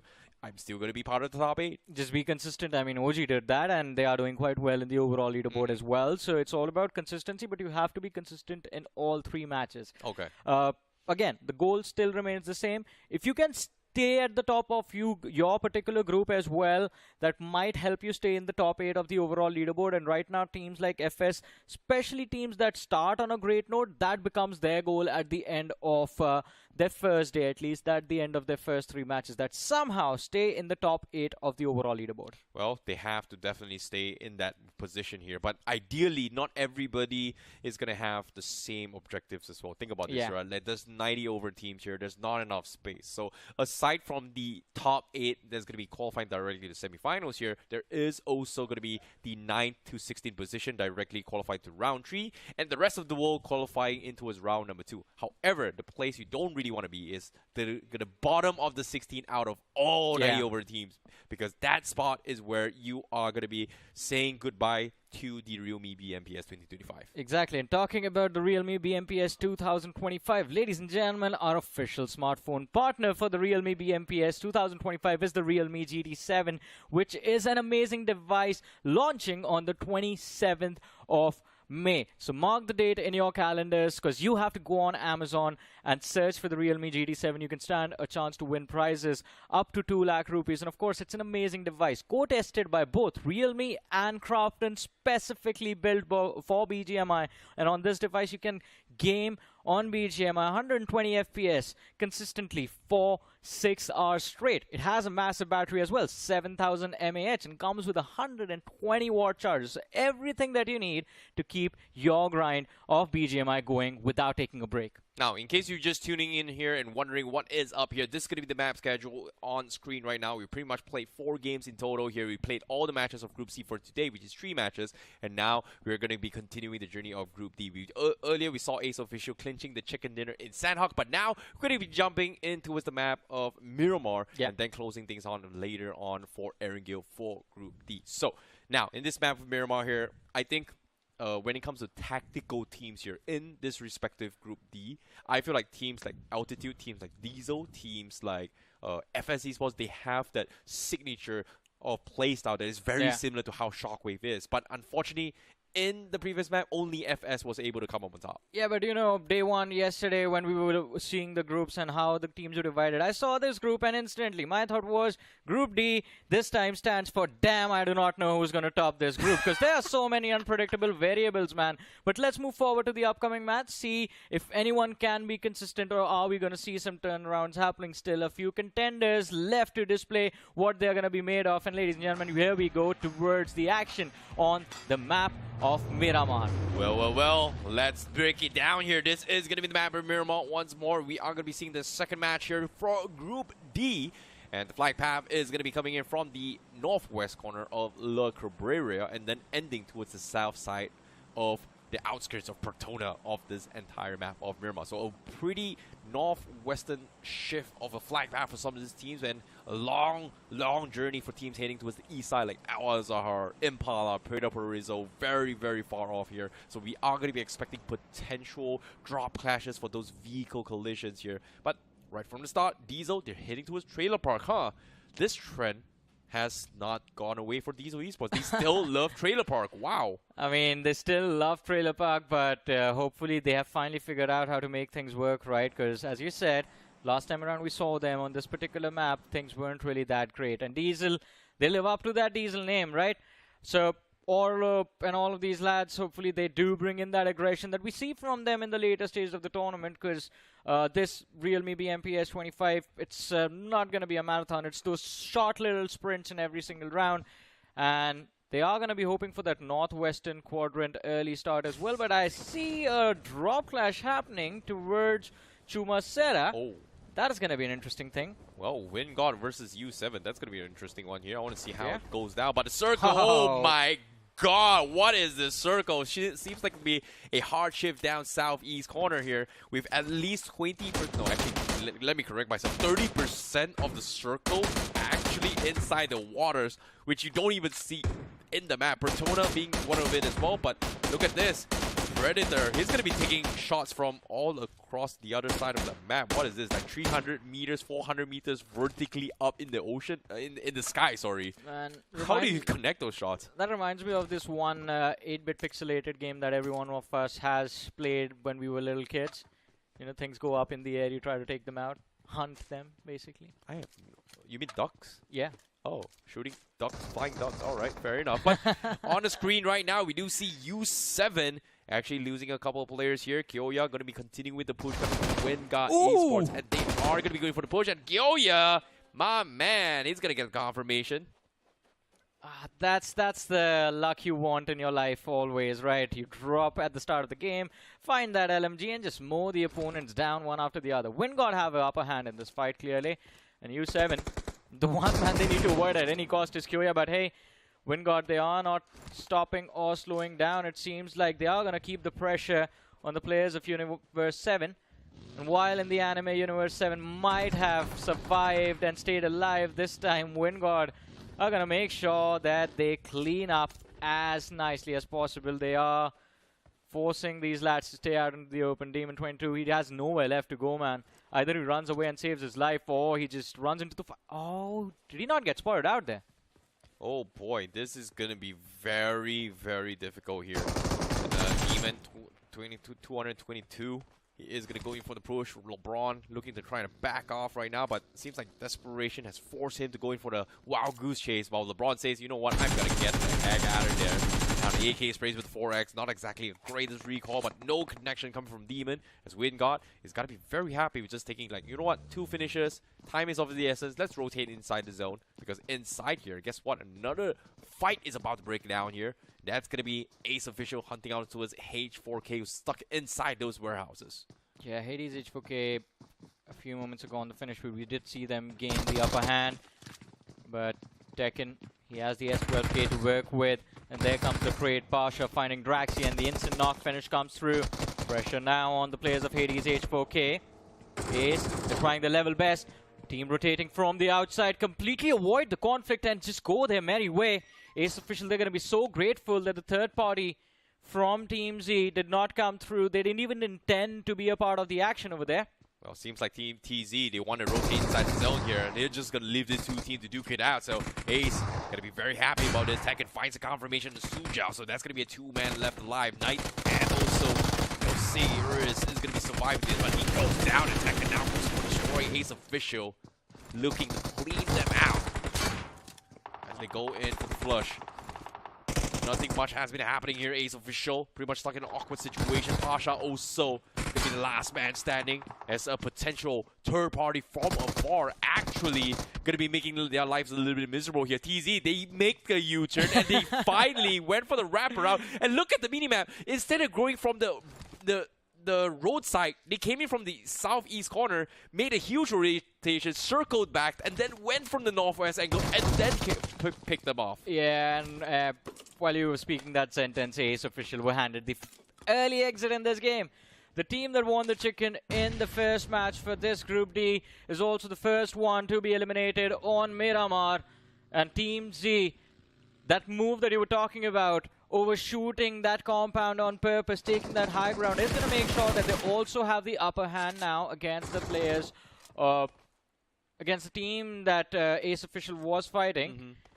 But let's see if they get those finishes. In the meanwhile, Reckoning Esports, they are in a conflict of their own up against 4 barriers. They have the upper hand, all thanks to Max, or a little bit of recovery, I should say. Oh no, but it seems like Reckoning Their feet are slipping and they are taking a massive tumble. The last man falls and 4 barriers just destroy Reckoning Esports. Another early exit. This has to be the most unfortunate start and the most unpredictable exits that he could have thought of on this game of Miramar. Yeah, I kind of agree as well. This is hurting Reckoning so much as well. Ever since Kyoya kind of left, and now Kyoya is part of a roster of WINDGOD. Seems to be that things are not looking good for Reckoning Esports in 2 games so far. But all things considered, FS Esports, they're making a little bit of recovery, but they're still outside the zone. This is one of the furthest points off the map right now, from the all the way far north. And FS Esports, they're checking everything that moves inside the zone. I like the sense of safety, in the sense where you want to check everything, leave no stones unturned, but time is of the essence, my boy. Yeah, man. Shoot first, ask questions later. That's the mindset it seems like that FS is moving forward with, and I like it as well. The only problem is that eventually, once they start getting close to the circle, stage 2, stage 3, this approach is not going to work out, because every time they pull the trigger, every time a shot is fired, they're going to end up revealing their position, which means the teams that are playing on the inside of the zone will have an opportunity to just gatekeep them and know exactly where they're coming from. Although FS first challenge first is how do you get to the circle. They're extremely far away. One of the teams that's the furthest away. 4 barriers is going to be rotating along with them, so there might be a potential fight between these 2 teams inside of the blue itself. Are they going to fight though? Like, do they have an option here? But considering that Lost Leonas is still part of the circle, right? Like, I think we are going to be expecting a potential urban warfare. We've seen this happen multiple times during realme BGIS, but it feels like it might be the case here. But we do see teams in the inside already having a little bit of scuffle here between U7 and also RAKA Esports. So that's going to be a little bit of an interesting one. But FS Esports, what is their thought process here? Because, you know, so far, very late rotations here. I was expecting them to try and prioritize center zone here, especially in stage 2. Not sure exactly what's the game plan, but RAKA Esports, they do find a pick off, so that's going to be huge for them. It is definitely going to be huge, and one thing that is huge for us, ladies and gentlemen, it is the realme GT7 launching on the 27th of May. Long play without overheating. 6 hours of 120 FPS BGMI action. Why? Because it was co-tested by Crafton and the amazing people at realme, who were also kind enough to give us these devices and test them out before it even launches. As I said, coming out on the 27th, make sure you mark the dates, go onto Amazon and search for the realme GT7. Stand a chance to win prizes up to 2 lakh rupees. But so far as it turns out, the prize that Diesel Esports want for themselves are those finishes, but they've lost too many players, I see. Yeah, this is going to be very, very difficult here for them here as well. DZ looking for the flush. Arlo pretty much out in the open. They are going to try and bait him out. Diesel looking for the nades here. It looks good. And guess what? He gets a price of 2 with the price of 1 there. A 2-for-1 exchange, free for all. And now Kylo going to be holding the angles here. Izo, can he find the third last man standing? He goes for the confirmation, but Kylo, he actually backed off. He didn't go for the pick. The Jigo comes through. He needs to win this. Can he get the 4th frag? He's looking for it. He misses the pump. Jump shot comes through and misses. And that's going to be TZ that takes him out. 5 finishes in the hands of TZ. But it is going to be a bloodbath coming from both sides as Kylo has no choice but to continue his journey from the zone inside the circle all by himself, and trailing behind him is going to be Hades H4K. Oh no. Yeah, man. Hades H4K is going to make sure that he's going to be entering the land of Hades soon. It's quite unfortunate, I mean, but I don't know how I feel about this, to be honest, because at least they have those 5 eliminations to work with from this game, so it's not a complete and utter loss, right? They could have done better, of course, but hope is definitely quite dire from the perspective of Team Z. Kylo just keeping his head down, hoping that they don't see him. Agreed, but based on the zone here, it is going to be a Lost Leonas one here, but if he somehow finds a way to make it into Lost Leonas, he might be able to sneak into his top 8 for positional points here. But only if he survives the zone as of yet. But on screen, we have TCW going to be scrapping for the fights here on the west side against K9. In this case, K9 Esports, they're still debating if they want to play into his Lost Leonas here. But you know what's really surprising? Yeah. In this zone, nobody's taking the mountain terrains on the east side of Lost Leonas. That is kind of interesting. There's just one team. I think 4DR is the only one who has an opportunity, because there's, as you mentioned, no one there to contest them. And they're already kind of playing from Puerto Parasi, so they can take control of that high ground for themselves. But on our screens, we have K9. They are going up against the side of TCW EMZ Official. What a mouthful, that name, but good gatekeeping by K9, I have to say. Ninja Boy making sure he takes full advantage of the ridge he has to work with. Constant spray of bullets burst, just forcing the players of TCW to move down south along the edge of the circle. There you go. Oh boy, circle. It's about to shift once more. 4 berries still outside the zone here, but looks like we are gonna see the urban warfare. Yeah. The trend continues from all the way of real VVGIS, but looks like this battle is gonna be very, very important here. Is gonna be potentially an urban one, maybe out in the opens as well. But what I do know is that K9 Esports does have this experience to play this map, and they know for a fact that if they play in one of the outskirts of the compound, they should be able to pick people rotating inside and forcing them to take each other out and force out multiple utilities when they go for those urban fights here. So going outside, going for to pick off stragglers is going to be the way to go. But if the circle shifts inside the city, well, that's going to be a separate matter. So it is going to be a 50-50 coin flip here for almost everyone inside this lobby. Oh, definitely. And I think the teams are taking those odds because we do see a little bit of a cluster inside of the city, but majority of the teams are sticking to that western open areas.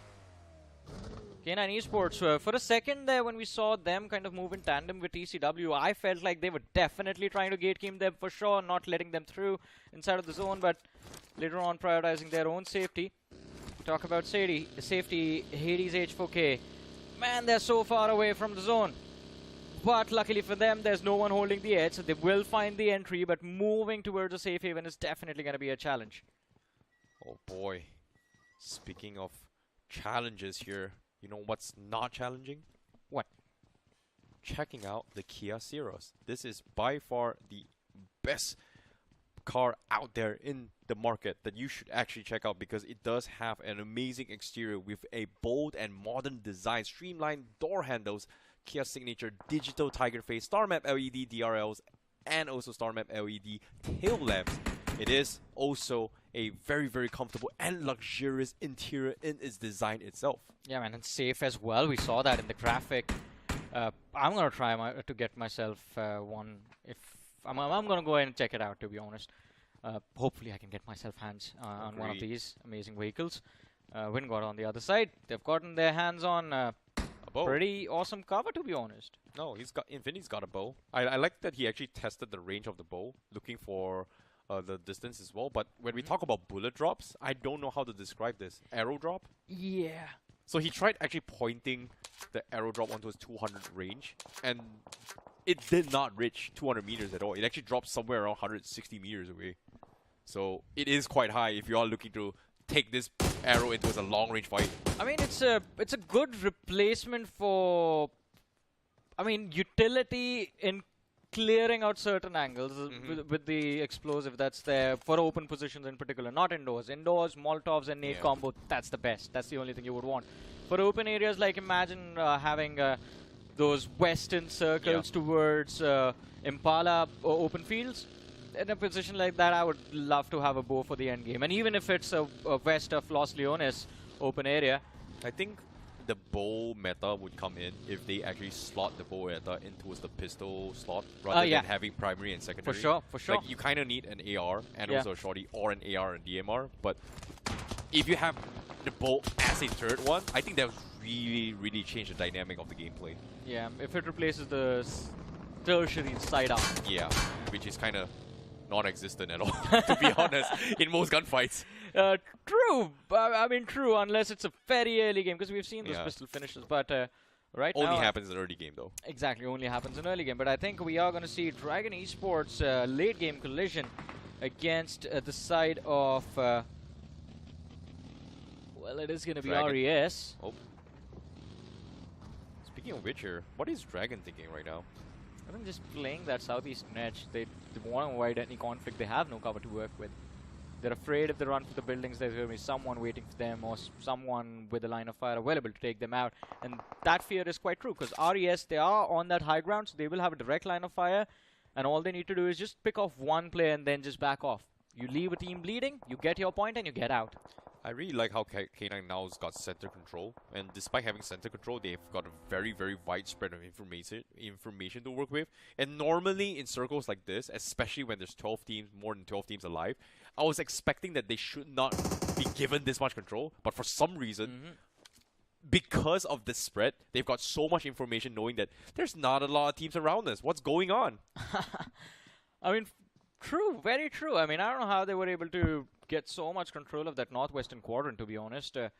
Because they were constantly being put under pressure, TCW, and now I believe they have information about Hades H4K being in the backlines as well. If you are playing from that western side, you are going to assume for sure and not reveal yourself towards the eastern side because you assume there's going to be a couple of bodies there. Yep.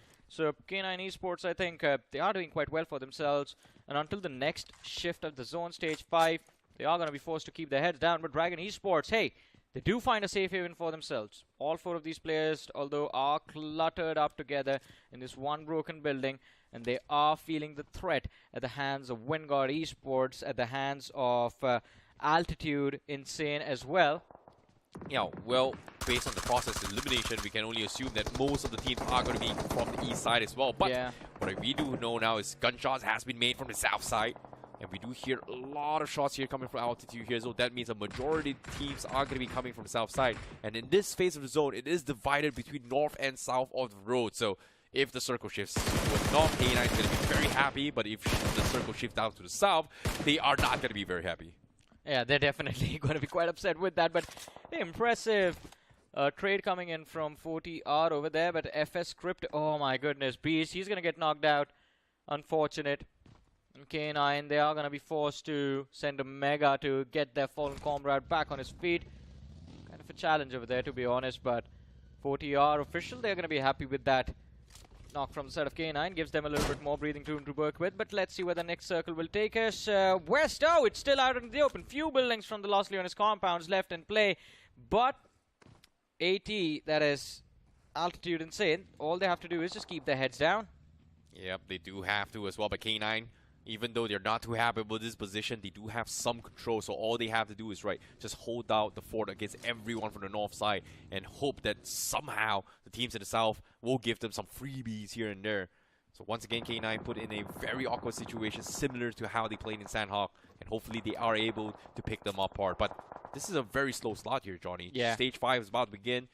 In 12 seconds left, the circle is going to be slowly shrinking. It is going to be the slow phase of the zone right now. Teams are slowly trying to make out of Los Leones as well, but surprise, surprise, there is a random straggler here. Broly pretty much getting shot here as well, and he's going to get taken down by Team 4 Barriers. Yeah, this Broly wasn't even allowed an opportunity to go that legendary Super Saiyan mode. 4 Barriers just annihilating him in a second. 5 eliminations for 4 Barriers. They've lost 1 player though, Zeus OG out of the way. Although the northeastern quadrant is all theirs. They have a few buildings to work with as well. They do not face any threat as long as they keep playing from that northern side. If they move down south, then there's a lot more bodies that they will have a run-in with. WINDGOD on the other side though. Now this is going to be an important fight for them. They are going up against Team LOLs. And again, Team LOLs is not a team that you take lightly. This is a lineup also that has a lot of firepower within it. Well, speaking of firepower here, Team LOLs currently in a very, very nice spot, to be honest. But based on the circle here, they are going to be forced down here. So if they are able to get a couple of off-angle finishes, it is going to be huge. And speaking of off-angles, guess what, Dragon? They see him. Oh no, he sees both of them. All he needs to do is that perfect 1K9 shot, and he's going to get a knock. But the problem is, there's no K9 in hand. Yeah, I mean, bolt action meta is completely gone now these days. But WINDGOD on the other side, oh goodness, they were in a conflict of their own against a couple of teams. Kyoya was knocked out, but Rogoji is right next to his fallen teammate, so it should be a quick recovery. Team LOL, skillful, knocked out. That can spell trouble for Team LOLs as they were in the line of fire of Dragon Esports as well, so they got to be careful over there, not allow the opposing team to make a push, make the pounce. WINDGOD Esports, though, doing a brilliant job holding on to this building. It is going to be huge for them. Very, very important one for them as well. But, you know, they're holding it out really, really well. They're picking off a couple of stragglers, trying to rotate from Los Leones as well. 4B pretty much Butcher walking in the wrong direction, gets picked off. K9 actually going on the hunt here, and they actually find a couple pickoffs from the sides. Guess what? K9, they actually go for a 2-2 split. And the zone control from the northwest corner segment has pretty much given all the information that they need. They clean out H4K, pretty much the only two players and team left alive from the northwest corner. So that's the entire zone control from their side. But the next question here is, how will they cross? But for now, guess what? They have already found one player in this next vicinity, and that warehouse on the west side is the safe haven for K9 Esports now. Exactly, and again, I think that split play does give them the information of the inside of the circle as well. The remaining players got to fight together, got to gain access to that compound and be one with Slug. Then maybe we can be hopeful for a K9 Esports win, because everyone on that eastern front is going to end up fighting each other and reducing those numbers to shambles in the next few moments. And it will be the western half that will have that breathing room available for the teams to actually think what they have to do and how they want to break inside of the top 4. Johnny, I'm not going to lie. This is the calm before the storm. Oh, for sure. All hell is about to break loose in this next circle. And as you can see, the circle is starting to shift here. 2 minutes, 28 seconds is the time for the circle to rotate into stage 7. It is a very, very slow circle. And you can see tactical maneuvers has been made. Team Low smoking up their entry points to push in from the east side. But WINDGOD, they don't see this. They hear all these movements, but they can't seem to pick them up as well. So this is going to be a safe rotation, but such a huge commitment of smokes just to break through. That nade went through, skillful though. No opener found. So much pressure on the players of WINDGOD, but now the shots are going to be fired towards Team Law from the backlines. They feel the pressure, although it has been relieved by Kunal. But Team LOL still focused on making sure that WINDGOD has no exit, but that nade from Kyoya is going to find the opener. And Team LOL's man knocked out, skillful out of the way. Kunal still trying to keep the players of WINDGOD Esports at bay. WINDGOD, if they make the pounce, they can strike a big blow on towards Team LOLs. There's a second knock found by the players of WINDGOD, and they make the push. Third man down, fourth man hits the floor as well. And that's the squad wipe coming through. WINDGOD Esports in a matter of seconds completely make a joke out of Team LOL. 7 eliminations on the board. That was a huge play coming from Kyoya as well. This addition from WINDGOD has proved to be very, very fruitful here for game number 2. But as the journey continues, we are down towards the last 8 teams in this circle. RAKA Esports somehow surviving from the southwest corner. They have to push in from the zone. We've seen the huge battle from the east side, but let's take a look at the south side as well, because there is slowly but surely not enough space for this next phase of the zone. Yeah, RAKA Esports, this open area, the slope, all they have to work with, and I think the best case scenario for them is to just get a few eliminations against the players of TCW, because as soon as they climb up, 40R is going to be waiting for them. Oh no, K9, they are looking to make the pounce. Ninja Boy closes in, the nade goes out, and the knock secured. Blaster, last man surviving, but he's going to be blasted to smithereens as the flank comes through for RAKA Esports. 6 eliminations for K9, and I believe with that, RAKA Esports have also put themselves up on the board. Well, speaking of the board right now, how would the circle shift? Is it going to shift north or south? But seems like it is going to be a 3-way no man's land between K9, Altitude, and also 40R, having the 3 remaining compounds in the zone so far. And this is going to be a very, very tough circle to play here, especially coming from K9. But fortunately for them, they have a wide spread. They are slowly cleaning out the edges here, as K9 Esports, they're actually going to be flushing the sides. They really want to just pick up as many finishes as they can. Yeah, but the problem is that Omega is all alone towards the northern edge, so he needs to make the run for his life into the circle, and he does. And he succeeds as well. No one can be bothered by to take out K9. Why is he going to the blue? There's absolutely no reason to do that. That straight run towards Slug almost almost made it happen. Yeah, finally turns around as well. Well, they clean out every single angle. You know, that's going to be huge. They know that west is clear. They are going to be going on the hunt. They heard a lot of gunshots from the east side. But what about the south? But as Fiat Beast, he does scout out Exploser as well. RAKA going to be a lot of playing. K9 still a little bit hesitant in going for the push here. Beast wants to get those knocks, get some confirmation. Coffee going to be baiting with those vehicles. allowing an opportunity for Exploser, but Circle going to be forcing Exploser out as RAKA going to be going for the dogfight with those vehicles, set us up a couple of bunkers in, but Bees, here comes the nade, Coffin drops out pretty low, and they get the knock through. RAKA losing one player, K9 Esports. What a tactical decision. Two-man going for this push, looking for picks, looking for the hunt, and Callus even falls from the side of K9. Yeah, they managed to equalize the numbers, as you mentioned. Started off with a 2v4, and they just keep going. And now from the flank, Beast is going to find the re-knock onto Coffin. 2 players left in a matter of seconds. RAKA Esports on the verge of elimination. In fact, I believe they might just be headed to this exit exploser. He's going to be the last man left alive, and with a nade, he's going to try to survive. The Molotov at his feet, and it is over for RAKA Esports. Incredibly done by Ninja Boy and Beast. 2v4, take a team fight, still come out on top. 11 eliminations for K9 Esports, and the hope for the chicken dinner, well, it looks like they're going to turn it into reality now. K9 Esports, what a performance coming in as well. When given that much information, they just completely shut everyone down. And now continuing with this aggression, 2-2 split on the west side, looking for the hunt. FS in the middle of the zone, and wow, how did FS actually survive the top 5? What? They actually survived from being one of the furthest away from the zone. They somehow survived to a position with 2 players in the, well, I don't know what you call this. This is the most awkward spot to be in for FS Esports. I mean, just 2 containers, man. At least they cover both sides, right? One covers the left, one covers the right. So as long as no one challenges them head on, they are okay. You know what's that called? Sandwich. Yeah, at least it's not a sandwich of teams. It's a sandwich of containers. It's still quite safe, but same can't be said for WINDGOD. They're caught outside of the play zone, and AltitudeXInsane have the line of fire available to keep the pressure on.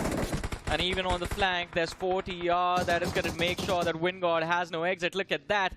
Kyoya still makes the push and makes it work. In the meanwhile, Beast from K9 Esports is going to be eliminated from the match, and WINDGOD might be the next team to be eliminated.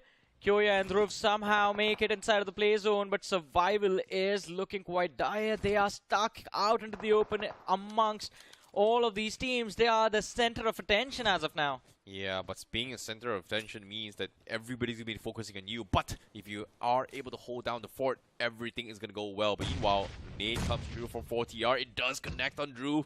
WINDGOD might be losing the lives here. Kyoya slowly sneaking by from the south, from the center.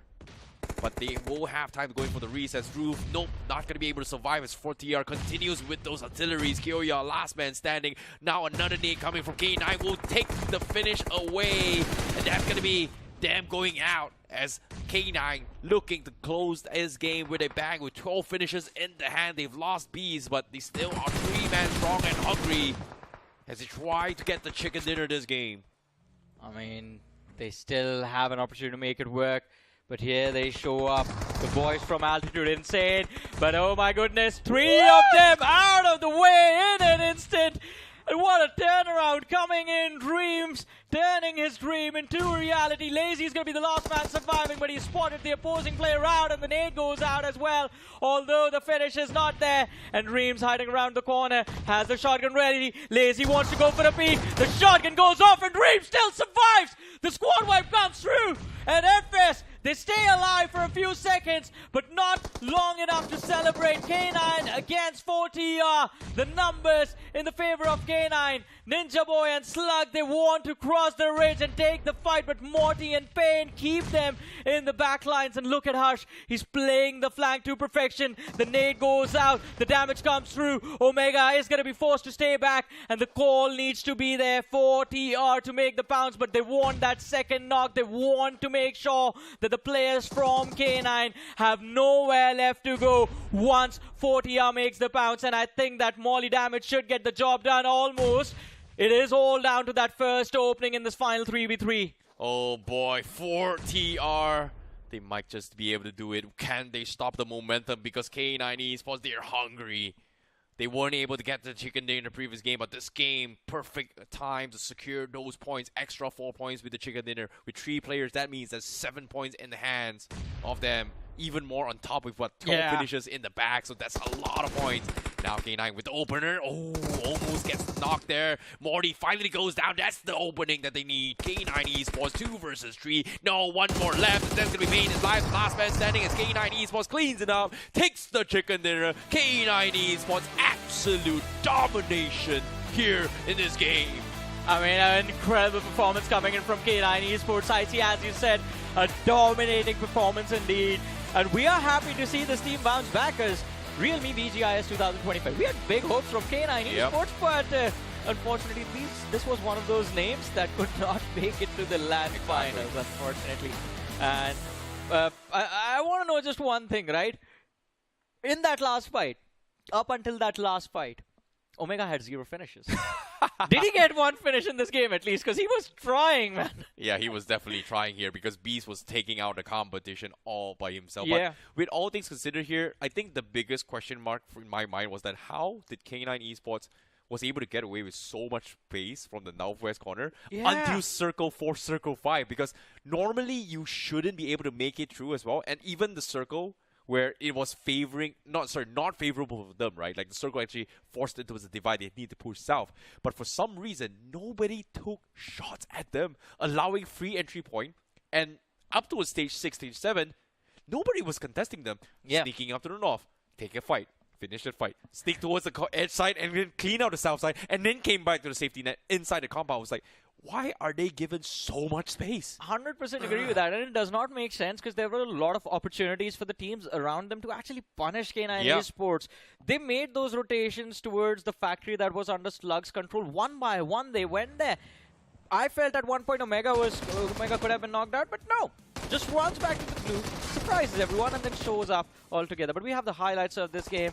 And again, Hades H4K, I have to say, valiant effort. But yeah, this was a very awkward fight and an impressive third party from Team Z, to be honest. Agreed. Altitude as well, you know, they did their best to actually survive to the final zone. But eventually, it all broke down towards how well they understood the map as well, right? Like, a lot of teams, they prioritize the center circle here. But this is the first time I'm seeing Group D not prioritizing the center circle. Everyone was just scrambling on the side edges instead.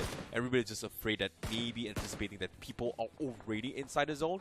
But because of that thought process, everybody was thinking the same thing, which allowed somehow, for me, my honest opinion, K9 getting free entries. Hey man, what did I say? Group D is, darn it, you are not gonna know what's gonna hit you, right? It is the most unpredictable set of teams that you could put together. I mean, this is going to be the group of surprise this time, and I'm very excited to watch how that last match of the day is going to turn out for them as well.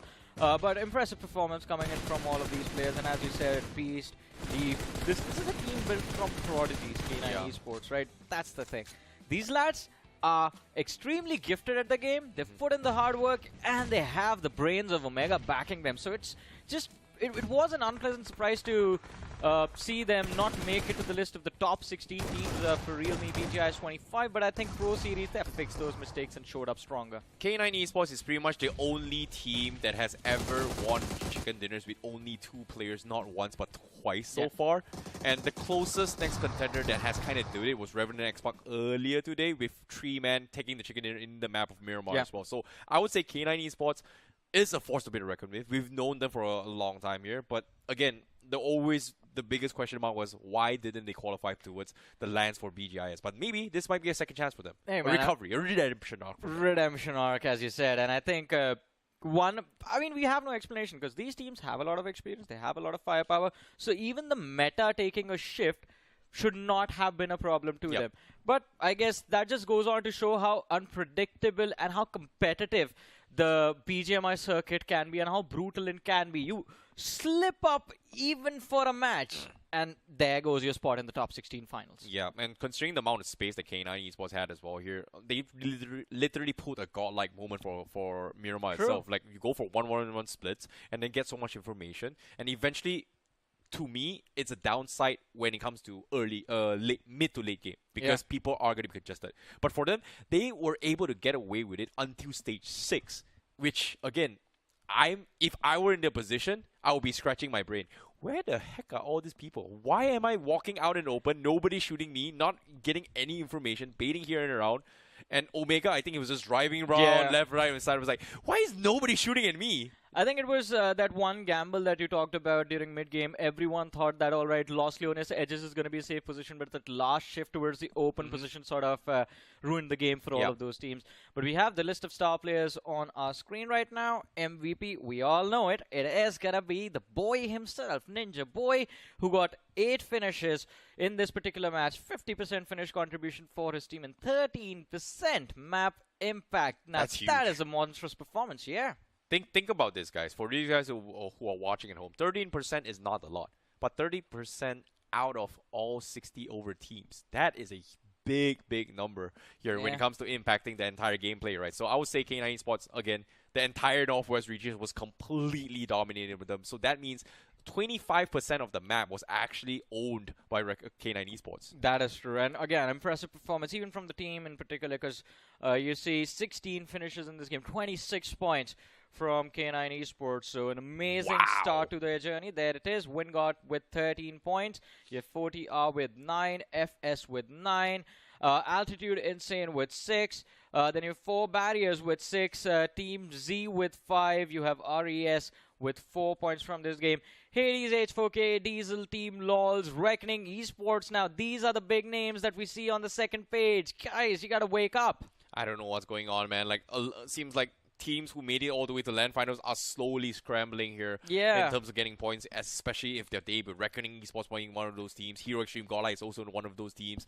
Revenant X Spark, a little bit shaky, but they did make a little bit of recovery here. But again, all these big names are slowly crumbling now. Even Genesis Esports from Group A in particular. Yeah, but Reckoning, I have to say, I mean, Reckoning has a habit. It's a bad habit, but they always do this. The first round of any tournament they play, they're just going to bomb it for some reason. And then all of a sudden, I think the owner, Sharky, just goes, guys, got to do better than this. And the team is like, all right, boss, got it. And then they start performing. So, I mean, Reckoning, they have the potential to make it to round 3 directly, I think, on even the semifinals week 1. But I think they're just going to get in that extra bit of practice from round 2. This team is definitely not taking an early exit, for sure. But they will step up later on. That's the thing, right? Even though you're not taking an early exit, but based on their performance from Game 1 and Game 2, and if Game 3 they have a very similar performance, chances of them making it into the bottom 16 very high, apparently. Yeah, I mean, it is quite high, but guys, please play well in Erangel. That's all I'm going to say. Imagine a moment where all the top 16s from Big GIS LAN finals not making it into the LAN in BMPS. Yeah, then you got to pinch me and wake me up from this nightmare. The moment of silence if that actually happens, I guess. But let's move on to the overall ranking. And K9 Esports, what do you look at that? I see they make it into the top 5 just after 2 games. Well, they do actually do it as well, but K9, a very convincing performance as well. They're very close to actually pinching into the next one. But again, the trend continues. Can they break the curse? So far, we've seen it happen here in today itself of Group C and D. Will a team perform in all 3 games is going to be the question here. We've seen it coming from OG. We've seen it coming from Raven Esports. We saw it a little bit coming from AutoBots, but AutoBots is slowly shifting down into the 7th position based on their performance from yesterday. But as of yet, now let's take a look into the second half here as well. We do see a couple of interesting ones as well for TRX. They still have one more match to go, so it's not that far away for them to try and give chase towards the top 8. Same can be said for WINDGOD. Same can be said for EMZ Officials as well. All these teams, they still have an opportunity to try and push themselves up. EMZ Officials became the first team to have a chicken dinner and be outside of the top 16. Well, they still have one more game. Hopefully they bounce back. I mean, that was a very upsetting reset, man, in Miramar. I did not expect that to happen. And it kind of completely has reset the momentum that could have been theirs after that amazing win on the map of Sanhok. But let's see how things turned out. AltitudeXInsane. Now, this is a team that I want to focus on for a little bit because you remember, I see Team Insane. That used to be the name. Now, I think a collaboration going on with Altitude Esports. But these players, we've seen them for a long time. Are they gods? They have a lot of potential in them. And these numbers do not justify the way they have been played. It's the same name that has set the record for the most chicken dinners in a single round of a tournament. Yeah, but at the same time as well, game number 1 for Sanhok, I think has pretty much hurt them really much here in terms of morale. But I feel like based on their performance in Sanhok, they were able to make a little bit of recovery. But in of Miramar just now, it was just a complete disaster for them just because of the third parties coming in through. So it was a very, very awkward fight for them. But same can be said for EMZ Officials. They were baited out by a different team, by TZ in particular. But despite TZ's news coming in, look at this in the second half. TZ's only gotten 6 points in 2 games. Not a great start for them as well. And even same for Reckoning. Yeah, I would just talk about this as well. Reckoning team lows, they are borderline in the bottom right now. TCW as well. Where if they maintain this performance in their remaining matches after the shuffle, they might be eliminated. Yeah, I mean, from this group, we saw Dragon Esports there, Team LOLs was there, Reckoning was there, and TCW. TCW, I mean, they got to blame at least Miramar. They can blame K9 Esports because K9 Esports was basically bullying them into staying outside into the blue zone, right? When we saw that movement and the fight and the conflict towards the eastern edge of the circle in stage 4, they weren't allowed anywhere close to the play zone. And because of that, they got stuck out in the blue and got taken out. But now you got to bounce back. Same goes for LOL, same goes for Reckoning, same goes for Dragon Esports. You just have one map of Erangel, and you got to make it work. I think this next map is going to be very important for each and every one of them as well. Like, they need at least 10 points here to somewhat give a little bit of recovery or some sort of a small safety net of a sense of security there to kind of, you know, give them a little bit of a chance here, because if they do not get any more points here, the next time the shuffle comes through is going to be a completely different homework they have to worry about. Yeah. And on top of it all, if they don't do well in that group, or imagine this, if you get all the 16, maybe not possible to get all 16, maybe 8 of the teams from the LAN finals in that group, you are going to be messed up real bad. I want to say that they need 20 points in this last game of the day, because if you want to keep that 7-point per match average, they need those 20 points to get over 21. But let's see what's going to happen, ladies and gentlemen. We're going to take a very short break. Don't go anywhere. We'll be back after this.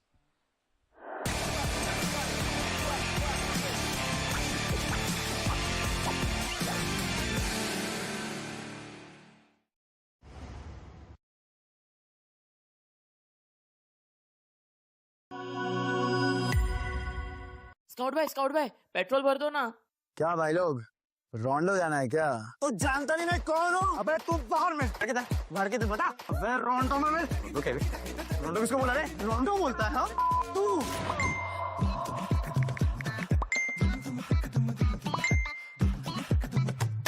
रोंडो?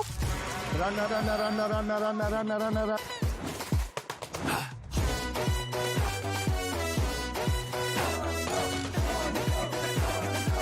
Nation wants to know, कहाँ है ये रोंडो? रोंडो? अभी बताओ मुझे, रोंडो? अरे ओ कालिया, कितने आदमी थे?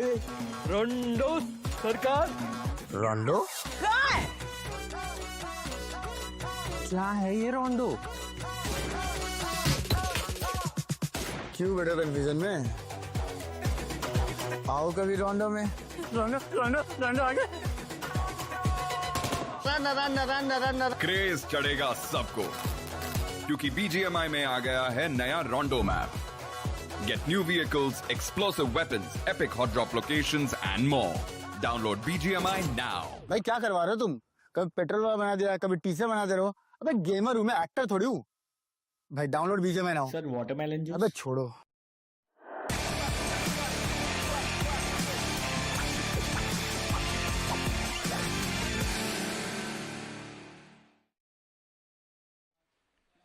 Welcome back after that break, ladies and gentlemen, to the Realme BMPS 2025. This is Super Johnny, joined by Necro alongside with me. And Necro, Group D turning out to be a group of, damn, it's filled with a lot of surprises.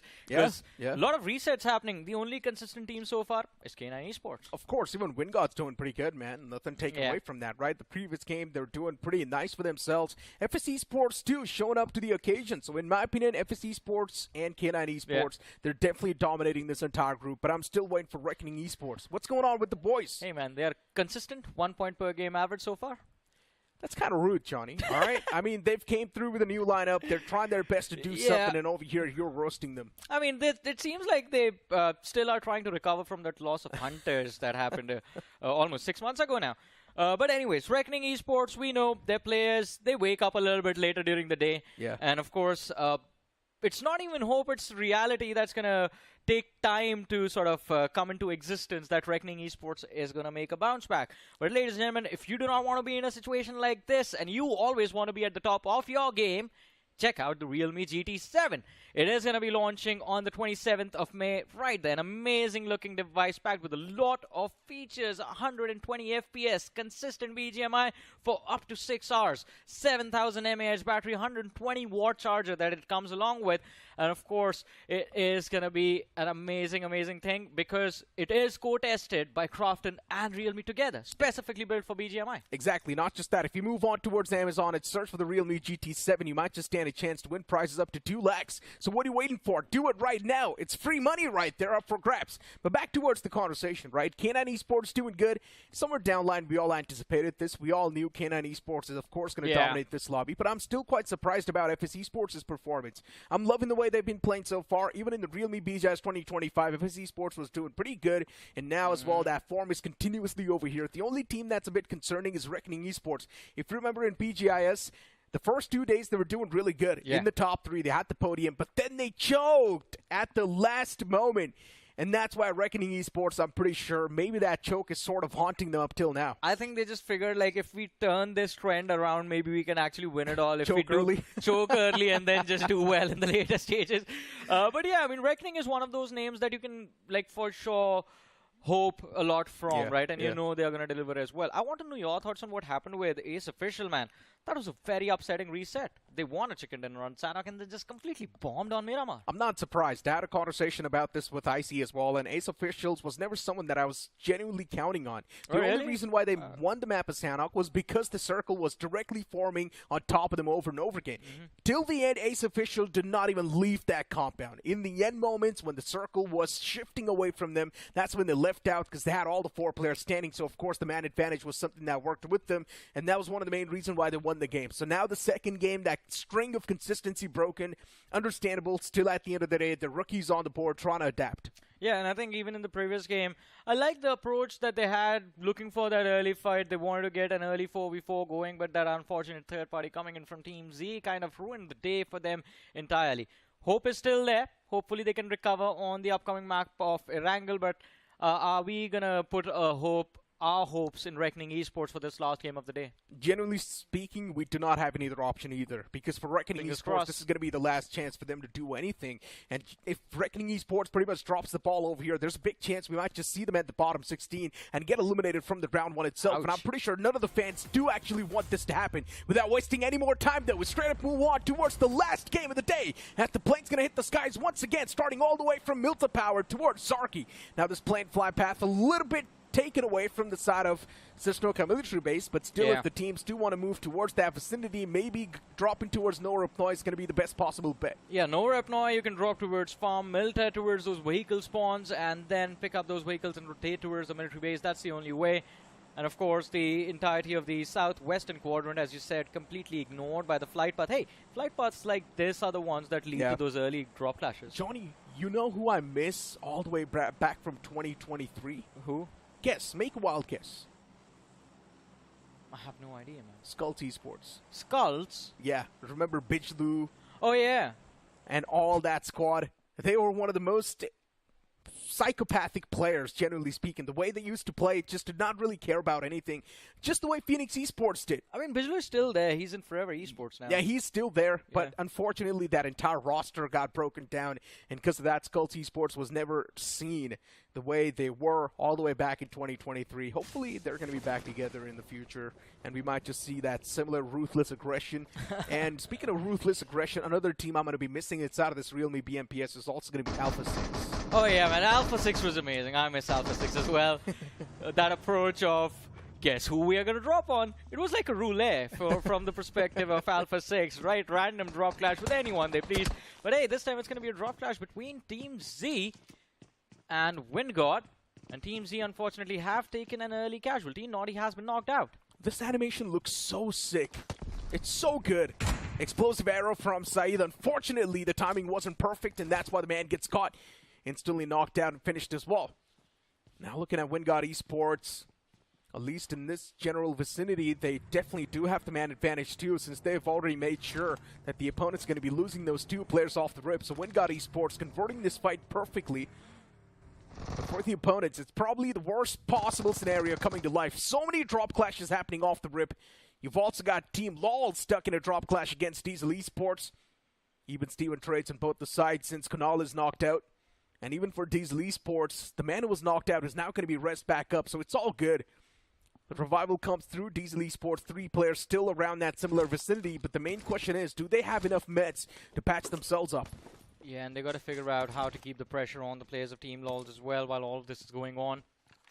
Diesel not the greatest start to their journey of the realme BMPS 2025, but hopefully with this map of Erangel they can recover. And yeah, there's no escape for Kunal. The circle on top of Diesel Esports gives them an opportunity to take the fight further in this Water City, but it all comes down to Albi. He needs to find the position, but there's a lot of pressure on Albi right now. Yeah, Shub does not even have a helmet, Johnny, so that's going to be another punch in the gut. At the moment the man catches a bullet to his dome with just an AR, the man instantly gets knocked out. But Diesel Esports, they kick things off. Kunal taken down and dusted. Eliminated from the game. That's going to be a major blow to the hearts of TGL. Now down to a 3-man squad off the rip like that. Another team that should be part of the conversation is also Team LOLs, because their performance in the Game 1, Game 2, Game 3 has been lacking. Yeah, it's actually, what were the names? Dragon Esports, Reckoning Esports, Team LOLs. All 3 teams just there with 2 points secured in the first 2 matches that they played. So the struggles continue. Oh, Albi with the shotgun looks to find both of them. Finds one, and instant trade comes through. Almost catches Mudad off guard as well over there. Generally speaking, it was not a good move to make a pounce like that all by yourself, because now the man advantage that you had is just given away for free. Both the teams down to a 3-man squad. Skillful's position is still unknown. Orlo on top of that roof can definitely try and catch Skillful, but it's still going to be extremely difficult. Skillful wants to make it towards his own comrades, and that's why he's trying his best. The Sunken City is really proven out to be a kryptonite for both of them. Diesel Esports, slow and steady moves against the foes. And luckily enough for Diesel Esports, the opponents do not even have enough meds to actually patch themselves up ASAP. Yeah. So they're just pretty much bandaging themselves up, taping themselves up at this point. And Diesel Esports, they have all the time in the world to actually capitalize onto this, but instead, they're not doing so. Both the rosters are pretty much in the same situation, because Diesel Esports have no utility to safely engage into that fight.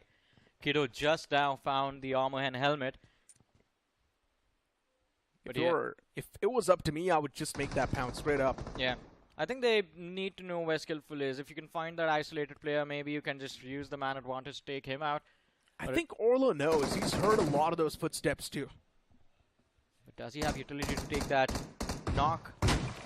That's a major concern.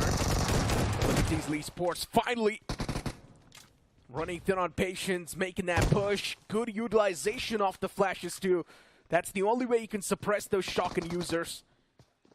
The man's got his hands on the Vector as well. Hopefully he's got the extended mag as well to back him up. But that pump shotgun shut down initially. And look at that back and fire from Orlo too. But unfortunately, even Orlo gets suppressed.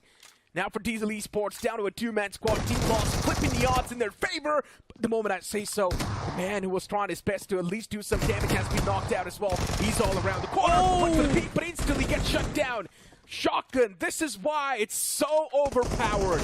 The moment you hit one shot right through the chest, the man is done for.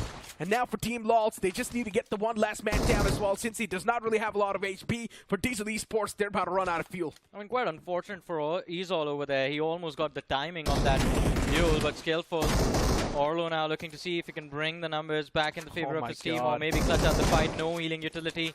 The jump shots also fail to connect, and Skillful, he has the HP advantage to work with. And I think Team LOLs might have actually done it. There's no way Diesel Esports make it out of this position alive. Oh. That was good utilization of the flash. Skillful. Still not knowing exactly where the foe is, but now he definitely does. He does spot him. That third person perspective. But what a big mess up this was from Skillful. Gets caught while the man was trying to get back up on that ledge. And now for Skillful. Since he got caught in that animation, he does not even stand a chance to defend himself. In the end, eventually he does get caught, but that's a complete different team. A third party now engaging inside of this duel. Yeah, TCW, perfect timing. They get 1 point. There's 2 more potential frags for them to collect. Team LOLs now, a new threat shows and reveals itself. Unfortunately for Team LOLs, they only have one option, just run for their lives, and they do take it quite gladly. But where are they going to go, Necro? They do not have a lot of options available. You can run to that small island up north, but... oh, I thought for a second that TCW got stuck over there.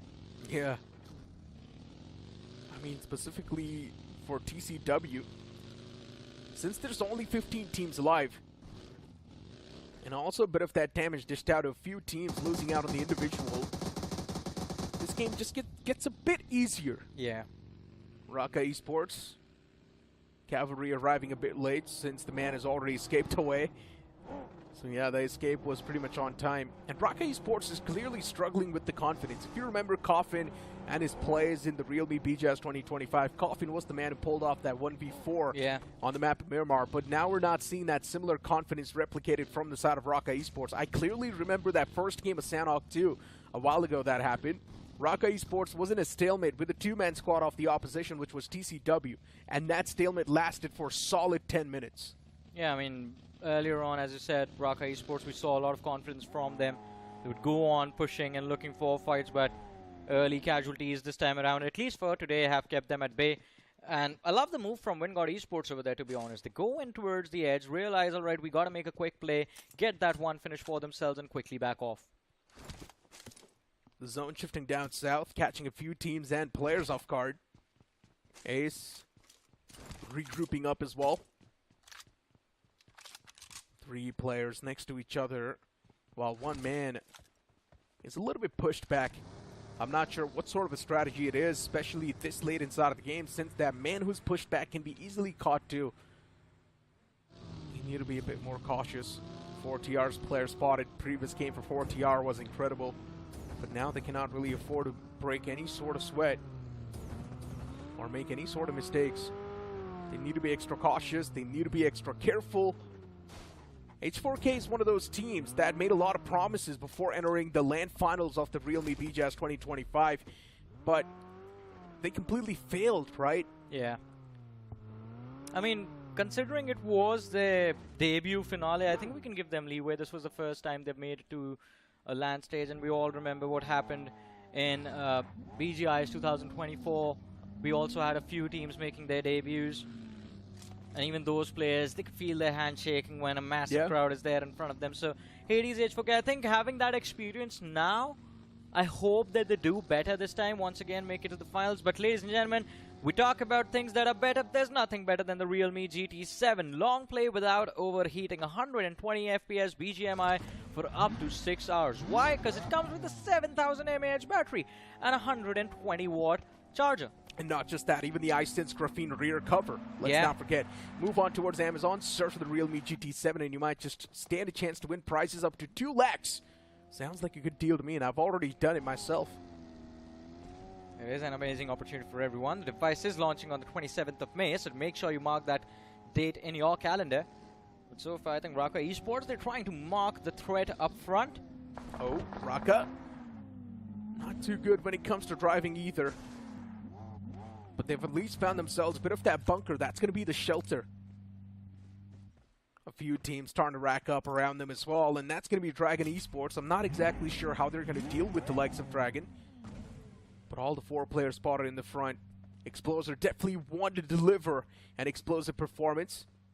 But you can't really do so when you've got a full squad stacking up against you, and you do not exactly know what lies in the surrounding. Talk about surroundings. AltitudeXInsane, smack center of the circle. They have FS towards the northeast, Reckoning exactly up north. You see that on the map. And 2 teams down south, so Altitude, no movement space available. And this circle, man, this is going to be an intense end game, completely out into the open. Ace Official out of nowhere have the Prime's position at the center. Yeah, that's pretty much classic Ace right there. Always try to play for the center. That's what they did on the map of Sanhok as well. But since we know Sanhok is a map driven by the circle itself, it's not going to be the same thing with Erangel. So Ace, they need to be really wary and also cautious of the fact that they need to be ready to defend that compound anytime. Oh, let's look at the wave of teams up north. I think that is the position that most of these squads are going to be happy to void. And towards the south, there's just 3 squads: WINDGOD, TCW, and RAKA Esports. FS on the other side. Close to the center, just a little bit off center. No solid cover available, so they got to be careful of how they approach the action that's going to be headed their way. And K9 Esports closing in from that northern side. Can be caught off guard by the players of Hades H4K. Yeah, Draxi was on the run. And look at what's happening to the players of H4K. Knight's getting caught. He's already taken too much damage upon himself. That suppressive fire from K9 worked out well. If they would have been able to find a knock, that would have been just the icing on top of the cake that K9 was looking for. And let's not forget, K9 Esports, they've already squeezed up a lot of points in the first 2 games. Now we might just see that ruthless aggression back from K9 Esports. Oh boy. But what are your thoughts about this change in K9 Esports' playstyle, right? Before, they used to completely be on the back of that ruthless aggression. You would see Beast, Ninja Boy, Slug. These guys are more than enough to handle the entire lobby. But now you see a much more controlled K9 Esports. I think after what happened in realme BGI's 25, even they know that they can be beaten in those 4v4s. So a reality check to a lot of these big names, and I think K9 Esports, they've definitely adapted for the better with what we've seen in the first 2 matches from them. 4 barriers, iconic, no! Caught off guard by Mudit, but the rest of the players show up looking for revenge. Mudit finds one more. The shotgun is there at the ready. He actually secures that finish before getting knocked out. Yep. Icing on top of the cake for that man. He was able to secure that elimination point. And also rubs a bit of that salt on top of the wounds of 4 barriers. They lost out on the man for no reason. And Mudit actually did significant amount of damage to him. That was insane.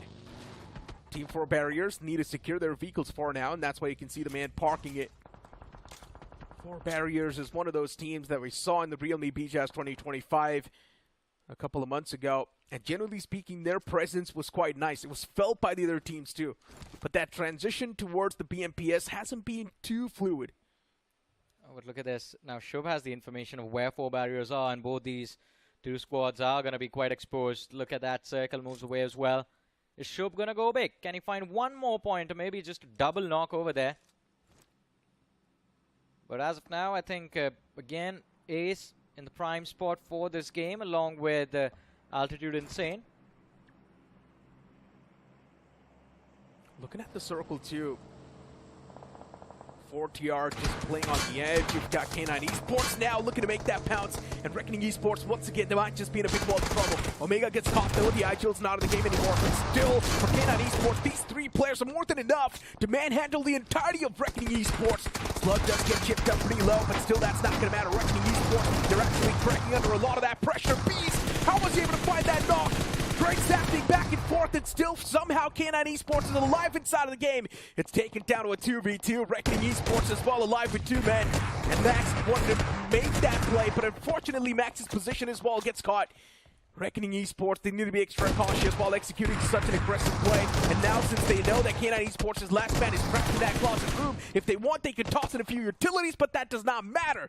K9 Esports gets dealt with in the end, but Omega getting taken out in that rotation, it was quite unfortunate. Yeah, a lot of small little misplays over there from K9 Esports, and not even misplays, just Reckoning getting lucky in a few moments. And of course the players are quite skilled in capitalizing on those moments, resulting in K9 having an exit. So that that opportunity that was there for K9 to claim the first spot in the overall leaderboard, it slips out of their hand. Reckoning Esports now could be the opportunity that they make a bounce back, since K9 being eliminated means Reckoning has complete control of the northern edge of the circle.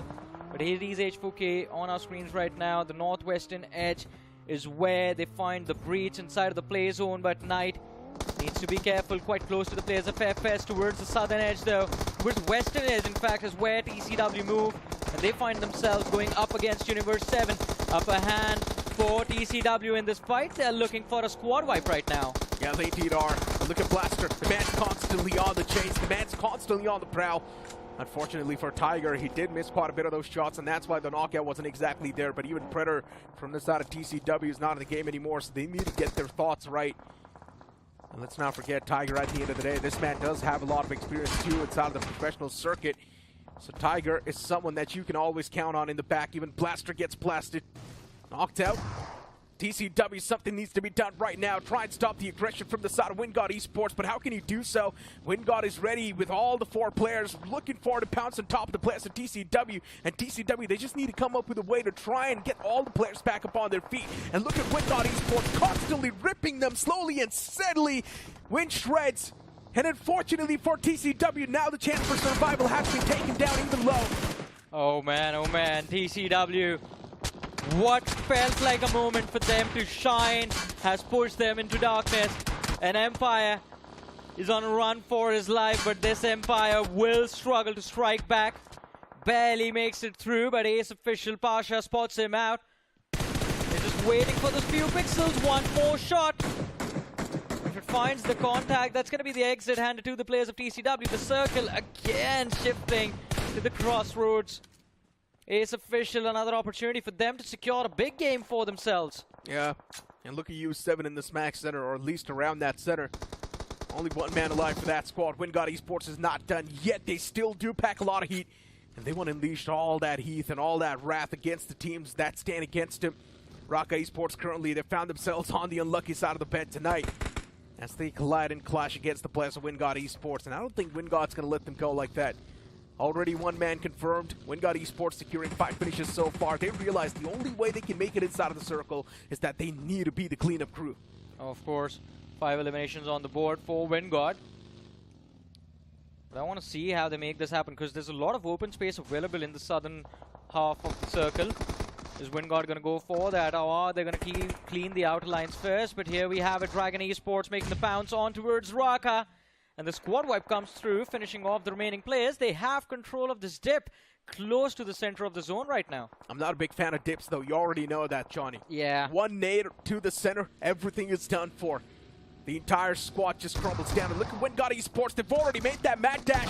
And they're going to be controlling the dip for now without any problems. They easily eliminate the players of Dragon Esports. And now they control this dip. But as I mentioned, I'm not really a big fan of these type of terrains. They somehow do end up digging your own grave, and this is exactly what I was speaking of as well. Look at the players of Team Insane now tossing out the utilities constantly. Those Molotovs, nades, they're doing a lot of damage against WINDGOD Esports. They cannot sustain it for too long.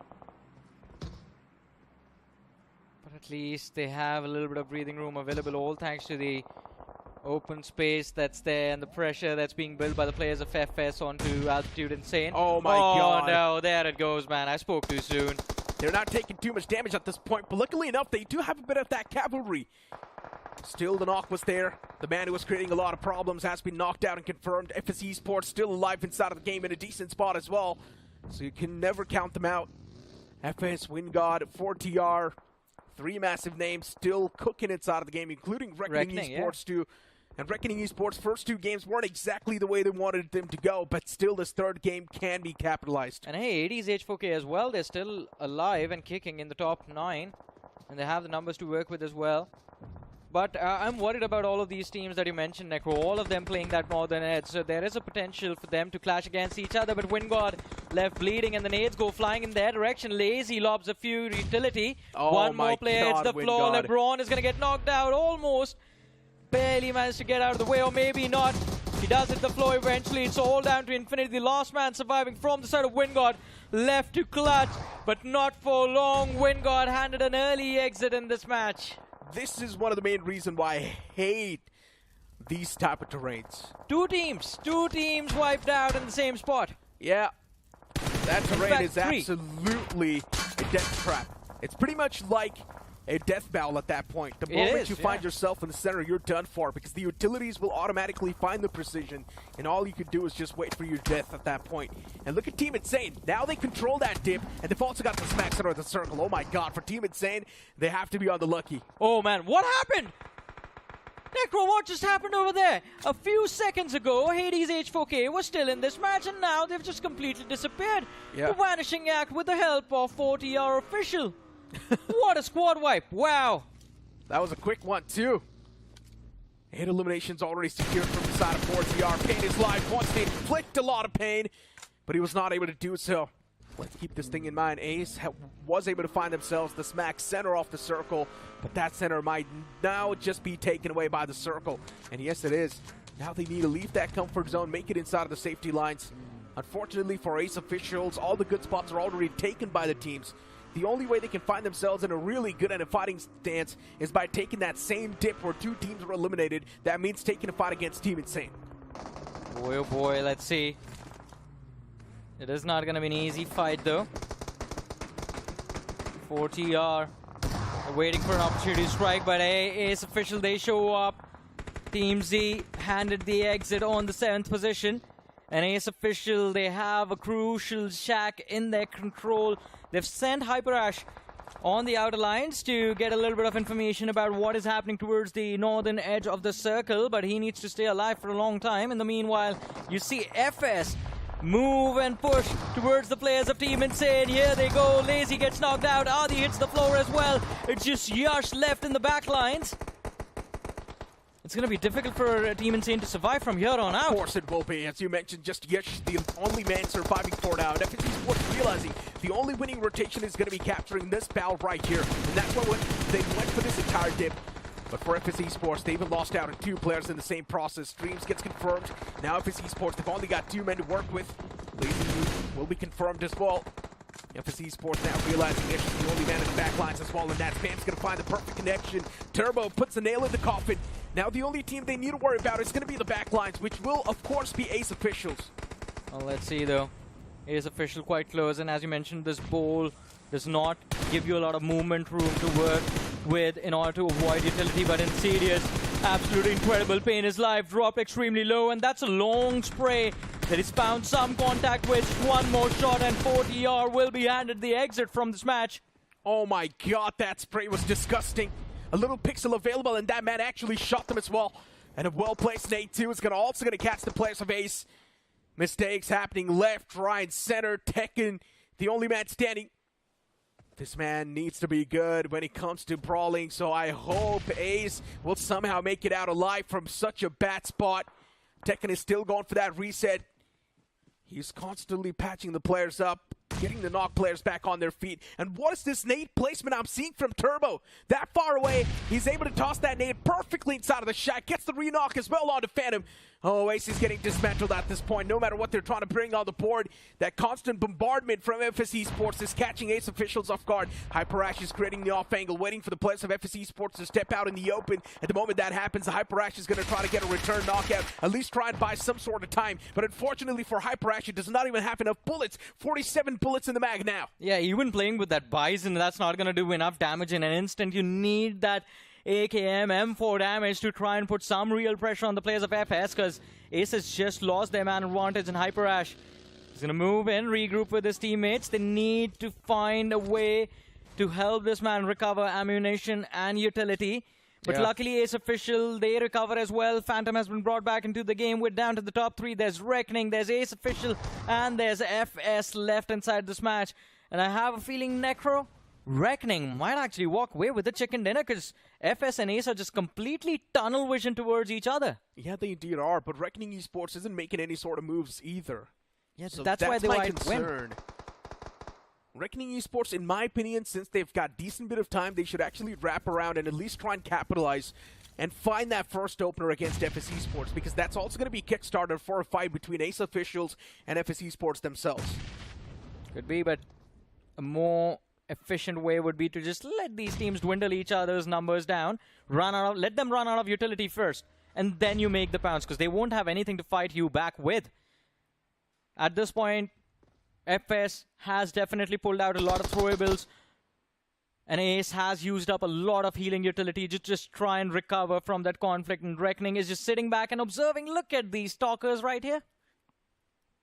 Oh, we're glazing Reckoning Esports too much, Johnny. I've got a bad feeling about this. Oh, man. Whenever we glaze a team, there's a big chance they end up screwing things up. True. And they mess up massively. But Max, though, as you mentioned, the man's definitely got a great position. At the end of the day, it all really comes down to those tools and your mechanics. So I hope that one initial chance that Reckoning Esports will be getting They will be doing the maximum out of it. And FS Esports, they're not dumb. They know there's something going on in the back, and that's why they've got a man sent all the way in the back lines as well. So it's a 2-1 split they're playing off of. The man in the back line's job is to hold the back lines itself, making sure they're not going to be flanked or wrapped around. Well, let's see, though. Can they make this work? Because this sort of forces them into a 2 versus 3 in one direction and a 1v3 on the other. They will have to be very quick to react wherever they find an opening or wherever they feel the threat from. The best part about FS Esports' position is that there's just so many teams that died and collapsed So many in that crates. battle, so they can constantly keep on getting those replenishments. But hey, it's Reckoning who find the opener against the players of Ace. Hyperash knocked out. Now it's down to Phantom and Tekken to try and see if they can recover. Oh, it's going to make the same mistake. Oh my god, he almost made the same mistake too. Yeah. He wants to cross on in inside of that shack, but Turbo, this nade might just seal the deal! And yes, it does! The knocked out man is not going to stand a chance to get back on his feet anymore, and Dionysus from Reckoning Esports too hands out a death cut. And that's going to be it for Ace Officials. Now this chicken can be stolen by FS Esports, since Reckoning Esports made life much more easy for FS. Exactly, and FS has been doing an incredible job this game. 12 eliminations secured, and now the last 3v3. It is going to be Crypto playing the flank. He has been there for a long time, and Max, has he forgotten that there's a man waiting for him right next to him? I think he has. He's looking in the completely wrong direction, Necro. Oh, it's done. Johnny, they've got no clue. Crypto's right next to him, and Crypto's one with the nature right now. He's got a decent bush to play with. And the area that he's got as well, there's a decent bit of grass available, but Sama is able to find that first opener, and that's going to be the death breaker right there. The moment he finds the opener, Reckoning Esports gains a lot of confidence, but they also lose out on Max in return. Now Reckoning Esports knows the backline's not too secured, and that also buys enough time for FS Esports to actually go for that patch-up too. Crypto, a well-placed Molotov on that man, is actually going to suppress him for a bit too. Now Crypto needs to patch himself up, but FS Esports, after getting that reset, they need to get outside of this battle. Yeah, that nade had me worried for a second. It's all down to Some. FS, they have recovered.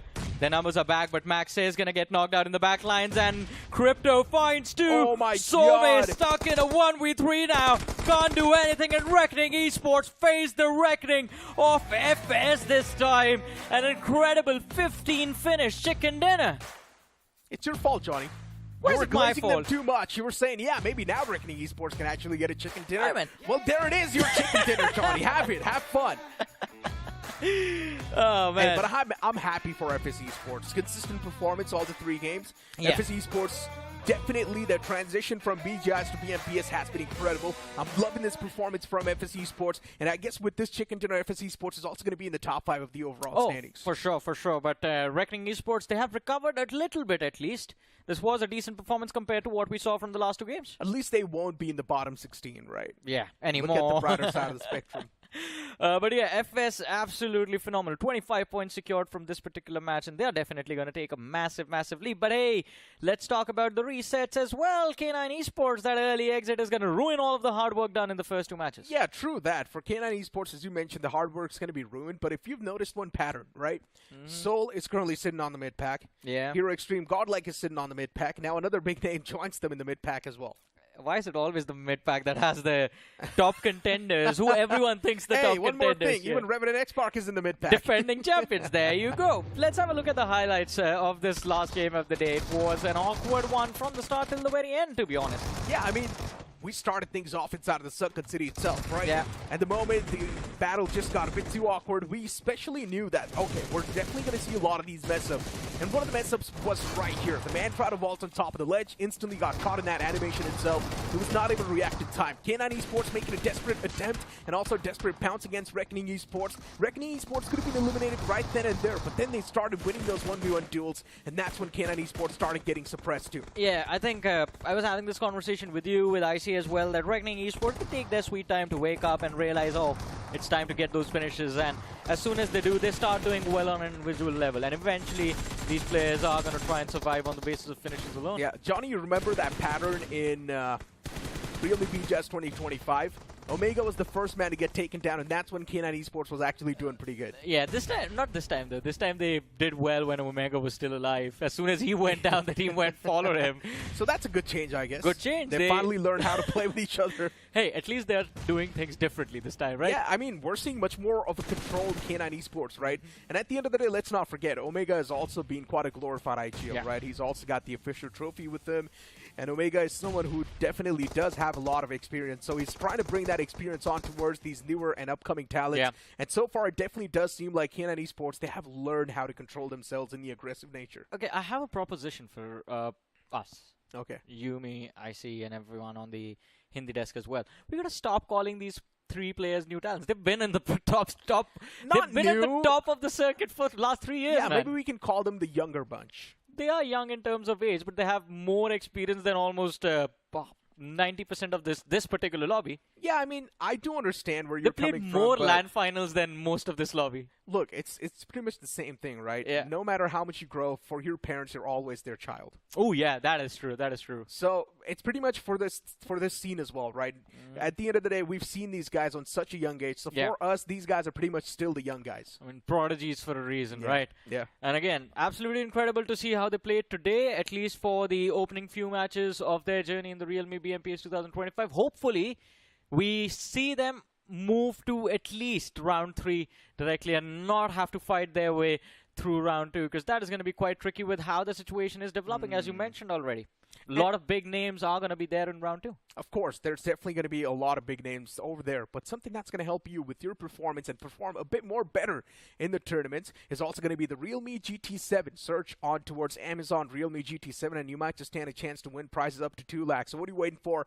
Do it right now. 7,000 mAh battery inside of this bad boy. Also comes in with a 120 watts fast charger. So what are you waiting for? Check it out right now. And let's not forget, also stable 120 FPS up to 6 hours, tested by Crafton and the realme guys themselves. Exactly, and if you want to enjoy BGMI on this, if you are enjoying BGMI on this, you want to go towards that Discovery Island and try and get the milestones completed as quickly as possible, because that is going to give you a few extra skins and give the players of the realme BMPS extra bit of prize money to compete for. Johnny, they don't have the pleasure to enjoy BGMI on this yet. Not yet. Because the device is going to be launching on the 27th on Amazon. Yes. So make sure to check it out. But we've got the stars of the match on the screen. 5 eliminations from Insidious.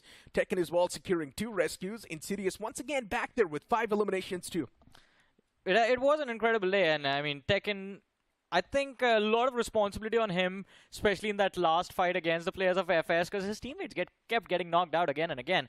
But he did a brilliant job getting those revives and did a brilliant job just holding his ground for as long as he could. But we know the MVP of this game, it's going to be the man who likes to walk in the dreamlands and destroy, turn others' dreams into nightmares. Insidious, 5 finishes, 33% finish contribution, and 8% map impact. So FS, again, 15 finishes, 25 points. An amazing performance from the entire team. Yeah, that was a nuclear performance right there from FS Esports. As I mentioned, it's also going to be catapulting them in quite a good spot. So let's move on towards the match rankings and exactly figure out how many points they were able to squeeze away from that match itself. 25 points secured. Reckoning Esports getting 13 points. So that's going to be, what, 15 points from all the 3 games they played so far, which is not too bad, but technically it is still pretty bad. It's like 5 points per game, right? Yeah, I guess. Like just a few points shy. We wanted, what, like 7 to 8 points? They're not going to be in the bottom 16, so though. if they were around 21 to 22 points in the overall board, they would have been right next to Soul and Godlike. Yeah, Reckoning, I mean, at this point, with these 15 points, they've avoided the bottom 16 for the first half of round 1 at least. Yeah. I mean, fingers crossed they do better when they show up for the second half. Yeah, I mean, there's so many teams that were just not able to perform. H4K is one of them, and the names just keep on going on if I try to take the list. But still, Reckoning Esports, they have at least managed to recover in the last game, which is going to be a bit of that sigh of relief. But since we know in the future they will be back with new groups, I really do want to see if those groups are going to be a better performance for the side of Reckoning Esports, or is it just going to be even worse? I mean, hopefully it's better. Because, again, it's all about how much homework can you get done as soon as you get to know what your groups are going to look like. But let's have a look at the overall leaderboard and see what the exact storyboard is going to be like. Hey, oh my god, FS! FS takes the first spot. This is impressive from FS Esports. Yeah. Showing more consistency than OG themselves. 49 points secured. You've also got Learn From Past with 42 points. Raven Esports as well with 40 points. So pretty much the top 5 are the teams that play today, or the top 4 are the teams that play today. Then you see Team Forever right there around the corner. You've also got K9 Esports right there with 38 points. K9's done more than enough, Johnny. K9's doing really good. Yeah, K9's doing quite well for themselves, and I have to say, as you mentioned, FS, OG, and Learn from Past, kudos to them. They've put a good footing forward. The aggression looks good, and the consistency that they've displayed is also quite amazing. We move on to the second page, and of course it is going to be a close contestation between all of these teams right now, since only the first 3 games have been played by all of the groups that have performed up until now. We still have 2 more groups left, which are going to be playing tomorrow. I'm quite surprised that even Quark Team Ace was able to do decent for themselves, right? Sitting on the 25th spot. At least they're not going to be there in the bottom 16. Reckoning is there, 31st? Yeah, Reckoning is there on the 31st spot too. But Johnny, let's not forget, still 2 more groups are yet to reveal themselves. And if everyone from those groups actually does perform better than Reckoning Esports, then Reckoning Esports can be pushed all the way back on the maybe in the bottom 16. Nah, I mean, there are still a lot of teams. There are 16 teams behind Reckoning, so they will stay out of bottom 16. Hey, one way to aim at things, right? Oh man, that's gonna be so awkward if all the 16. I mean, can that actually happen? All 16 teams from the next 2 groups, all 32 teams from the next 2 groups, do better than where Reckoning Esports is right now. I don't think that's mathematically possible. Look, the odds of that happening are definitely there, but what, like 1%? Yeah, 1%. Which is extremely low. I think if there's any mathematician amongst our lovely viewers, please do the maths for us. Yeah, We're just very break down bad the at numbers, percentile for us. Like, yeah. Well, it's probably going to be 0.01%. Could be. I mean, because the points need to be divided between all 32 teams very equally. Yeah, in that's the all only matches that happen. There's like 3 games, equal point division between all 16 teams for both the groups that play tomorrow. Yeah, exactly. So they basically need to perform in one game. Then the team that performed in one game needs to sit back and let the other teams perform. We're thinking about this the wrong way. Reckoning is safe for now. Let's just be happy about that and move on. All right. You know what, though, Johnny? We've still got some interesting names coming up tomorrow. Let's not forget teams like Rider Esports, who barely missed out on that qualification spot towards the land in the BGS 2025. They will get another shot to prove themselves and directly qualify towards the semifinals week 1. Exactly. And Rider Esports, I mean, that was a very impressive run that they had during the semifinals, week 1 in particular. Yeah. And then there was a complete and utter fall-off that did not make sense at all. But hopefully this time they can do better, just because they only have to play 6 matches in total in round 1 at least. Yeah, and all the teams that are currently just sitting on the bottom 16, they're going to be praying that hopefully the upcoming groups don't perform extraordinarily well, because if that definitely does happen, then you are going to be in a big world of trouble. Now, Johnny, we did have a look at the bottom half of the board. The only team that is quite surprising to me over there is going to be Team Tumulas. I do understand in BGS 2, the performance wasn't that great later on. But at the end of the day, it's quite a glorified lineup. Everyone in that team is quite the veterans. What exactly is holding them back? I have no idea as well, because even I'm confused about Team Tumulas. Because even if the players just individually do well, which they are capable of, this team has the potential of securing like 2 to 3 frags per player every single game. And as of now, it seems like in order to avoid this early elimination, you just need like, what, 16, 17 points? Yeah, I mean, at this point for Team Tumulas, look, they've got the foundation. They've got 11 points so far. In the upcoming 3 games, they just need to get, what, 20 points? But with that being said, ladies and gentlemen, for Group C and D, the journey comes to an end for now. Tomorrow, we'll be back with fresh groups, so we'll see you guys tomorrow itself.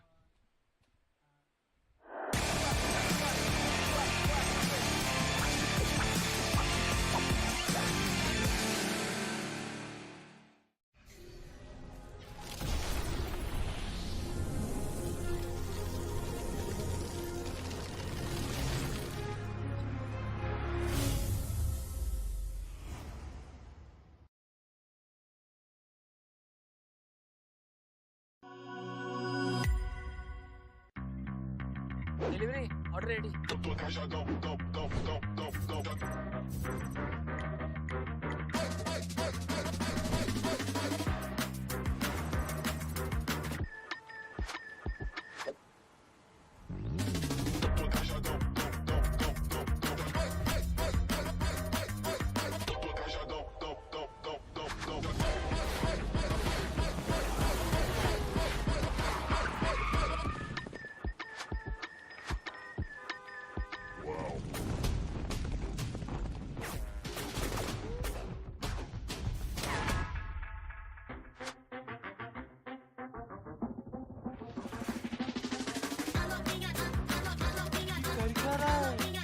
समझा नहीं क्या भाई? अपना भाई वाव mode में है.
Head underwater, but you say it'll be fine in the end. So I'm holding my breath, skipping rocks on my skin until then. Lost at sea, you were the one to push me in. But the water's warm, now I'm bathing in karma and sin. You can see the pain in my eyes, and I can see you standing by. Getting ready to pounce, but it's over. Now you've had your fun, but mine's just begun. Going insane, so I drink my pain. Now the smoke is clear, I have no fear. You gave me a war, but now you'll get yours. Now you'll get yours. Now you'll get yours.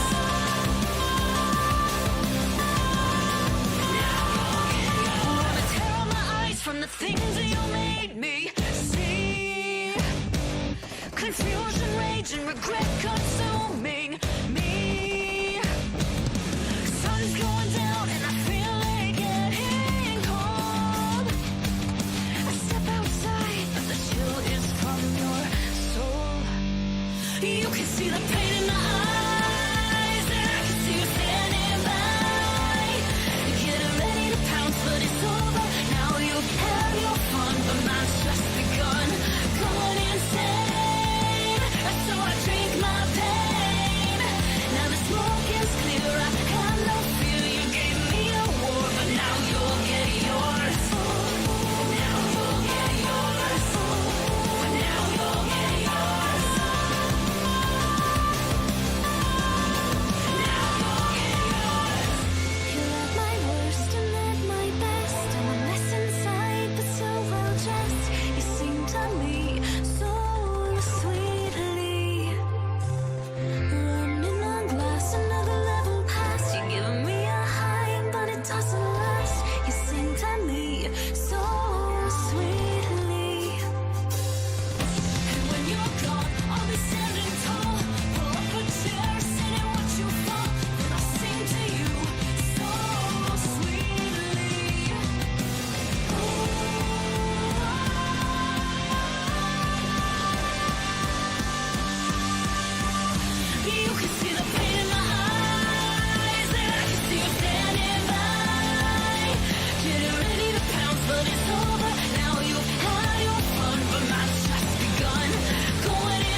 until then. Lost at sea, you were the one to push me in. But the water's warm, now I'm bathing in karma and sin. You can see the pain in my eyes, and I can see you standing by. Getting ready to pounce, but it's over. Now you've had your fun, but mine's just begun. Going insane, so I drink my pain. Now the smoke is clear, I have no fear. You gave me a war, but now you'll get yours. But now you'll get yours. But now you'll get yours.